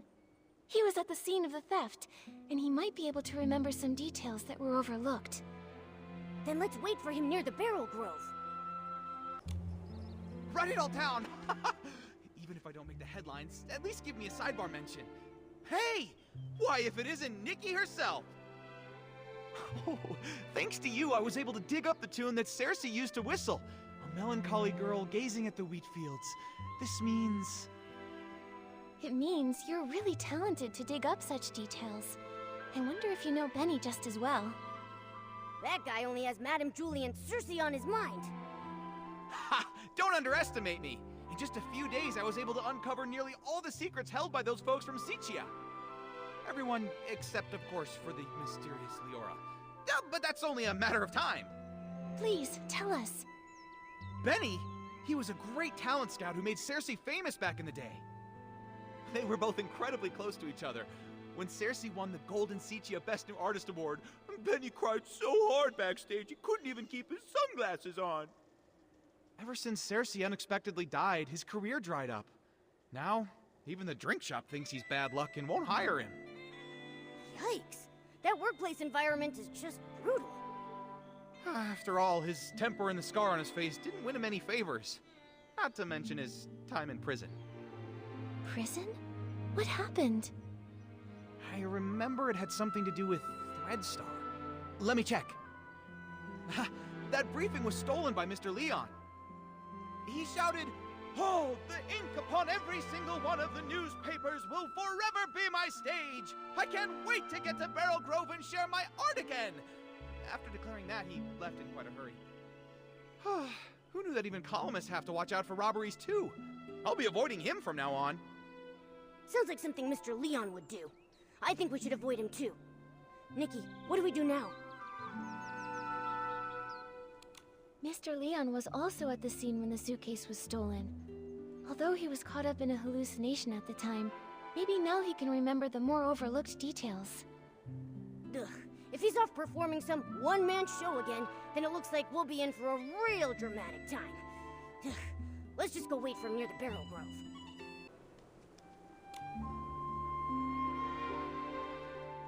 Oh, this world is even sadder than the drapes at the Backwater Theater.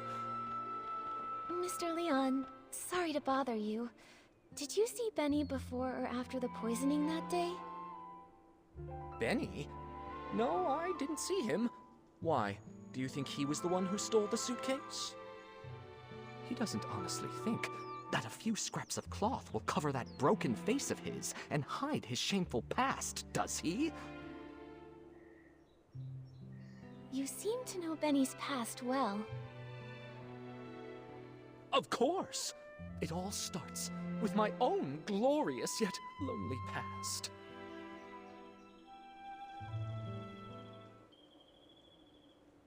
A boy more fragile than an unfinished script.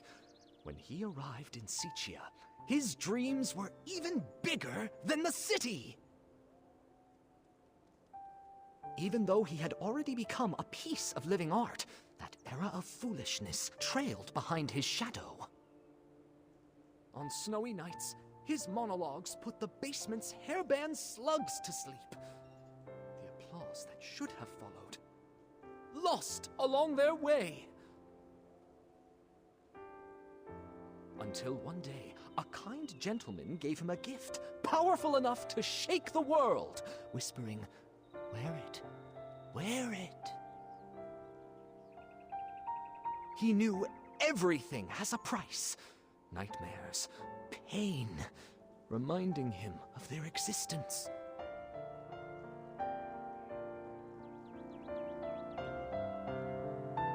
He went back to perform the full submission again and again in hopes to awakening this ignorant era. But he fell, forever left upon the platform leading to his dreams. Could that man be from Threadstar? Ugh. So they used everyone's dreams and it cost your life. But, what does this have to do with Benny?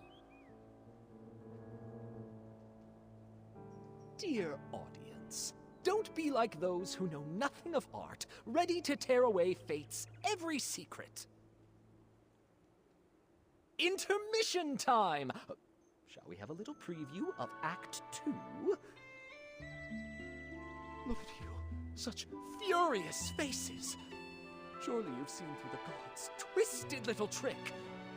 Such pitiful jealousy, too afraid to let the true starlight fall upon me. Sending that evil messenger, Benny, with fake generosity and kindness, politely selling costumes to me, all secretly marked with the price of downfall.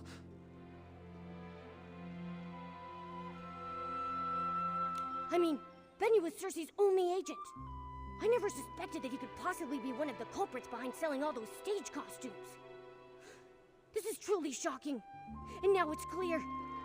He really is connected to Threadstar. This is exactly the evidence we're looking for. Mr. Leon, thank you for your help.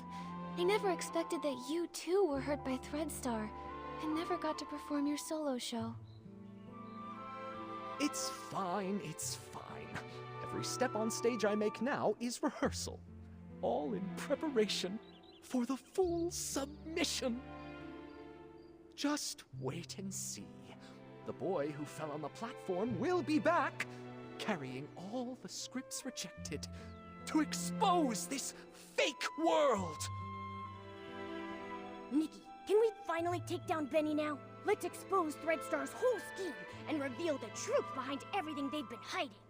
This suggests a link between Benny and Threadstar, but we'll still need solid proof that he's the one who stole the suitcase if we want to expose his secrets. But no one suspected Benny when we investigated the suitcase theft case before. Where do you think we should start digging from here? Miss Nikki, there were plenty of audience members obediently seated under the stage that day. Why not go ask them? You mean... Oh, right! We questioned Squeaky and Belford, but we got caught up with running around. We haven't even interviewed Leora yet. Maybe she'll link Benny to stealing the suitcase. Then what are we waiting for? Come on, let's find Leora and ask her. I think I was here. And then... Leora, are you recalling what happened the day the suitcase was stolen? Miss Nikki, yes. While you were all busy with the questioning, I just stood by doing nothing. I felt so ashamed. I thought that if I could recall some overlooked details, maybe I could help. That's fine. In fact, we were thinking the same thing. We came to hear more about that day in detail. Of course. As always, the first to receive the dawn's first light that morning were the on-duty staff, so they would be able to quickly return to their posts. After I applied it and was about to head back, I noticed some staff were already showing symptoms. I had a bad feeling, so I ran here, hoping to meet Gordon. When I arrived, I saw Squeaky pressing juice there. She's usually really energetic, but at that moment she seemed unusually agitated. If you say so, it really sounds like she must have already been hallucinating back then. She was talking about flying fruits, runaway bags, all sorts of impossible things. At the same time, I saw Belford approaching. He carried a bunch of detergents, but was already unsteady. It sounds like Belford was about to hallucinate too. I wanted to help him, but I quickly started to feel dizzy myself, stumbling and bumping into him. Lots of detergent spilled. The smell was strong. Oh, this must be the fragrant fireworks Belford told us about. What then? And I started hallucinating too. I can only remember some fragments. A yellow bullcat with 2 blue-purple horns, wearing a blue-purple jewel on his neck. Well, I thought the bullcat might charge. While dodging it, I bumped into a sack, and I think I may have cracked it. Do you think that bullcat could be Belford? I remember his yellow hat having 2 blue-purple patterns. Just a thought. That's a possibility. Then suddenly I heard a loud shout ring out. You'd rather have perfect wheat fields than accept the Barasant I bring! Something like that. That has to be Mr. Leon. I think your version of this line is better than his original. That was him. I was startled then. I saw the bullcat run away, felt danger was coming, and left quickly. It looks to me like both you and Squeaky were scared off by Mr. Leon's shout. When I came to my senses, I was at a remote water spot, soaked through, and there was no one nearby. So that's what happened. We met the other witnesses Leora mentioned to us, but I can't shake the feeling that something is off. There should have been one more PC there. The thief. They couldn't have disappeared without a trace. But what exactly feels wrong? Don't rush things, Miss Nikki. Maybe we can simulate an interrogation. Treat me like a suspect, find any inconsistencies in my story. Maybe the truth is hiding in plain sight. Great idea. We should get started.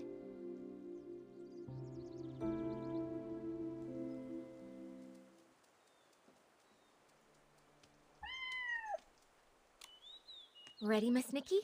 We'll start when you are.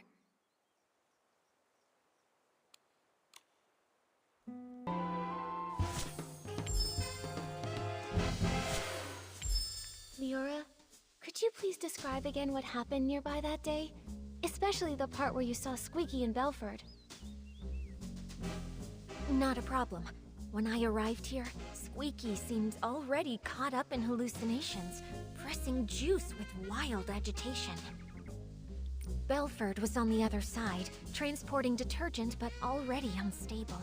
I tried to help, but felt dizzy and accidentally bumped into him, spilling the detergent.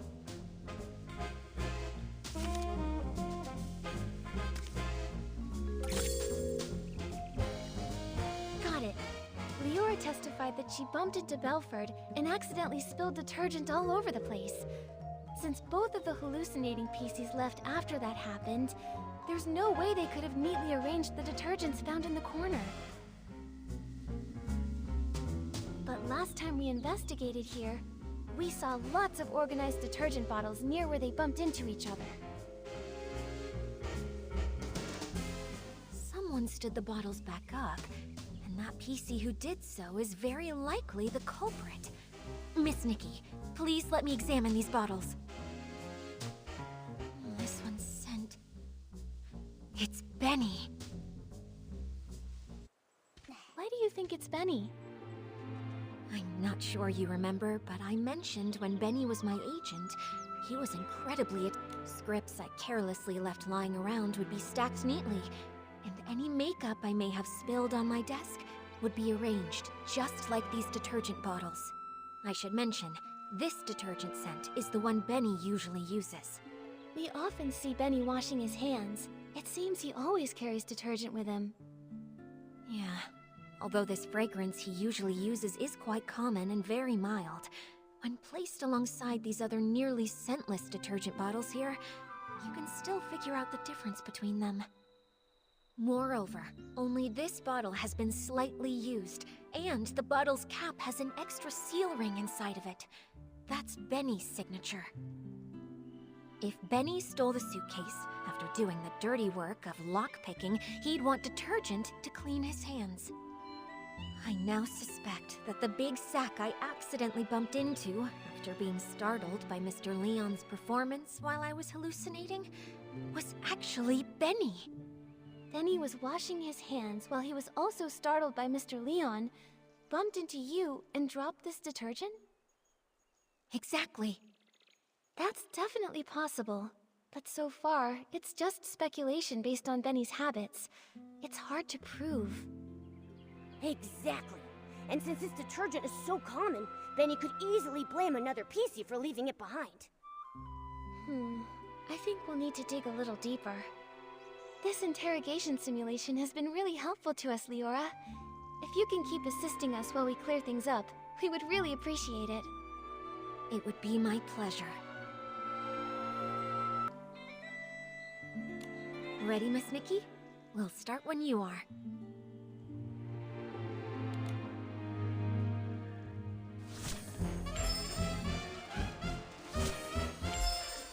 If this bottle of detergent with a different scent really was dropped by Benny... I see. In that case, there's still one suspicious detail. When Benny was looking for the detergent that he had dropped, he tidied up the spilled bottles by force of habit. But if he had the time and energy to do that, how could he have not taken the detergent he actually dropped?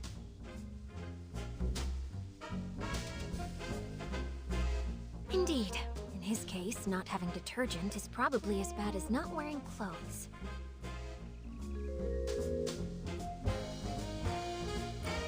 think maybe he did take a bottle of detergent, just the wrong one. Miss Nikki, what do you think?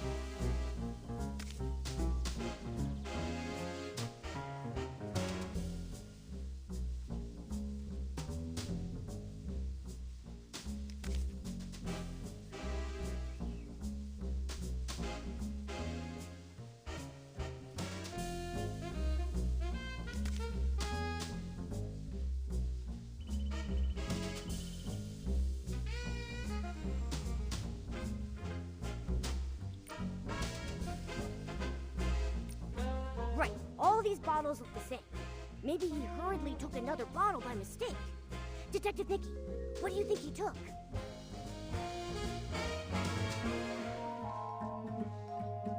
Indeed. In his case, not having detergent is probably as bad as not wearing clothes. I think maybe he did take a bottle of detergent, just the wrong one. Miss Nikki, what do you think?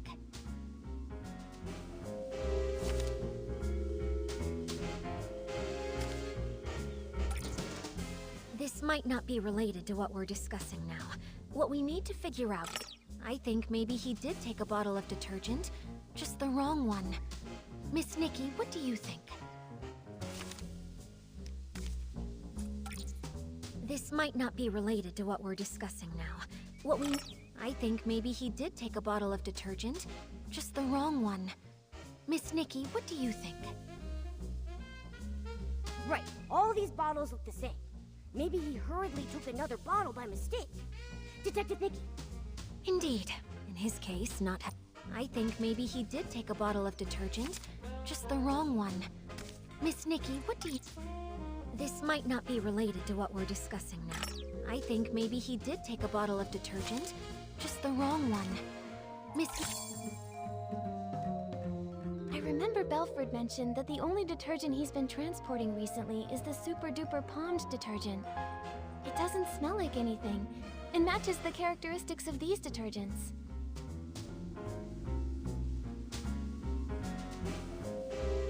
I see. Since the bottles all look alike, and the scent difference is minimal, it doesn't surprise me that he grabbed the wrong detergent in a hurry. Even if Benny did grab the Super Duper Pond detergent by mistake, he probably realized it a long time ago. If he's already thrown away that bottle, we can't investigate further. Maybe we can find supporting evidence from other testimonies. Have other witnesses seen anyone with a distinctive appearance in their hallucinations? Like how I saw a sack with a big tear.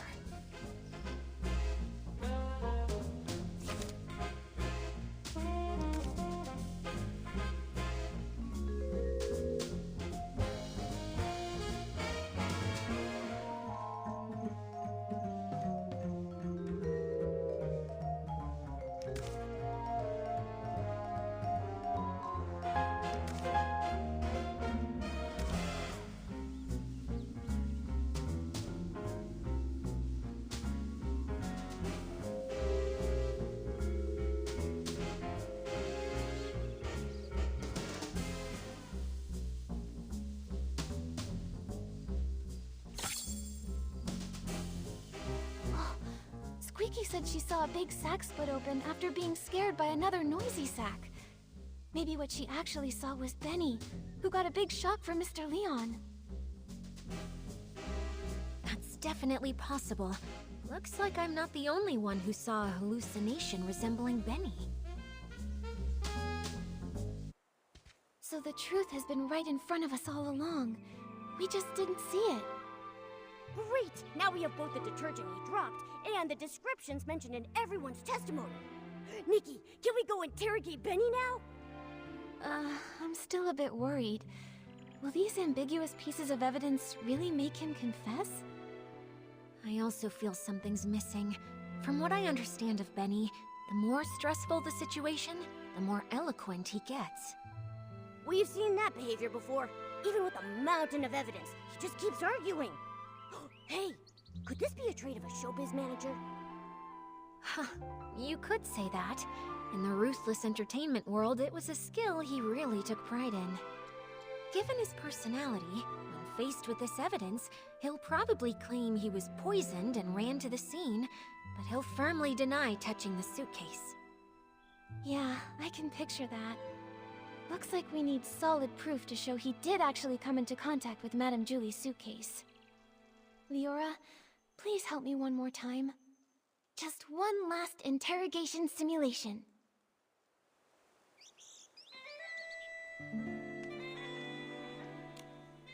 Ready, Miss Nikki? We'll start when you are.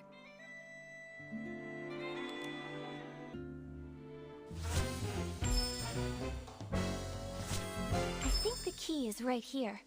How can we prove that Benny made contact with Madame Julie's suitcase?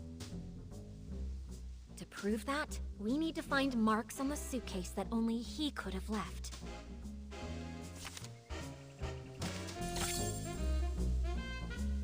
Madame Julie's suitcase is covered in dirt and scuff marks. If Madame Julie saw it, she'd be upset for sure. But she carefully picked the fabric for this suitcase. It shouldn't be this fragile.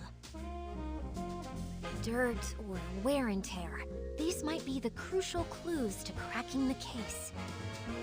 Benny definitely washed his hands with the super-duper pumped detergent he grabbed by mistake, but this detergent doesn't have any distinctive scent. Besides the scent, what kind of flaw could super-duper palmed possibly cause?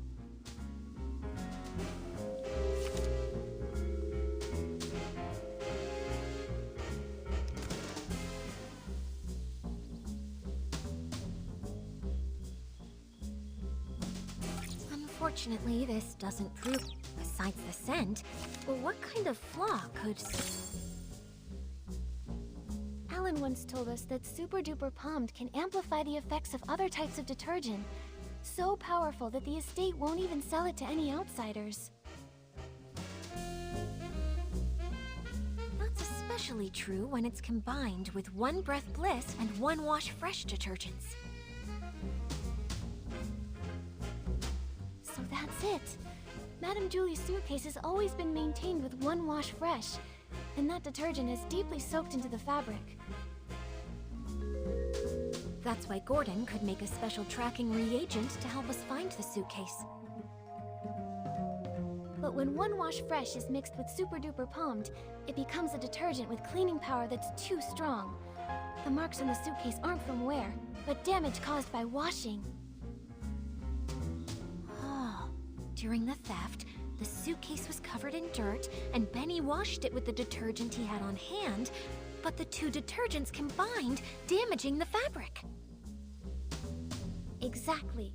It's probably because he realized the fabric was getting damaged that Benny didn't dare keep cleaning. Otherwise, with his obsession for cleanliness, he wouldn't have tolerated so much dirt still on the suitcase. Leora, could you help think this through? With this evidence, is there any way he could still deny it? Considering Super Duper Palmed is not officially sold outside the estate, this evidence is quite conclusive. If he were desperate enough to fight back, maybe he would try to claim the marks were there before the theft?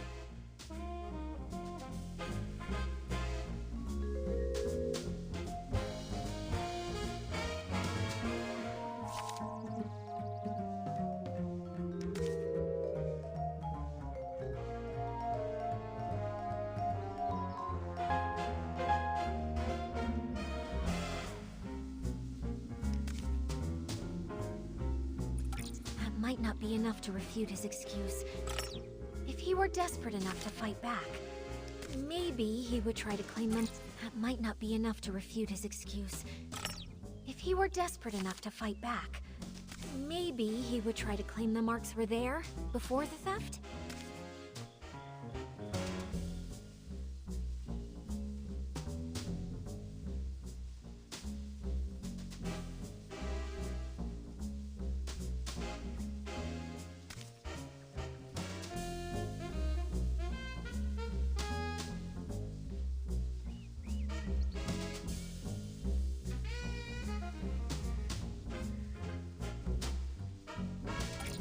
might not be enough to refute his If he were desperate enough to fight back, maybe he would try to claim the marks were there before the theft?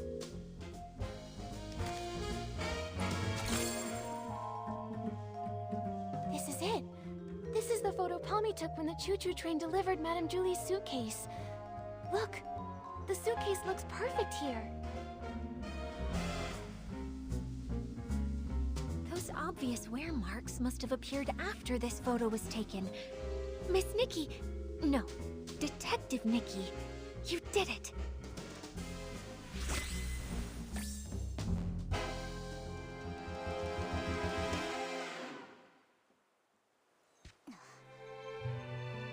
So this is what really happened that day.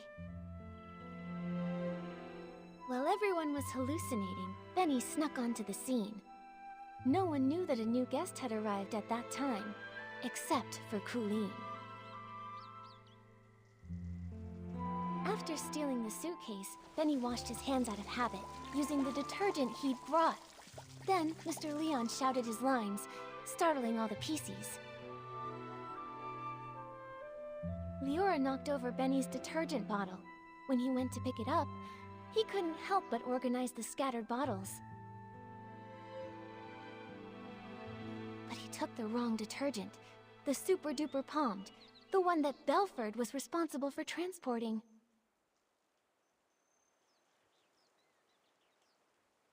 Then he left with the wrong detergent and the suitcase. The estate was chaotic during those few days, so no one saw the detergent bottles lined up in the corner. Later, because the suitcase was so dirty, he tried cleaning it, but didn't expect the reaction between Super Duper Palmed and One Wash Fresh already soaked into the fabric would wear the material down. Bad seeds only grow bad fruit. Eventually, he left behind a flaw. Why did he choose this path? He cares deeply about his wounds, yet he joined Threadstar, tearing apart his own kind. Leora, we still don't know how deeply Benny's involved. Let's talk to him first, before we make a call. Yeah. Although he definitely helped steal the suitcase, we haven't found any other clear sign of wrongdoing. The ledger isn't his, and the Golden Vision notes aren't with him either. He already served a century in prison and got hit by his own accomplice. Before we jump to conclusions, decide whether he's truly a bad PC or not, we need to gather all the facts, piece everything together, and see the full story for ourselves. Prison? I guess I didn't know everything about him. Actually... It's fine, Mr. Momo. Thanks for helping uncover the truth. If Benny really is a key member of Threadstar and tried to harm Madame Julie, I'll personally bring him to justice. Even if he's got his reasons, or if he introduced Threadstar to me, even without meaning to, I want to hear it from him directly. Right. Before we find Benny, let's take this suitcase to Alan's for an inspection.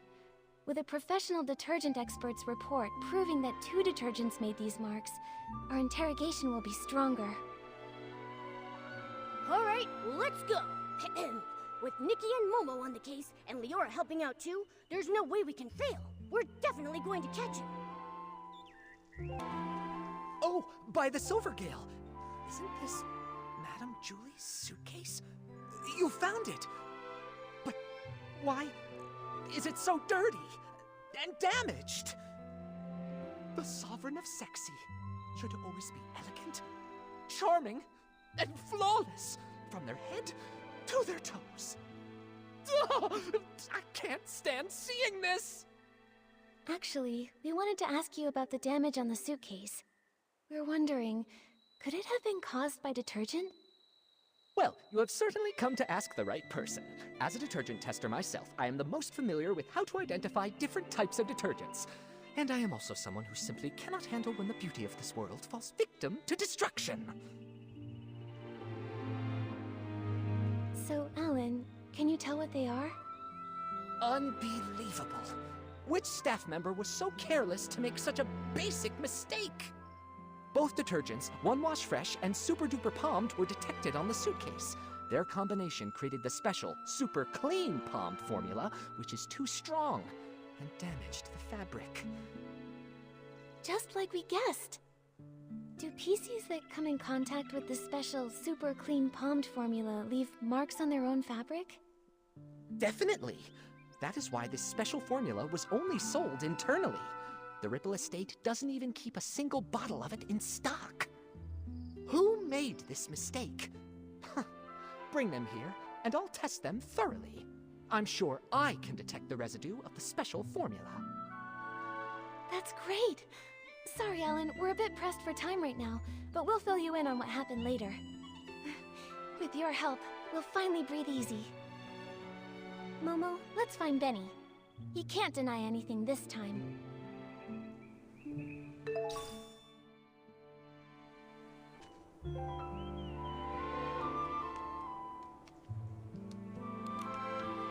we go again. When will this end?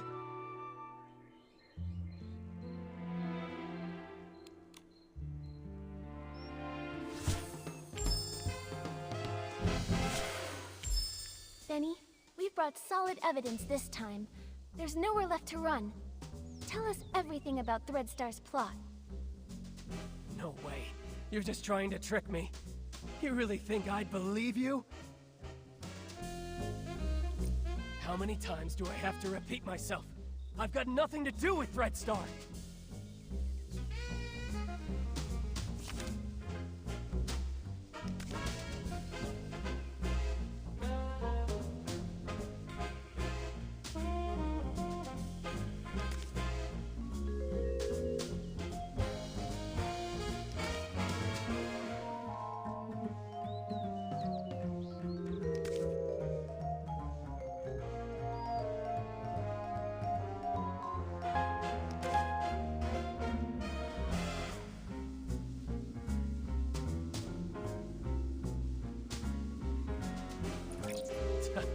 I thought you'd find something, but how many times do I have to repeat myself?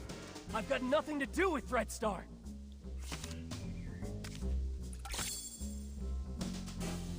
A minor offender involved in coercive sales and forced rentals, sentenced to 100 years in prison with compulsory labor.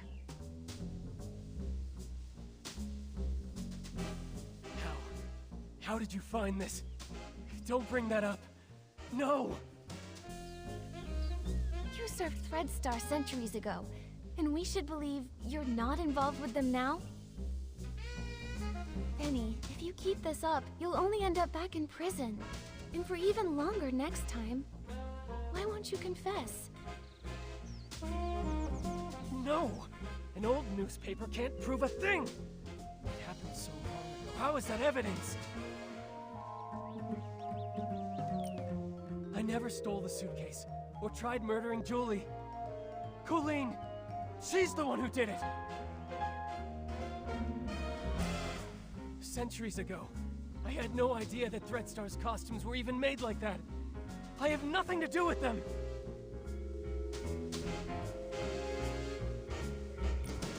I never stole the suitcase, or tried murdering Julie. Colleen!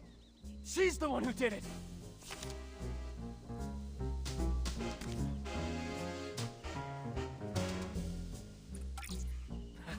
No proof that I never stole the suitcase, or tried murdering Julie.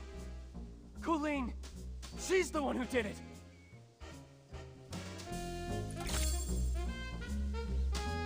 Do you see it now, Benny?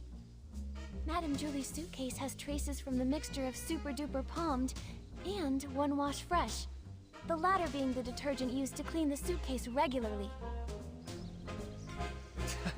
So what? Where did that Super Duper Palmed come from? The only explanation is if someone left their own detergent behind and took the transport shipment. And I think the culprit is you. No!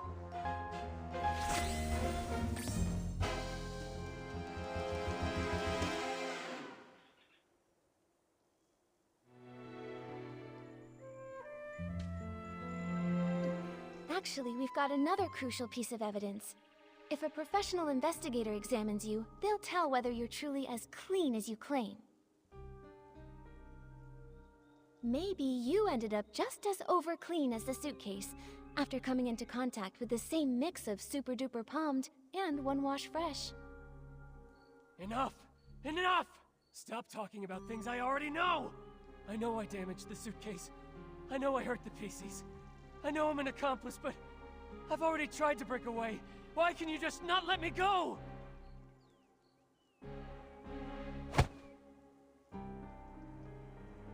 You've gone to prison for a century and still don't get it? A bad seed always bears bad fruit. Some mistakes should never have been made. You don't know anything! What if that bad seed was just me being born? What if his dream was to be a perfect star, but an accident ruined his face? What if I was born from the nightmare wrapped in that damaged costume from such a disaster? That seed wasn't bad. Even with that scar, you're still an excellent talent scout, helping a country girl step onto the stage. And your insistence on prop safety spared her from the same fate. How? How did you know? Cersei? Yes. I've always wanted to ask her something. If I had not insisted on the original schedule that day, would she never have fallen? She was doomed to die. She was investigating Threadstar's costumes and was targeted. How come? No, I should have known. I rented those costumes. I just didn't dare to think about it. I always... After I got out, I was a ragged scrap with a 100-year sentence, shunned by everyone. Only Threadstar gave me a chance to keep creating perfect stars. So I told myself it was okay, that I was just a fringe PC on the sidelines. I stole the suitcase, but I didn't want to think about what was inside it. I kidnapped the PCs, but I didn't want to see what happened to them afterward. A crime is still a crime. No matter how you tried to dodge it before, this time you still bared your claws at Madame Julie and tried to kill her. I didn't. I'm not qualified to do such an important mission. Coolin assigned my tasks. She didn't even tell me Julie was still alive. Julie was still alive. Leora, do you remember that when we were investigating in the Ripple wine cellar, Coolin said that too? She did. She seemed unaware that Julie faked her death. The attack on Madame Julie... Could the real mastermind still be hiding in the abandoned district? We need to ask Coolin again. She won't cooperate. She joined Threadstar to find her missing twin brother. That's the only thing she truly cares about. Missing? What else do you know about Coolin? She'd rather talk to birds than to other PCs. Maybe because she once had a celeb crow named Cece. She's always been closer to those birds than PCs. Cece? Could it be... This scarf! Tommy said Mr. Simon and his sister once raised a celeb crow called Cece together. But Simon is already... Leora, would you be able to visit Tommy and borrow Mr. Simon's relics? I think we have a lot to discuss with Coolin now. Okay, I'll... You'd better help her see things clearly. She doesn't need to live the way I did. There's just one more thing, Benny. The regret from back then shaped who I am today. A patched-up me. Someone with courage and patience, no longer afraid to face the truth. All the wounds, regrets, mistakes, everything is fixable. I hope you can forgive your own scars. If only Leora had told Benny this sooner. Benny's done so many bad things, no one's going to forgive him. Maybe what Leora meant was that having regrets and flaws doesn't mean that life has to end. It's...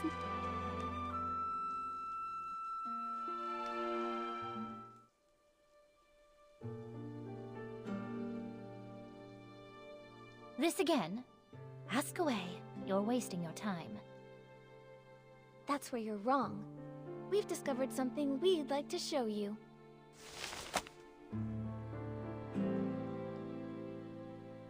Tommy informed us this scarf belonged to a late senior columnist. He was on his way home, planning to give this scarf with its subtle bird embroidery to his sister. Because they once raised a celeb crow named Cece. Where is he? What do you mean by late senior columnist? I'm sorry, Colleen. What Tommy encountered was a PC that had been born from that person's clothing. His name is Simon. We were able to locate his whereabouts within your ledger.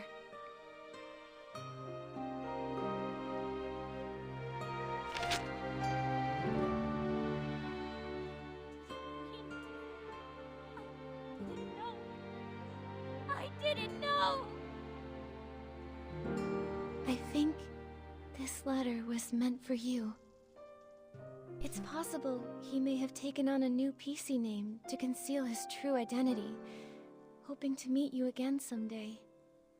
But I'm sure that hearing that new name, it must have felt very unfamiliar to you.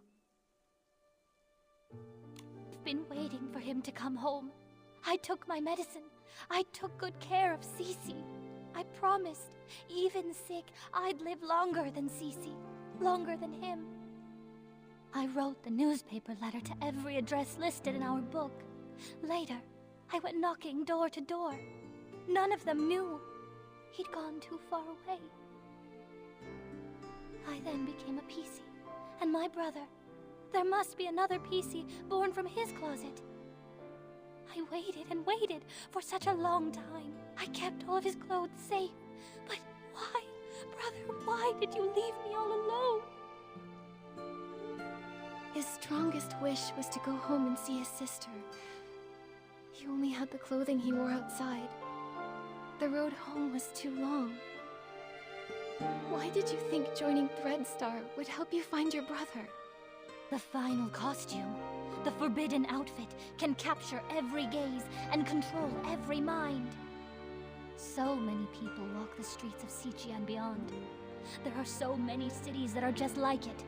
I won't be able to find my brother in all of that. Unless the outfit's finished. Whoever wears it only needs to stand on the stage and ask one question for me. That's all. The forbidden outfit. So that's Threadstar's ultimate goal? That's absolutely crazy! You knew full well that it was an evil power. Beyond all that, you were fully aware that the PCs you ordered to be kidnapped had loved ones who would be devastated, their hearts broken because of your actions. You know that pain better than anyone. To hurt others for your own desires, that's incredibly selfish.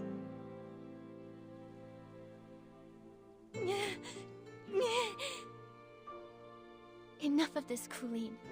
Don't you ever commit these evil acts again. I'm sorry.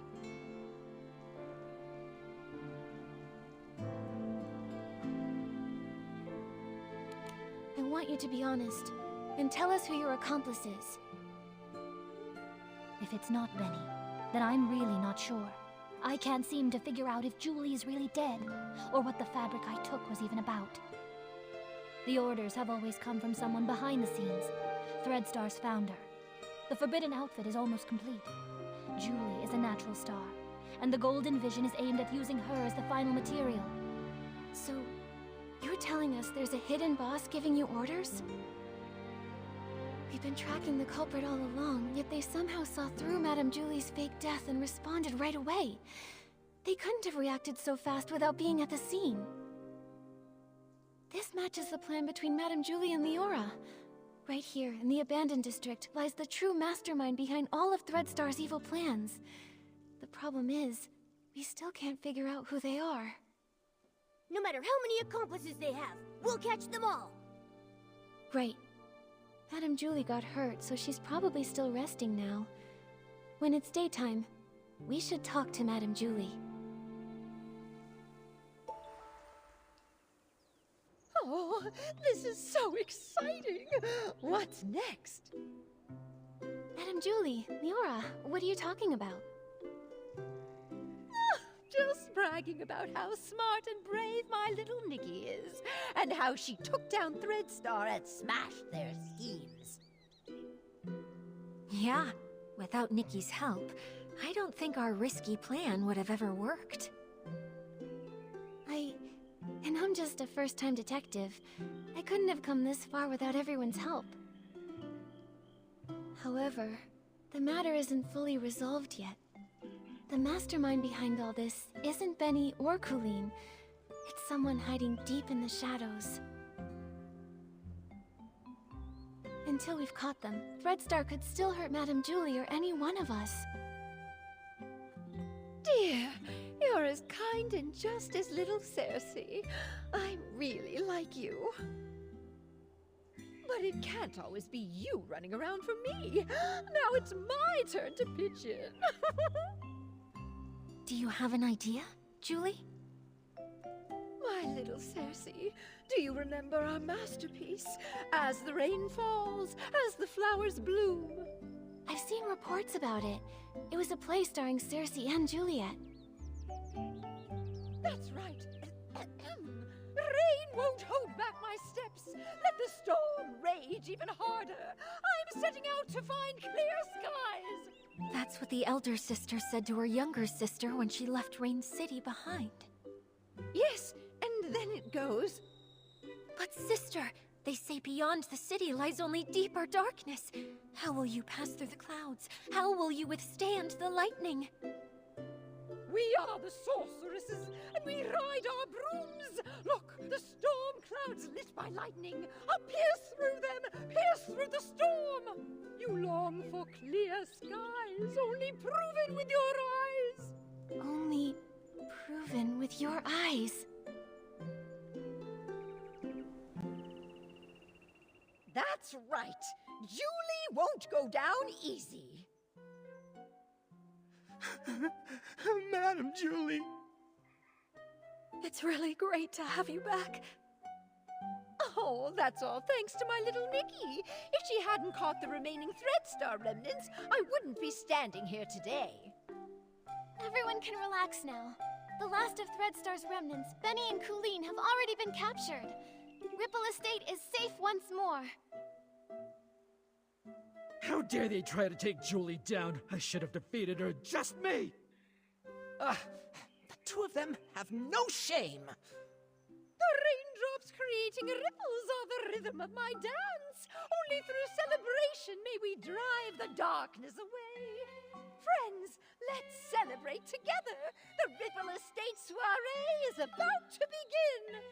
Yay! When the mastermind thinks we've lowered our guard and tries to strike Julie again, we'll get them right away and end this forever.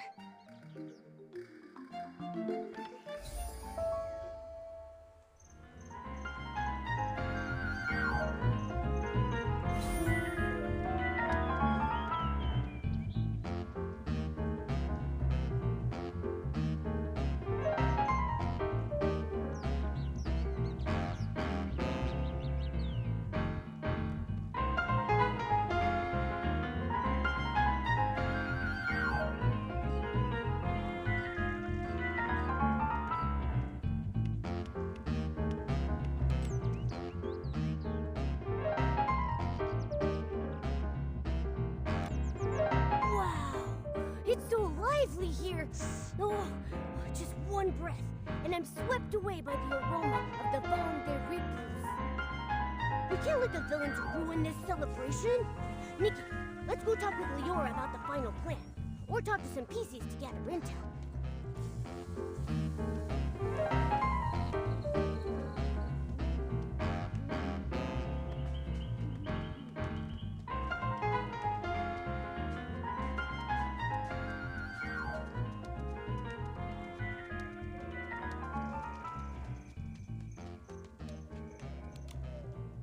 please take good care of yourself, too. She'd be worried about you. Don't worry. Hi, everyone. Miss Scarlet, how's your recovery going? I'll be okay. Injuries happen all the time. When I was with the Kingdom Guards, I had more stitches on me than I could even count. But that still won't keep me down. But you're not fully healed yet. Are you sure you want to join the mission? My only wish is to catch the culprit, even if it means using every last bit of my strength to do so. Threadstar is cunning. I know that better than anyone. You'll be more likely to catch them having me around. Tell me the details. How are you planning to use Julie as bait to trap the culprit? Okay, at the opening of the Ripple Estate soiree, Madame Julie and I will team up for a styling duel and perform the first dance. I've already passed the co-performer auditions, and I've earned the Sovereign of Sexy medal.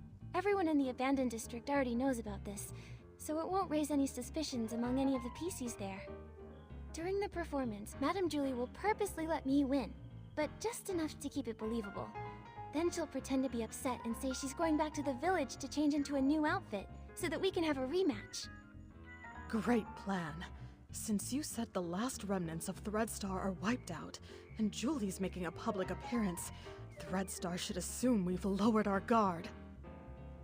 Right. When the soiree is over, any outsiders lingering in the Abandoned District will be a lot more conspicuous and won't go unnoticed. When Madame Julie returns alone to the village during the party, it'd be the culprit's last chance to strike. They'll have to try. Lior and I will be hiding nearby, ready to protect Madame Julie and catch the culprit. Understood. I'll find a good ambush spot nearby, too. Phew, the show's about to start. Nikki, are you feeling nervous?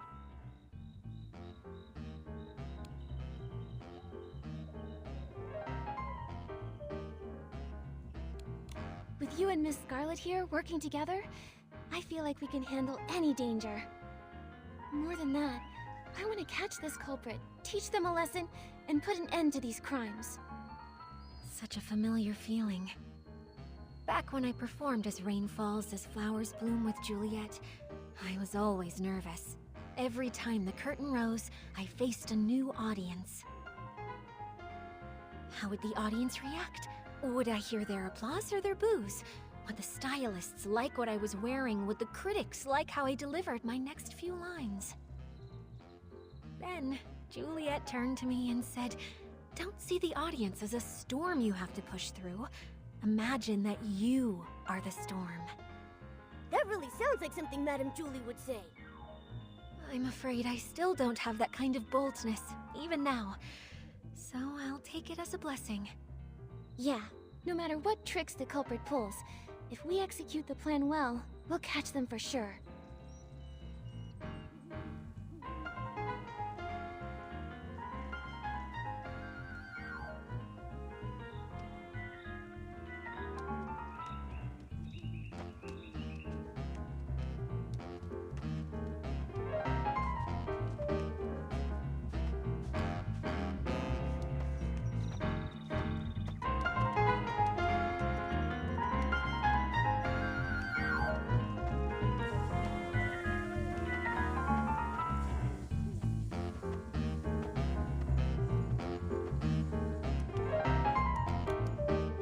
Dear little Nikki, my dance partner, are you ready? Let's unleash our passion together and light up this sexy night.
One more dance! Just one more! Madam Julie, I've already beaten you once in front of everyone. I don't want to look like I'm disrespecting the Ripple Estate. Oh, what nonsense! Do you think I, Julie, am afraid to lose? Don't underestimate the Sovereign of Sexy. I've still got an ace up my sleeve. Gordon made me an outfit that's full of whim. Once I pick it up from the village, I'll unleash my final move, the raindrop dance, and then we'll have another round. Whoa! I've never seen Madame Julie this eager to win. Have you ever seen Madame Julie lose? This is her first time facing as strong an opponent as Miss Nikki. One round's not enough. Exactly! Come on, let's grab some more detergents. There'll be more exciting performances later. Well, then I'll wait for Madame Julie to return from the village for another dance. Nikki, should we start getting ready? Right, let's head to Prosperville now.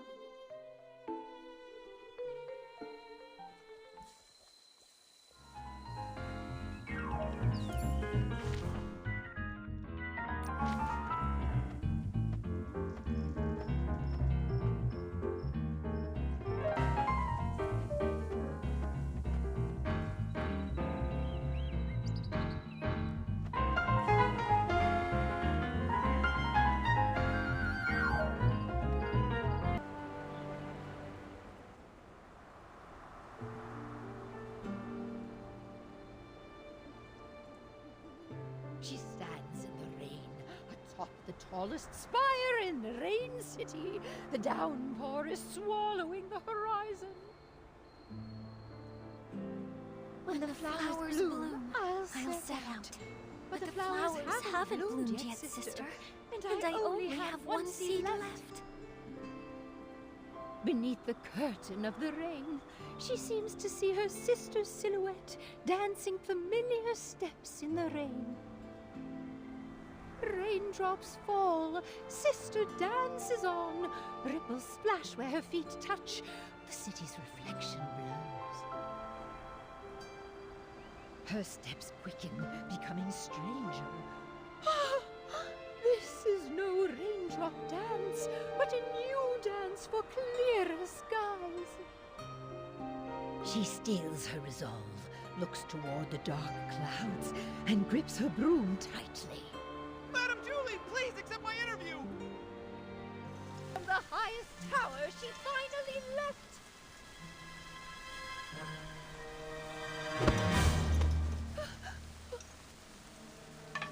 What a nuisance. Catch him!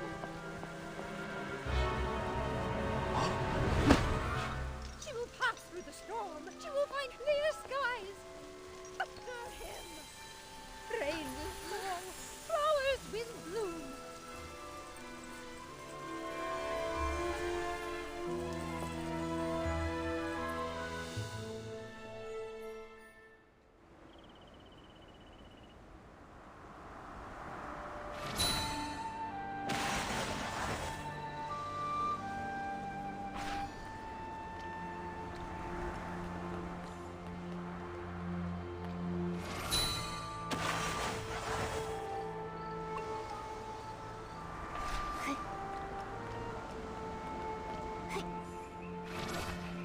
Watch out, Nikki! Leon can summon S-Link!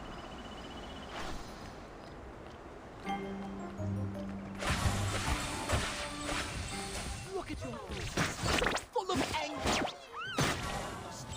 Perfectly made, that's right. The founder of Threadstar.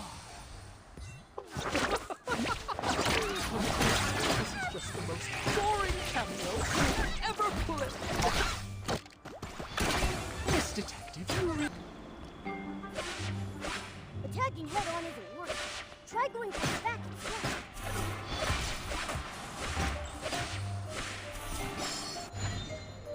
Attacking head-on isn't working. Try going to the back instead. Attacking head-on isn't working. Try going for the back instead.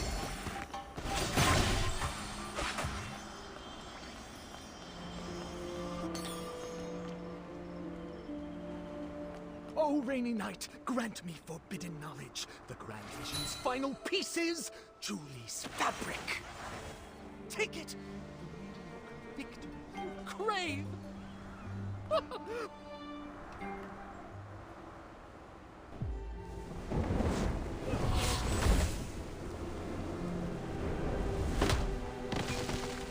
Miss Scarlet!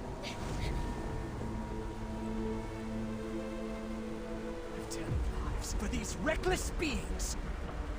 Why won't they accept the true blessing? NIKKI! Sorry.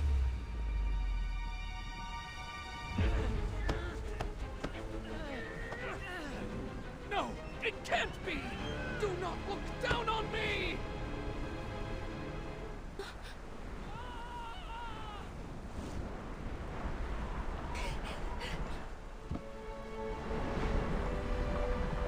Benny! I'll go find him! So... just like this.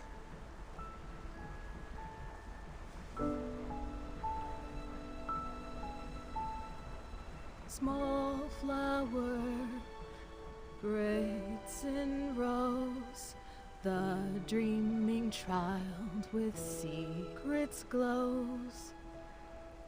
Wind blows soft on the ridge. NIKKI. Sending our sorrows off the bridge.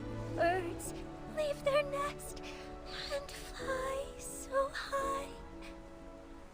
Clouds they will pass quietly by.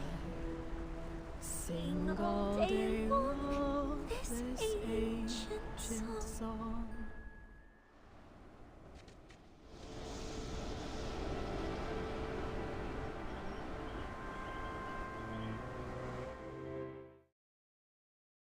Okay? NIKKI, looks like Leora wants to see us. Let's talk to her.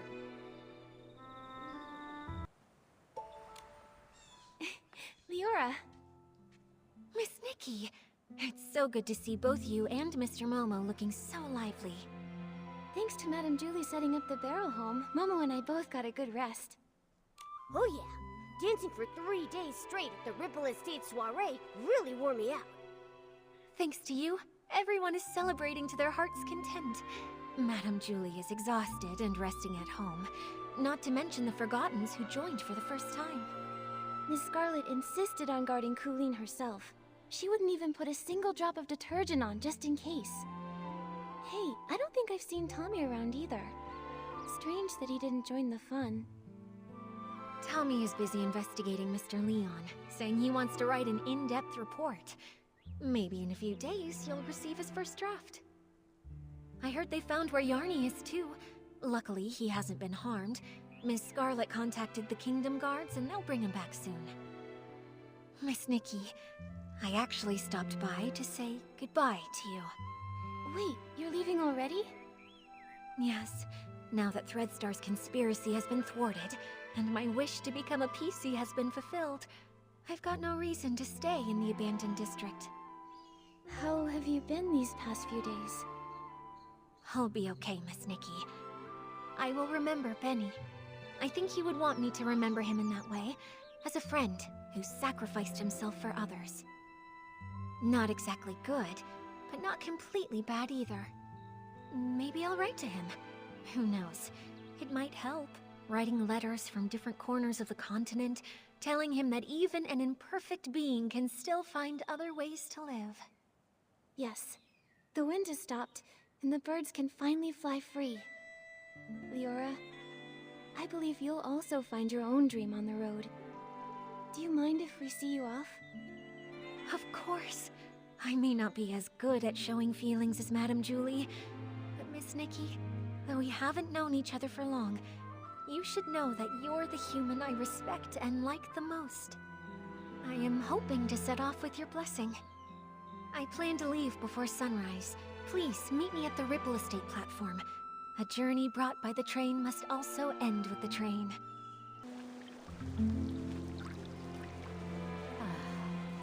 Beautiful. I've been meaning to ask, what's the ending of As Rain Falls, As Flowers Bloom? Oh, my dear girl. That one was written by Juliet and Cersei together. She clenches the tiny broom as small as herself, fighting desperately against the storm. Magic surges forth. Beneath the pouring rain, the final seed explodes, bursting in a fierce bloom. The wind paves her way. The petals guide her. As she breaks through the clouds, silence overtakes all. The sunrise casts its light upon the earth. There she sees the first clear sky. Excellent story. Leah would have loved it. Look, the train is here.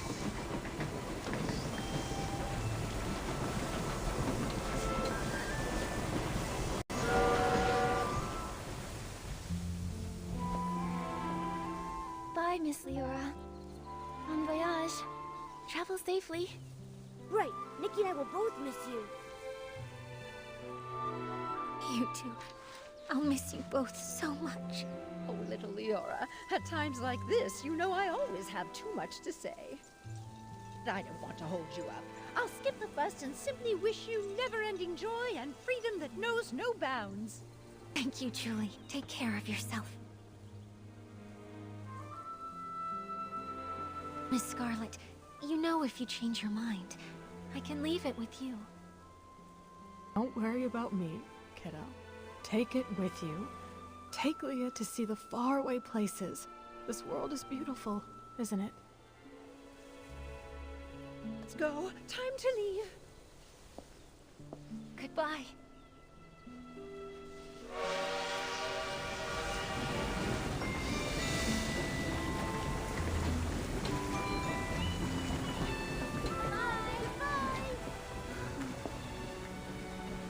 Why do I still feel so sad when everything is clearly over?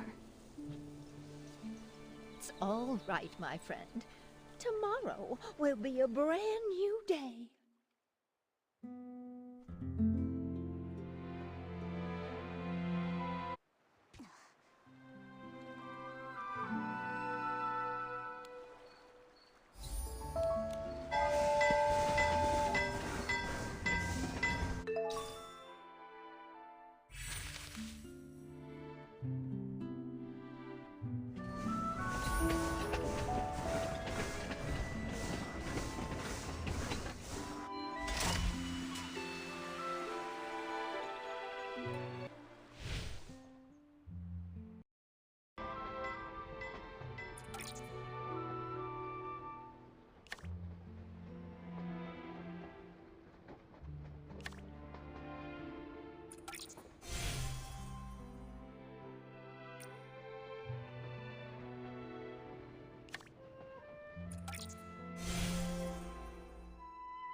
A rainy day is perfect for picking rainy orchids.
goes by so much faster. Before I've even done anything, it's already morning.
It's floof yarn all over me.